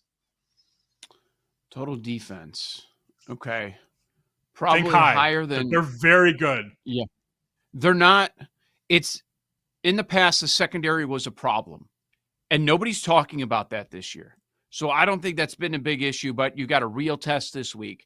So total defense, 11. 2. That's insane to me. Number 2. People don't talk the about only that. The only team that plays to the metrics better defensively is Cleveland. True. Cleveland is 1. Detroit is 2. For context, the Rams are 3, Packers 4, Jacksonville 5. Those are your top 5 defenses per the metrics. And again, we're a numbers show. I've always viewed this as sort of sports with numbers. Here you go. Detroit 2 in defense, 5 in rush defense, 4 in coverage, 2 in pass rush. That's wild how good they've been and how efficient they've been. Well, you started that by saying that they're not everything. I see other numbers that back up that claim. Like if you look at defensive success rate, they're 2. EPA per play, they're 5. Like there are a lot of numbers here that are backing up where PFF ranks them defensively, something that's probably not talked enough about after losing the defensive coordinator. So they lose both coordinators. And what are we seeing at this point? We're seeing the offense still humming, and we're seeing the defense better. Okay. Maybe it's probably crazy. Maybe it's more about the talent in this league. All that said, I'm on the Chiefs. I'm on the Chiefs. You're all in. That's right. -2.5. You and the King. Yes. All in. No, don't. Look. Damn it. Who's all the King? in. The guy you host with on Sunday? No, I choose. Yes, I choose to stay. I'm in with Paul, my brethren. But you're putting me with the King. That ain't right. No, it's you, Paul, and the flagship. All in on the Kings. No. And you said we're the flagship. Are we being lied to? I don't know who to believe, honestly. I don't know Well, anything. Sam, I'm on the here's Lions the here. thing. I took 2.5. 2.5. I think there will be a lot of people that take the Chiefs. So you could align with whoever you want to align with. I'm going to take KC in this one. This offense is looking good. And I know why you brought up that point. It is certainly fair that is a tougher matchup. I'll tell you, like in the Chiefs, here's what I'm most concerned about. Their run defense. That's what worries me. And you've got this Lions rushing offense that is as strong and as deep as anybody with the tandem of guys that they have back there. They got to be able to stop the run. If you can't, it's going to be a long, long day for that Chiefs defense. But, he looks like old Patrick Mahomes right now. He looks like the guy that we saw a couple of years ago where he's going for throats. Now he's got everybody healthy. Well, not everybody. They're almost there, but they're probably going to be there in another week or two. And I think those 10-1s are going to go away. Like, you understand why people are betting the 10-1, right? Of course. Yeah. Fundamentally, I understand it. If they don't address that pass rush, though, they're not winning the Super Bowl. That is a problem. They have to get aggressive and get some bodies on that line. One more note on this game. Chris Andrews, South Point, our friend. We've known him a long time. He said the Lions are arguably the best team in the NFL. Strong words. 100%. I would agree with that. I think they're a great bet. Boy, if the Lions lose, do they go to 10? Do they go from 8 to 10? That'd be a nice number to get on them, even if the Lions end up losing this game. Oh, yeah. On the other side, if the Lions win, we're going to hear all next week, Lions are the team to beat. You want to get ahead of that if you like Detroit. Yep. Fascinating. I can't wait to see what happens in that game. All right, Monday Night Football. Let's hit on both of these. We've got 2 games. That's why I say both of these. We've got the Bills-Falcons and also the Bears and the Commandos. Let's start with Buffalo-Atlanta. These lines, these totals, they're about the same. In the first game, you've got the Bills as a road favorite. They are 4.5 at the Falcons, and the total is 50. Of course, Buffalo coming off a disappointing loss in primetime. Now they go back to primetime on Monday. Buffalo probably in a good spot here, one would think. Mm-hmm. Off the loss, it's a low number, relatively speaking. I mean, only 4.5. I see a 4 offshore, which is a little surprising. Actually, a couple 4s. They're betting Atlanta, at least early, to knock it from 5 to 4.5 to 4. Would not be me. I think the Bills in the bounce back are a decent spot. I know some guys that like the over, but there's been kind of two-way traffic there, north of 49.5. It got to 51. Now it's back down a little bit. This would be Buffalo or pass for me. I don't know how you feel about Atlanta. I don't trust that team, and maybe I'm jaded because they burned me so many times over the last 3-4 years. I don't trust them. And I get that. There's been a lot of chatter about this Falcons defense improving, and I've talked about it. And that may be the case, but keep in mind, last time they were on the field, when they won in a surprise over Washington, that was Mariota. Before that, it was Bryce Young. Before that, you had Minnesota. They haven't seen Josh Allen, dude. They haven't seen this guy. He's coming off the loss in the Dome on that turf. Whew, indoors. I don't care that 15 days between games, I don't care. Give me Buffalo at a shorter price, right? If they do what we expect, this number's probably 6, maybe knocking on a touchdown. If they do what we thought they were going to do against the Patriots. I like Buffalo in this spot. We'll have to come back. We'll circle back to Chicago, Washington. That's your other Monday night game. We'll hit on that one as well. Joe O, Sammy P on the other side. Let's talk some college football and some NFL with Kelly in Vegas. She's next. She joined us. We'll have the room in the final hour. Lightning bets as well. You'll want to hang out. This is Bet Sweats, the BetMGM Network. You're listening to Bet Sweats with Joe O and Sammy P on the BetMGM Network. I am all in.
Welcome back to Bet Sweats with Joe Ostrowski and Sam Paniotovich on the BetMGM Network. Kansas State at Baylor. Joe, who do you think Kelly likes? Listen, I have been the most critical person on this team. I am the most critical K-State fan this season. I said it. This is the Aer Lingus curse. I never want to see my team go international ever again. We saw it with Nebraska. We saw it with Florida State. Yeah, well, Sammy, Joe, it's week 0. We haven't been to Dublin yet. Guys, you want to take 6.5 in Waco versus Baylor? And this is all of us being high on Baylor. I took Baylor over 7.5 wins. Would you take 6.5 prior to week 0 in Waco? Yes. Look for K-State plus 6.5, and of course, low 190.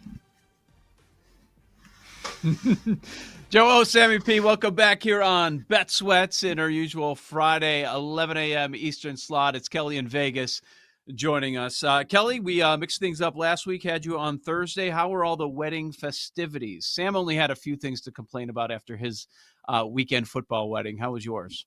Listen, we had a great time until Saturday, and I'm there watching my Wildcats on ESPN Plus by the pool on a phone, which subsequently I almost launched into the Gulf of America, but I did not.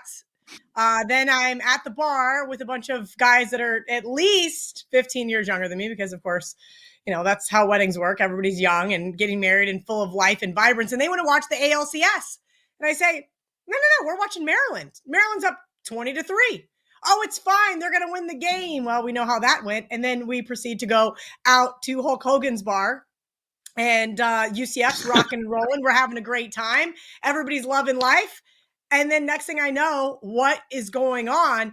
I want to be so much more mad at Kansas State, but that loss was just like just started the ball rolling down the hill with Maryland, then UCF. It was just like, all right, guys, let's pour it on. I don't know what I did to the gambling gods, but right now I'm speechless. You cannot play the game for these kids. It is what it is. Kelly is minus 110, yes, no, to have retweeted the show. What do you think, Joe? Yes or no? Minus 110. I was just getting ready to retweet the show. The no hits, baby. I knew it. I knew it. No comes in all fairness, Sammy, in all fairness, I have a very busy morning. I got an electrician over here right on the wall behind me. I'm like, please stop vacuuming. Right as soon as I sit down, you're nowhere to be found. You're yelling at the guy power washing. It's kind of a crazy Friday morning here. So the show is now retweeted. Bang. Let's go. Are they done power washing yet? Yeah, they're done.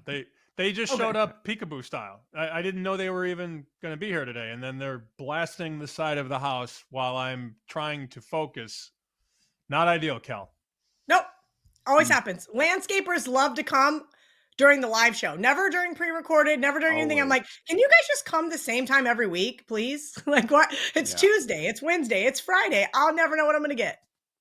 I know. Same situation over here. All right, we're going to get to your college plays, but first, I mean, it's one of the biggest sports betting stories because of the chaos last week, and the chaos started again last night. I think people were scared off after what happened last Thursday. Were you able to come out on the other side with any survivor entries? I have 6 left with the Colts. That was the saving grace. I came on the show last week. I said, I can't shove on the Rams. I let my 2 partners in the Westgate 5K convince me to play the Rams. And would I play them again? Yeah, probably. That was a right situation, maybe wrong result.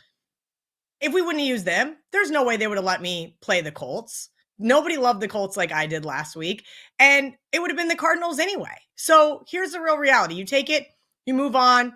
We started a revival over on Splash, and it was just like, $500. We'll see if it fills. They guaranteed it for me, $100,000. And then I tweeted, oh my gosh, 34 people played the Eagles last night, which you guys do the math. That's some nice dead money in the contest. And all of a sudden I woke up this morning and I was planning on getting one more entry myself, and that is no longer available. So listen, as much as people might be sickened by what happened last week, they're wanting to get right back in on the action.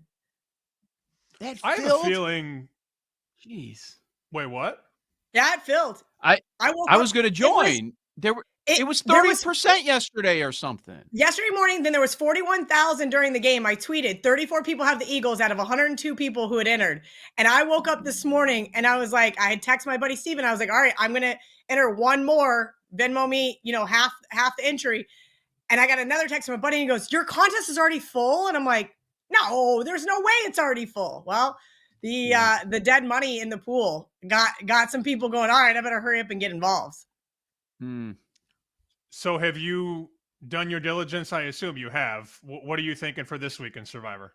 So I have some different Survivors where you have to pick two. The one that I just redid is a 2-pick. The $2.5 million one that I'm in, I have 2 entries left, is a 1-pick.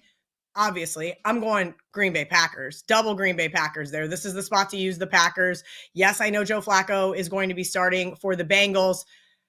I don't think it matters. Look, you're coming back from London. No, he didn't play in the game. Doesn't matter. Still a wonky travel schedule. And now all of a sudden you're practicing with a new team on Tuesday morning. So those types of things do take a little bit of time. Look, no disrespect to Joe. He is a Super Bowl winning quarterback who can probably plug and play into a lot of systems. Do I think they're going to beat the Green Bay Packers? No, I don't. The second pick, so in the double picks, is where I'm kind of like, all right, what do I do? I love the Colts again this week. There were some rumors flying around early in the week that we may not see Kyler Murray. All intents and purposes, Kyler looks like he's going to be a go. We'll see if he gets hit hard a couple times, if he stays in the game. So the Colts is kind of my 1A. My 1B is the Steelers off a bye. And kind of looking at that spot for the Steelers, but we've seen the Browns be scrappy before. Dylan Gabriel and the Browns probably should have won that game in London last week. Backdoor wide open, and Minnesota marches down the field and scores. And then the one that makes me physically ill to even think about using, but I'm probably going to sprinkle a couple in there, is the Raiders. I don't trust this team. I don't trust Geno Smith. I don't think that they're well coached. And this line coming down from 6 down to 4, I took 4.5 early in the week with the Titans. I'm not sure I want to thread that needle, but I have a feeling this is kind of one of those zig moments where you should probably just take the best team in front of you, and that is the Green Bay Packers.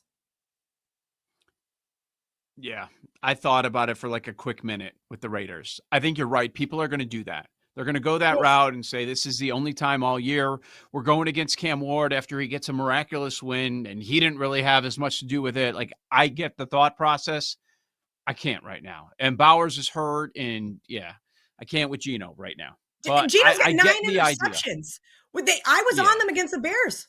I sat right here on this program and said, here's why I love the Raiders this week. And they just absolutely crushed my soul.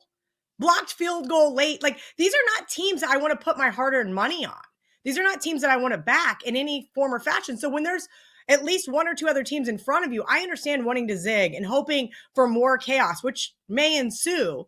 But I think you'd be pretty sick to your stomach if you had the Packers available and you knew you weren't going to use them on Thanksgiving versus the Lions. Like, we've talked about that in several weeks. And you went with the Raiders. Yeah, everything had to go wrong for the Raiders to lose that game to the Bears. That was during the wedding. There was somebody at the table watching the game because I couldn't watch it because they didn't have TVs in the room with the reception.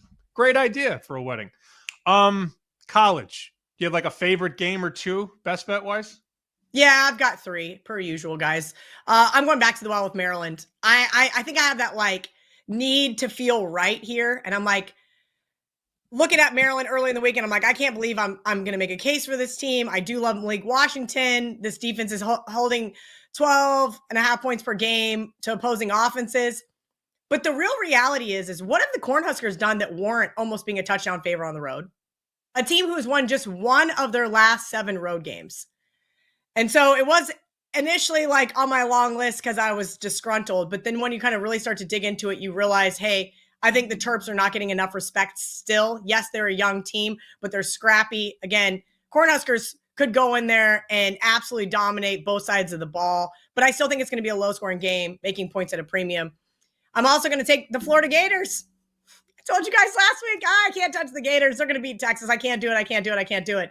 But I think that this is kind of the same thing as we talked about K-State last week. We know teams are better than their record. DJ Lagway protects the football. They would have got that win in LSU. And here they go. They get to take up a nice step ahead, beating Texas, knocking them out of the top 25 against an A&M team that I'm not sure has faced anybody worth noting. I don't think Notre Dame's as good as advertised. They sure as heck haven't played a defense like Florida. And I know Kyle Field is a tough place to play, especially at night, but 7.5 was calling my name here. Aggies dropped 10 of their last 11 versus the spread versus non-top 25 opponents. And last but not least, South Carolina, a team that I've been betting against as a favorite all year long. I'm going to take them +9. If you guys remember last year, South Carolina was dominating this game, 17-0. Lenora Sellers gets hurt, refs get involved, and LSU wins on the road 36-33. And I would call it a controversial game. But the reality is the Gamecocks have done really well against the spread in SEC, 10-3 in their last 13. And look, I can't wait to lose this game in horrifying fashion. What is going to happen? How are we going to lose the money line in Death Valley at night? I haven't figured that out yet, but I do love the +9. All right, Kelly in Vegas, Maryland, Florida, South Carolina. This is BetSweat's BetMGM Network. I know you're asked by everyone, what do we do with Oklahoma, Texas? Is Mateer going to play? Now we see it flip. Now it's gone the Oklahoma way with the positive news, I guess. How much you want to trust Oklahoma, I don't really know. But Oklahoma now a short favorite. It's a coin flip either way. Oklahoma, Texas, what are your thoughts? You know, it's really funny. I text another friend of ours early in the week, and he goes, "What do you think?" And I said, "This is the type of game I've seen Texas win, right? They were looking ahead last week. They had Oklahoma circled. Here's the reality. Arch Manning is either hurt, not as good, not living up to the hype, but I'm not sure Oklahoma warrants here on a neutral field being much more than a 1-point favorite, right? If it gets to 2.5, because Mateer is going to play and everybody's looking a little, I may start looking at Texas. But one of the things I thought was crazy was this low total. I know last year it was like a rock fight, or maybe it was even the year before. Regardless, I could see this being more of a shootout. I'm not impressed by either one of these defenses. I don't think that either one of them are anything to write home about. Arch Manning can turn it around maybe against this secondary, and they could light up the scoreboard. When it was 42.5, I thought, man, that seems real cheap. Not going to get to the window probably on this game, but I did have a couple people want to play Texas in the college football contest. So I said, all right, fine. We'll throw it in our top 7 plays. Should Texas probably bounce back and win this game? Yes. But I do think something's inherently wrong there in Austin. Joe and I are heads up on this one. I have Texas. He likes Oklahoma. He thinks Mateer is going to go. Nobody knows, though. I mean, bookmakers don't know. Yeah. I don't think Texas knows. Maybe Oklahoma knows, but it's just very hard for me to believe that a kid who had surgery on his thumb, on his throwing hand 16 days ago is going to come out and be the man that we think that, you know, he's projected to be. It's a lot to ask of the kid. And Joe said something earlier I thought it was really interesting.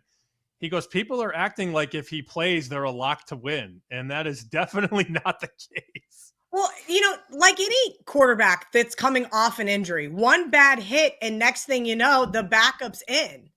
Again, like you just said, Sammy, 2 weeks ago, he just had surgery on his throwing hand. This kid's also got bigger aspirations probably. Maybe the NFL. He's got an NIL check coming through. Yes, this is Texas. Of course, you want to go in there and win this game for your team, but you can only do so much. I mean, what are they going to do?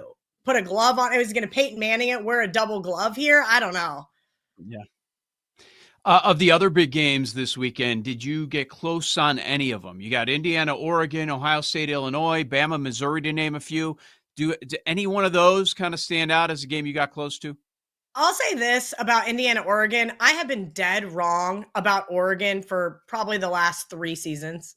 just throwing that out there.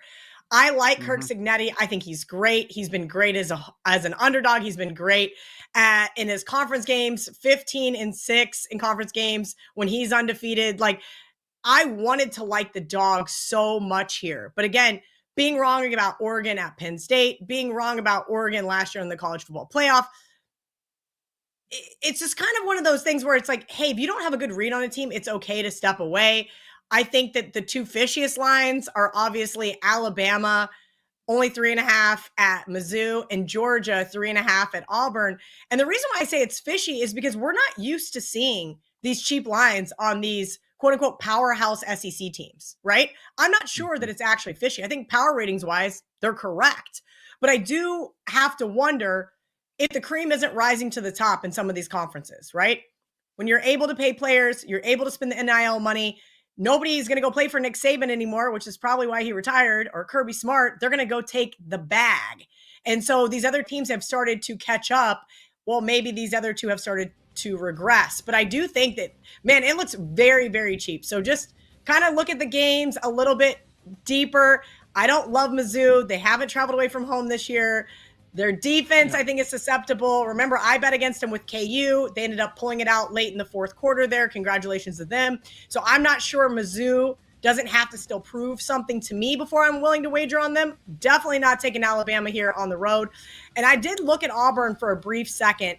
My problem is Auburn offensively has not shown me that they have the firepower to be able to beat a team like Georgia. And of course, you're going to beat a team like Georgia in the trenches. It's going to be a 14-13 final and an absolute boring game, but SEC fans will tell you it's fun defensively. That's Kelly in Vegas every Friday here on Bet Sweats. Thank you so much, Kelly. Best of luck this weekend. 2-minute drill on the other side. You've got the BetMGM Network. You're listening to Bet Sweats with Joe O and Sammy P on the BetMGM Network.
time to go no huddle with the Bet Sweats 2-minute drill on the BetMGM network. Make it legendary.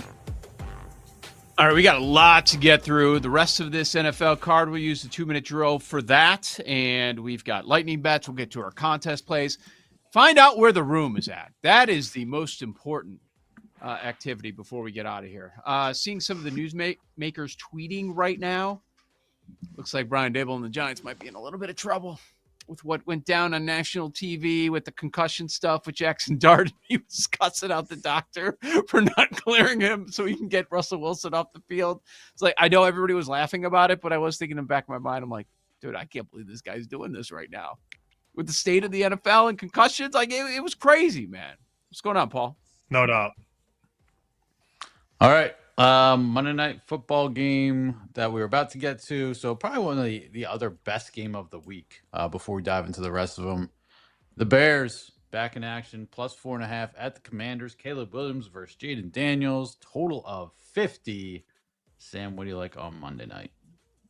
I wish Washington was a little bit cheaper, but I will still be on the Commanders here in contest -4.5. What'd you say, Paul? Bears win the bye week. Everybody excited. You just beat the Raiders because you blocked a field goal. The Bears are back. And now they lose by 7 to Washington. We were talking about some teams like Detroit, Seattle, how they're kind of metric darlings right now. I think a sneaky metric darling is Washington. When you take a look at where they rank in a lot of key categories offensively and just overall too. I mean, net yards per play, they're number 6 in the NFL, while the Bears are 28. My first reaction was this line seems like a lot. And I think the more and more I dig into this game, as we start to get some news on it too, like, oh, I understand why it's in that 4.5 to 5 range. Because I was thinking first 3.5. Fail, marry, revenge, and all that. We know the Bears will get money. They always end up taking money. People forget about all of their issues after they go on a bye week. You know, some people will bet into that. Oh, you're an underdog getting 4.5 to 5 points. I bet you people will take the 2 dogs in that same spot on Monday. 15 days between games, the Falcons and the Bears. The injury report yesterday looked awful. I assumed a couple weeks between games that they would be a lot healthier. Based on the first practice of the week, not so much. Darnell Wright, the right tackle, not practicing. Brisker, the safety. Grady Jarrett, not practicing. Kyler Gordon, limited. Jonah Jackson, the right guard, was limited as well. Don't forget about the Jalen Johnson injury. This Bears defense is still beat up. Now you face a real quarterback. So I understand why we're at 4.5 to 5. I totally get it. I kind of don't even care if McLaurin's good to go. The march to Jaden Daniels MVP starts on Monday night. That's right. Bengals and Flacco. +14 at the Packers. Total of 44.5. Again, we've talked a little bit about these games throughout the week, so we can go as quick or as long as you guys, well, within 2 minutes as you guys want. Joe, Bengals, Packers. Yeah, I never lay 2 touchdowns in the NFL. Once we get to 14, 15, 16, I'm usually not very interested. My only question is, do I do it in Survivor? I don't want to do it with all of them. It sounded like KIV was doing KIV shove on that, right? Like with the 2 spots that she was talking about. I don't think I'm going to get there because there are other spots to take Green Bay, but I certainly understand it. You have a massive difference between this point spread and some of the others. Don't forget, the last time we saw Green Bay, they didn't look great. Like, they looked awesome for 2 weeks, and they were going to win the Super Bowl, but there are some issues that they need to hammer out, and this is a perfect spot for that, going against a quarterback that's been there about 2 days. So I expect the Packers at home to take care of business, and they're probably going to cover the number. Every time I hear Paul say Flacco, it makes me laugh. I also, have you guys seen the clip of that comedian Stavros talking about Flacco? If you haven't, it's very good. He's talking about the Meathead Ravens fans who are like, yeah, Lamar's fine, but there's something about Flacco. He's like, I just trusted Flacco. It's very funny. It's a good clip if you haven't seen it. I'll take the points. In my contest, I just ripped through it during the break. I do have Bengals plus 14 on there. You get the Flacco bump for one game, and then the Flacco bump goes away. But I'll be on the Bengals. All right. Titans plus 4 off the win, a miracle win in Arizona. Titans plus 4 at Vegas. Total of 41.5, Sam. This got down to 3.5 yesterday. You're thinking, geez, they're betting the Titans at 4. You know, I understood the support coming in at 6.5 and 6. You notice when it hit 3.5, Joe. It went right back to 4.5. So that was sort of the resistance point on Vegas. I hate laying points with bad teams, though. It's a pass. I also don't want to bet the Titans off of the win of their season, like the best game they've played so far. So it's a total stay away from me, man. Bauer's still not practicing. When it comes to this game, I remind you, you don't have to bet every game on the board. You don't have to consider every game on the board. This is an immediate scratch-off. I want nothing to do with this game. I hate both sides. I'm just uninterested. I would be so mad if I bet money on this game and you end up losing. Like, why? Of the entire board, you had to land on this game. I don't want anything to do with it. I'll be pulling for the Titans for survivor purposes, but if we keep it a buck, this game is ass. Next game, yes. Cowboys minus 3 at Panthers, total of 49.5. Joe. Holy smokes. I kind of like the Panthers. This injury report for Dallas is the longest I've seen on any team this week. Like, it's amazing. Remember, 4 starting offensive linemen were out last week. You're still looking like not going to have CeeDee Lamb here. And Carolina's different at home. Bryce Young plays much better at home. I understand why this dropped. We're still 3 everywhere, right? They're not giving us a hook anymore. Looks like. I see 3s. Yeah, all 3s. I see one spot that has a 3.5, but yeah, we got to call it 3 right now. That gives me a little bit of hesitation, but I think we could get back to that 3.5 come Sunday. I lean to the Panthers. Boy, this Cowboys team is really beat up, and they have an awful defense. Maybe it's one of those games where Bryce Young actually shows up. I'm not a big fan of the Panthers' defense, especially their pass defense. Dak's passing prop at BetMGM is 243.5. On the high side of the market, it's 247.5. Where is this number on Sunday? Probably bigger. Probably 249, 250. So on the low end of the market at BetMGM, I go over 243.5 on Dak. What about like Rico that look? Dowdle? Rico Dowdle revenge game? No. Yes. Don't care. I heard that. Do not care. Nope. Well, he'll be in the room on Sunday, probably. All right, you guys have said this line stinks. Patriots minus 3.5 at the Saints. This total cannot be 49.5. That's got to be a bad job by me. Oh, it's 46. Joe. Yep, 46. Patriots off their win of the year. Best win they've had in a number of years in Buffalo on Sunday night. And you've got the Saints. Rattler gets his first win, right? +5 in the turnover margin against the Giants. The line does stink. The Patriots don't have any run game to speak of, but don't tell that to a Patriots fan. They don't want to hear that at all. They think their defense is great, even though it isn't. This team has holes, and it's being talked about like it doesn't. Drake May, that was a phenomenal performance, a gutty effort, everything they were able to do in that game. This is Saints or pass as far as I'm concerned. Sam? Saints money line. Let's go. Come on. It's the only way I would look in this one. Yep. It's the only way. You can't lay 3.5 on the road after taking down the Bills with the Patriots. Sneaky sandwich spot, which I know is not as much of a thing in the NFL. Vrabel revenge game in Tennessee next week. So, yeah. They're going to beat the doors off Tennessee, too. Yes. This will be perfect. 100%. Let them lose to the Saints, Everybody will pump the brakes, and then they'll go in Next and week. beat Tennessee 32-0. All right, last Great call. NFL game. Yeah.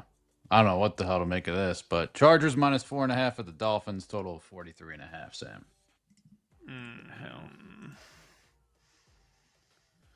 I think we saved this one for last for a reason. Usually they save the best for last. For this show, we save the game that we hate for last. What do you do here? I said it early in the week. You would love a team that wants to run the ball because Miami's not good against the run, but the Chargers have a mangled offensive line, and their two best running backs are out. So you're going to see Haskins and Vidal. I'm not betting it. Pass. Pass. So the Chargers don't have an offensive line, but the Dolphins don't have a pass rush. So what are we going to do in this spot? Yeah, like you mentioned, no run game, down to the third running back already with Hampton and Harris out. I'm staying far, far away. It's another one of those games I just have no interest in. And the Dolphins have kind of quit, or you would understand if they have. Anyway, so that is the slate. Yeah. Neither team can run. Huh. Yeah.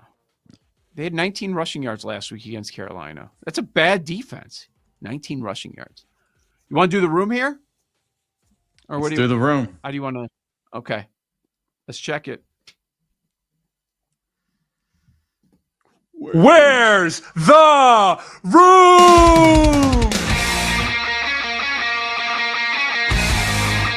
All right, Paul, what do we have in the room? We have college, we have NFL. We're going to hit some of it now, some later. What do we have? Yeah, let's run through college. Let's dip over to college real quick. Good. So, most bet teams at BetMGM for the college football weekend. And again, these numbers are terrible. 8-26-1 for minus 20.6 units. That's all. Just something to think about. 8-26-1. It's pretty good. No? All right. So number 5. Yeah, maybe they're due. 23, 24%. Yeah. Shocker, spoiler, all favorites this week. Starting with number 5. Georgia, minus 3.5 against Auburn. Makes sense. All they got to do is win by 4. Number 4, Sam, you'll love this. Buckeyes, minus 14.5. Let's go. ILL, Jake. Get the Altmaier jersey out.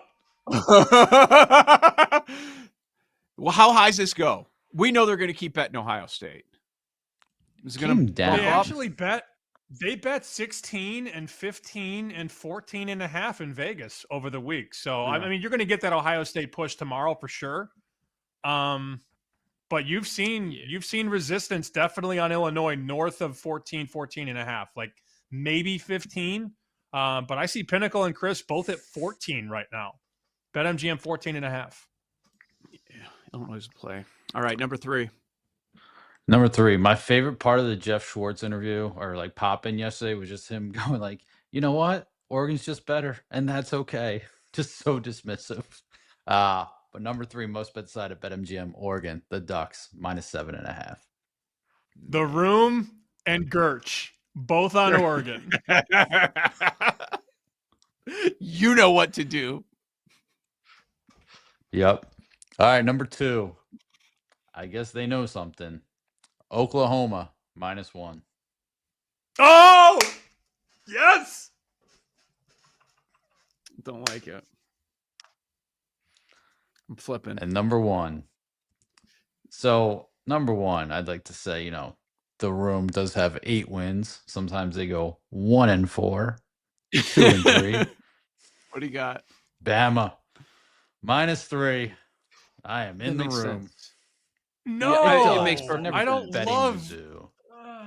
Yeah, I don't I don't love hearing That's your that. team. Do not love it. But also, like, how many times have we taken this sexy, trendy, undefeated underdog that plays a good team for the first time and gets pounded? Like, would it surprise you if Bama took a 14-0 lead and never looked back? Nope. Not for a second.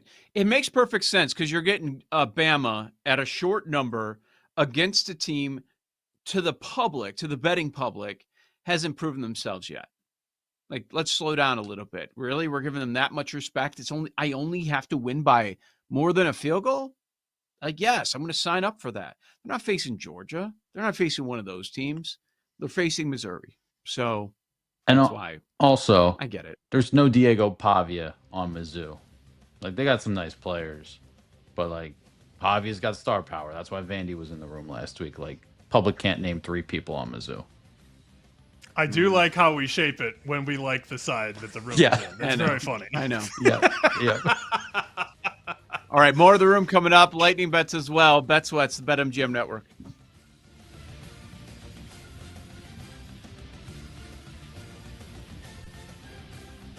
You're listening to Bet Sweats with Joe O and Sammy P on the BetMGM Network.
Welcome back to Bet Sweats with Joe Ostrowski and Sam Paniotovich on the BetMGM Network.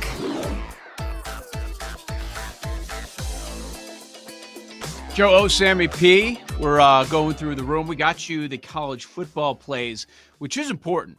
8, 26, and 1. We always say it. Forget the follows. Forget a great follow, somebody on a heater. Everybody falls for that. And they come back down to earth. Give me a great fade. 8, 26, and 1. Number 1, Bama. Number 2, Oklahoma. 3, Oregon. 4, Ohio State. 5, Georgia. 5 favorites. All right, Paul, let's hit on the National Football League. All right, Colts. NFL sides. Just Hit us with the Colts, Paul. I know it's coming. I know it's in there. All right, we can hop around. Number 2 most bet side at BetMGM for Week 6, Colts -7.5. Number 2. Number 2. Yep. And just a reminder, these sides are 7, 17, and 1 for -11.7 units on That's the season bad, too. NFL sides. Jeez. Yeah. All right, number 5. They are waking up early. Broncos -7.5. Mm-hmm. Number 4. Expected. Yep. Yeah. Number 4. Bills -4.5 against the Falcons. Bounce back. And it's going to be going through the roof on Monday. Yeah.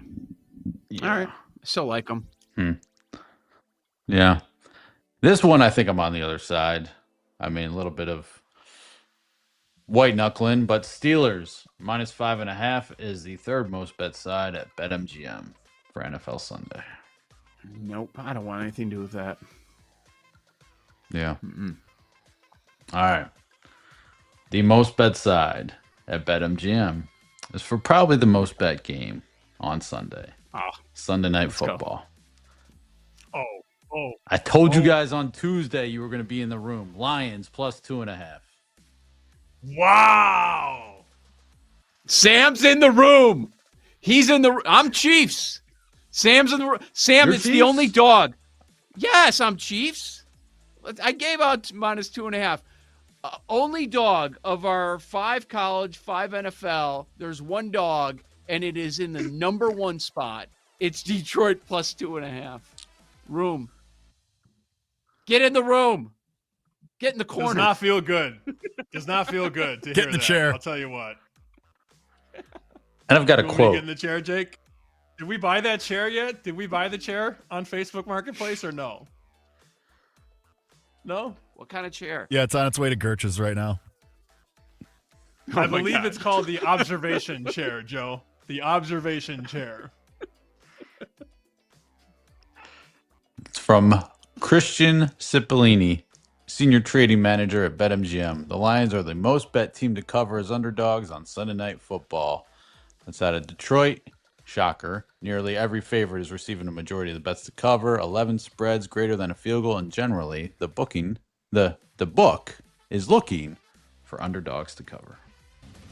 I am all in. Fossil Moon. Fossil. Are you flipping, Sam? Are you good? No, it's already done. I bet 2.5.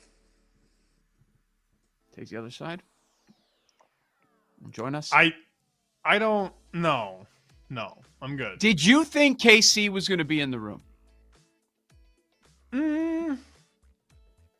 When Paul started to say the number 1 game, I started to get excited and think he was going to say, "Oh, of course it's Chiefs." Was not expecting Lions, but I'm hoping that the room gets one right. You know, sometimes you find that nut. All right, there you go. There you have it for the weekend. In the observation chair, Sam Paniotovich. On Sunday night. Can we hold on? Since we're going down this path already, can we talk about the Oreo McFlurry guy? Or no? I mean, Oh my I God. sent this to you guys the other day, right? No? Okay, fine. We don't have to. You're Just not- Google. Maybe don't Google it. The guy was going to do something really weird if South Carolina goes 5-0 with a McFlurry. Okay. So you could just search for that on your own time. All right. Before we jump in with our contest plays, I see where the room is at for tonight for Game 5. You tell me how you feel. Kirby under 6.5 Ks. Yeah. Kirby under 6.5. Kerry Carpenter over to hit a home run, basically. Number 3, Kirby under 15.5 outs. 2, Riley Green over half a home run. And Kirby under outs. So they hit him at 15.5 and 16.5. 16.5 is minus 185. They hit that. And wow. They're fading Kirby. Big time. 3 of the 5 bets. Honestly, I'm shocked it's not all Scooble. Yeah. Just I thought for positive sure stuff? Scooble strikeouts would be on there. Yeah. All right. Whatever. I am. They've been okay with baseball. Side note here: I'm getting many texts about the observation chair. It's going over very well. Do they A know lot what you're of, talking about? Oh yeah. Everybody knows. If the Lions lose and get embarrassed, actually, if they lose at all and don't cover, Gerch, I give you full permission to AI me in the chair. Full Let's be honest. permission. He was doing it with or without permission. He's probably already got No. it saved. No, I think you need permission on this one, especially if it's going to hit social media. I think that's how that works. Yeah. Can we show the guy power washing my house, or can we not do that? Gerch made an AI of the guy power washing the house. I don't know if we can use Do we it. get or not. approval? Yeah, I think Hold we on. got it. We're going to get it. Yeah, that's the guy that was outside my house at 9:15 in the morning, just going to work on the side of the house, right there. It did sound like you were going through a car wash. I didn't know it was happening. I had no idea these guys were coming today. I mean, it's an expensive project, so I guess I should have known the schedule. But the show starts, and all of a sudden, like all over the side of the house, and I'm like, "What the hell is going on?" The British are coming. The British are coming. Like I don't know what's going on. It was that guy, that astronaut, right there, just power washing the soul off my house. How it's expensive. It's a big one. Like Bad. you want one of Not these happy. futures to come through. Yeah, you need one of these Carson futures Beck to come through. better win the Heisman. That's all I'm going to say. Exactly. All right, let's land on our contest plays. We come up with 5 picks that we can agree on as a show in the NFL. Sam, throw out a team. Lions? No. Vetoed. Fine. The room. Sam's trying to make this a Plus triple one. seater chair. Seabags, +1. No, I'm not saying. No, he's trying to make it a sofa. No, not happening. Seattle, Room for I'm one in. more. Observation sofa. Moon. Sectional. Seattle. Go ahead, Final Joe. answer. All right. Seattle's in. Seahawks. Seattle's in. We're getting +1 in the contest. Okay, you tried going with the room. I'll try. Buffalo -4.5. It would not be. That's Falcons where I for me. was. Yeah, it's not Falcons. That's where I was at before the room. We can. Yeah. The room wins once or twice a week. Yeah, the room's going to hit Lions, too. Number 1? Does the room All ever in. hit I'm one? all in now. I'm all in. I know. You should get a tattoo. Head to head. And it Head looks to like head, all Allen in. is being tattooed on you. Yes. Who you got, Paul? Cardinals. +7. In the contest, it's +7. Yep. The Jack Nicholson, like the meme where he's like, that one? That's it. Yep. Yep. Okay. So we need another one. How about the Saints plus 3.5? I knew you were going there. Okay. Yeah, that's the one I was going to throw out. Let's see. Man, all the sides Joe, are up. What do you like? We could do a hostile takeover. We have 2 out of 3. KC? Yeah. No. If you guys go KC and it doesn't hit, you're in the chair. Just know that. Oh man, that's a fair counter. If you override me and we lose, that's the definition of you know what. Does anybody like San Francisco? That's the one I was going to throw out. Catching 3. I don't hate it. I mean, we don't know the quarterback, but I think it's Mac Jones. I don't care. Yeah, I'm planning on Mac Jones. Yep. Where you at on that game, Sam? I can do it. I'm down for Niners. All right. So we've got 5 dogs. 4. No, Buffalo. Oh yeah, Buffalo's the favorite. Okay. San Francisco plus 3, New Orleans 3 in the hook, Zona touchdown, Seattle plus 1. We think they're going to close the favorite, and then Buffalo laying 4.5 on Monday. Surprised we didn't land on Washington. Paul, are you on Washington this week? We didn't get your thoughts. I am. Yeah, I'm on Washington. Yeah, I think, again, defense still banged up off a bye for the Bears, and I think Jaden balls out. All right, college football this weekend. It's time to zero in on every snap. Activate your Odds Boost token on any college football bet, and you'll receive a bigger payout if your bet wins over at BetMGM. Sam, did we get all the college plays in from you? Yeah, I like Texas a Got 'em bunch, Illinois as well. Jake, are we doing it? Are we ILLing it on Saturday? Sure. Why not? I'll throw up. Sure. Great. T-Grays tonight, though. Most important. Scooble. Let's go, Tigers. Yep, let's go, Scooble. Let's finish this off. Get into the ALCS.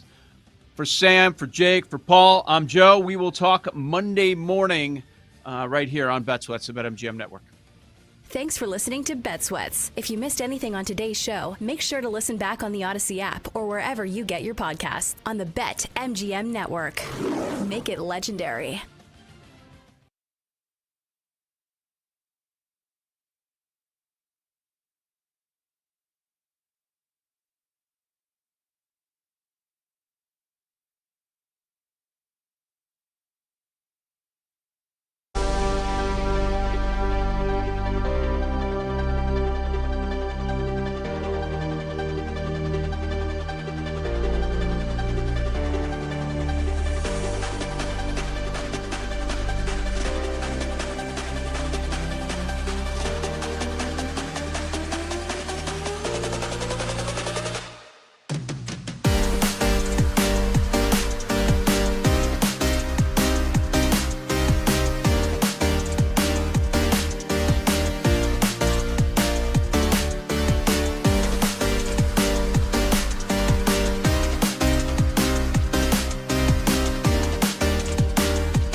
Your college football game day has come early. Goes down the field for Sicky, goes up high. He's got getaway from the top speed, and the ball is free. Woo! What a hit! You got barbecue back there. From underdog triumphs to powerhouse showdowns, we've got your winning playbook covered. It's BetMGM-U with Chris Mack, RJ Choppy, and John Martin on the BetMGM Network. Make it legendary. Please gamble responsibly.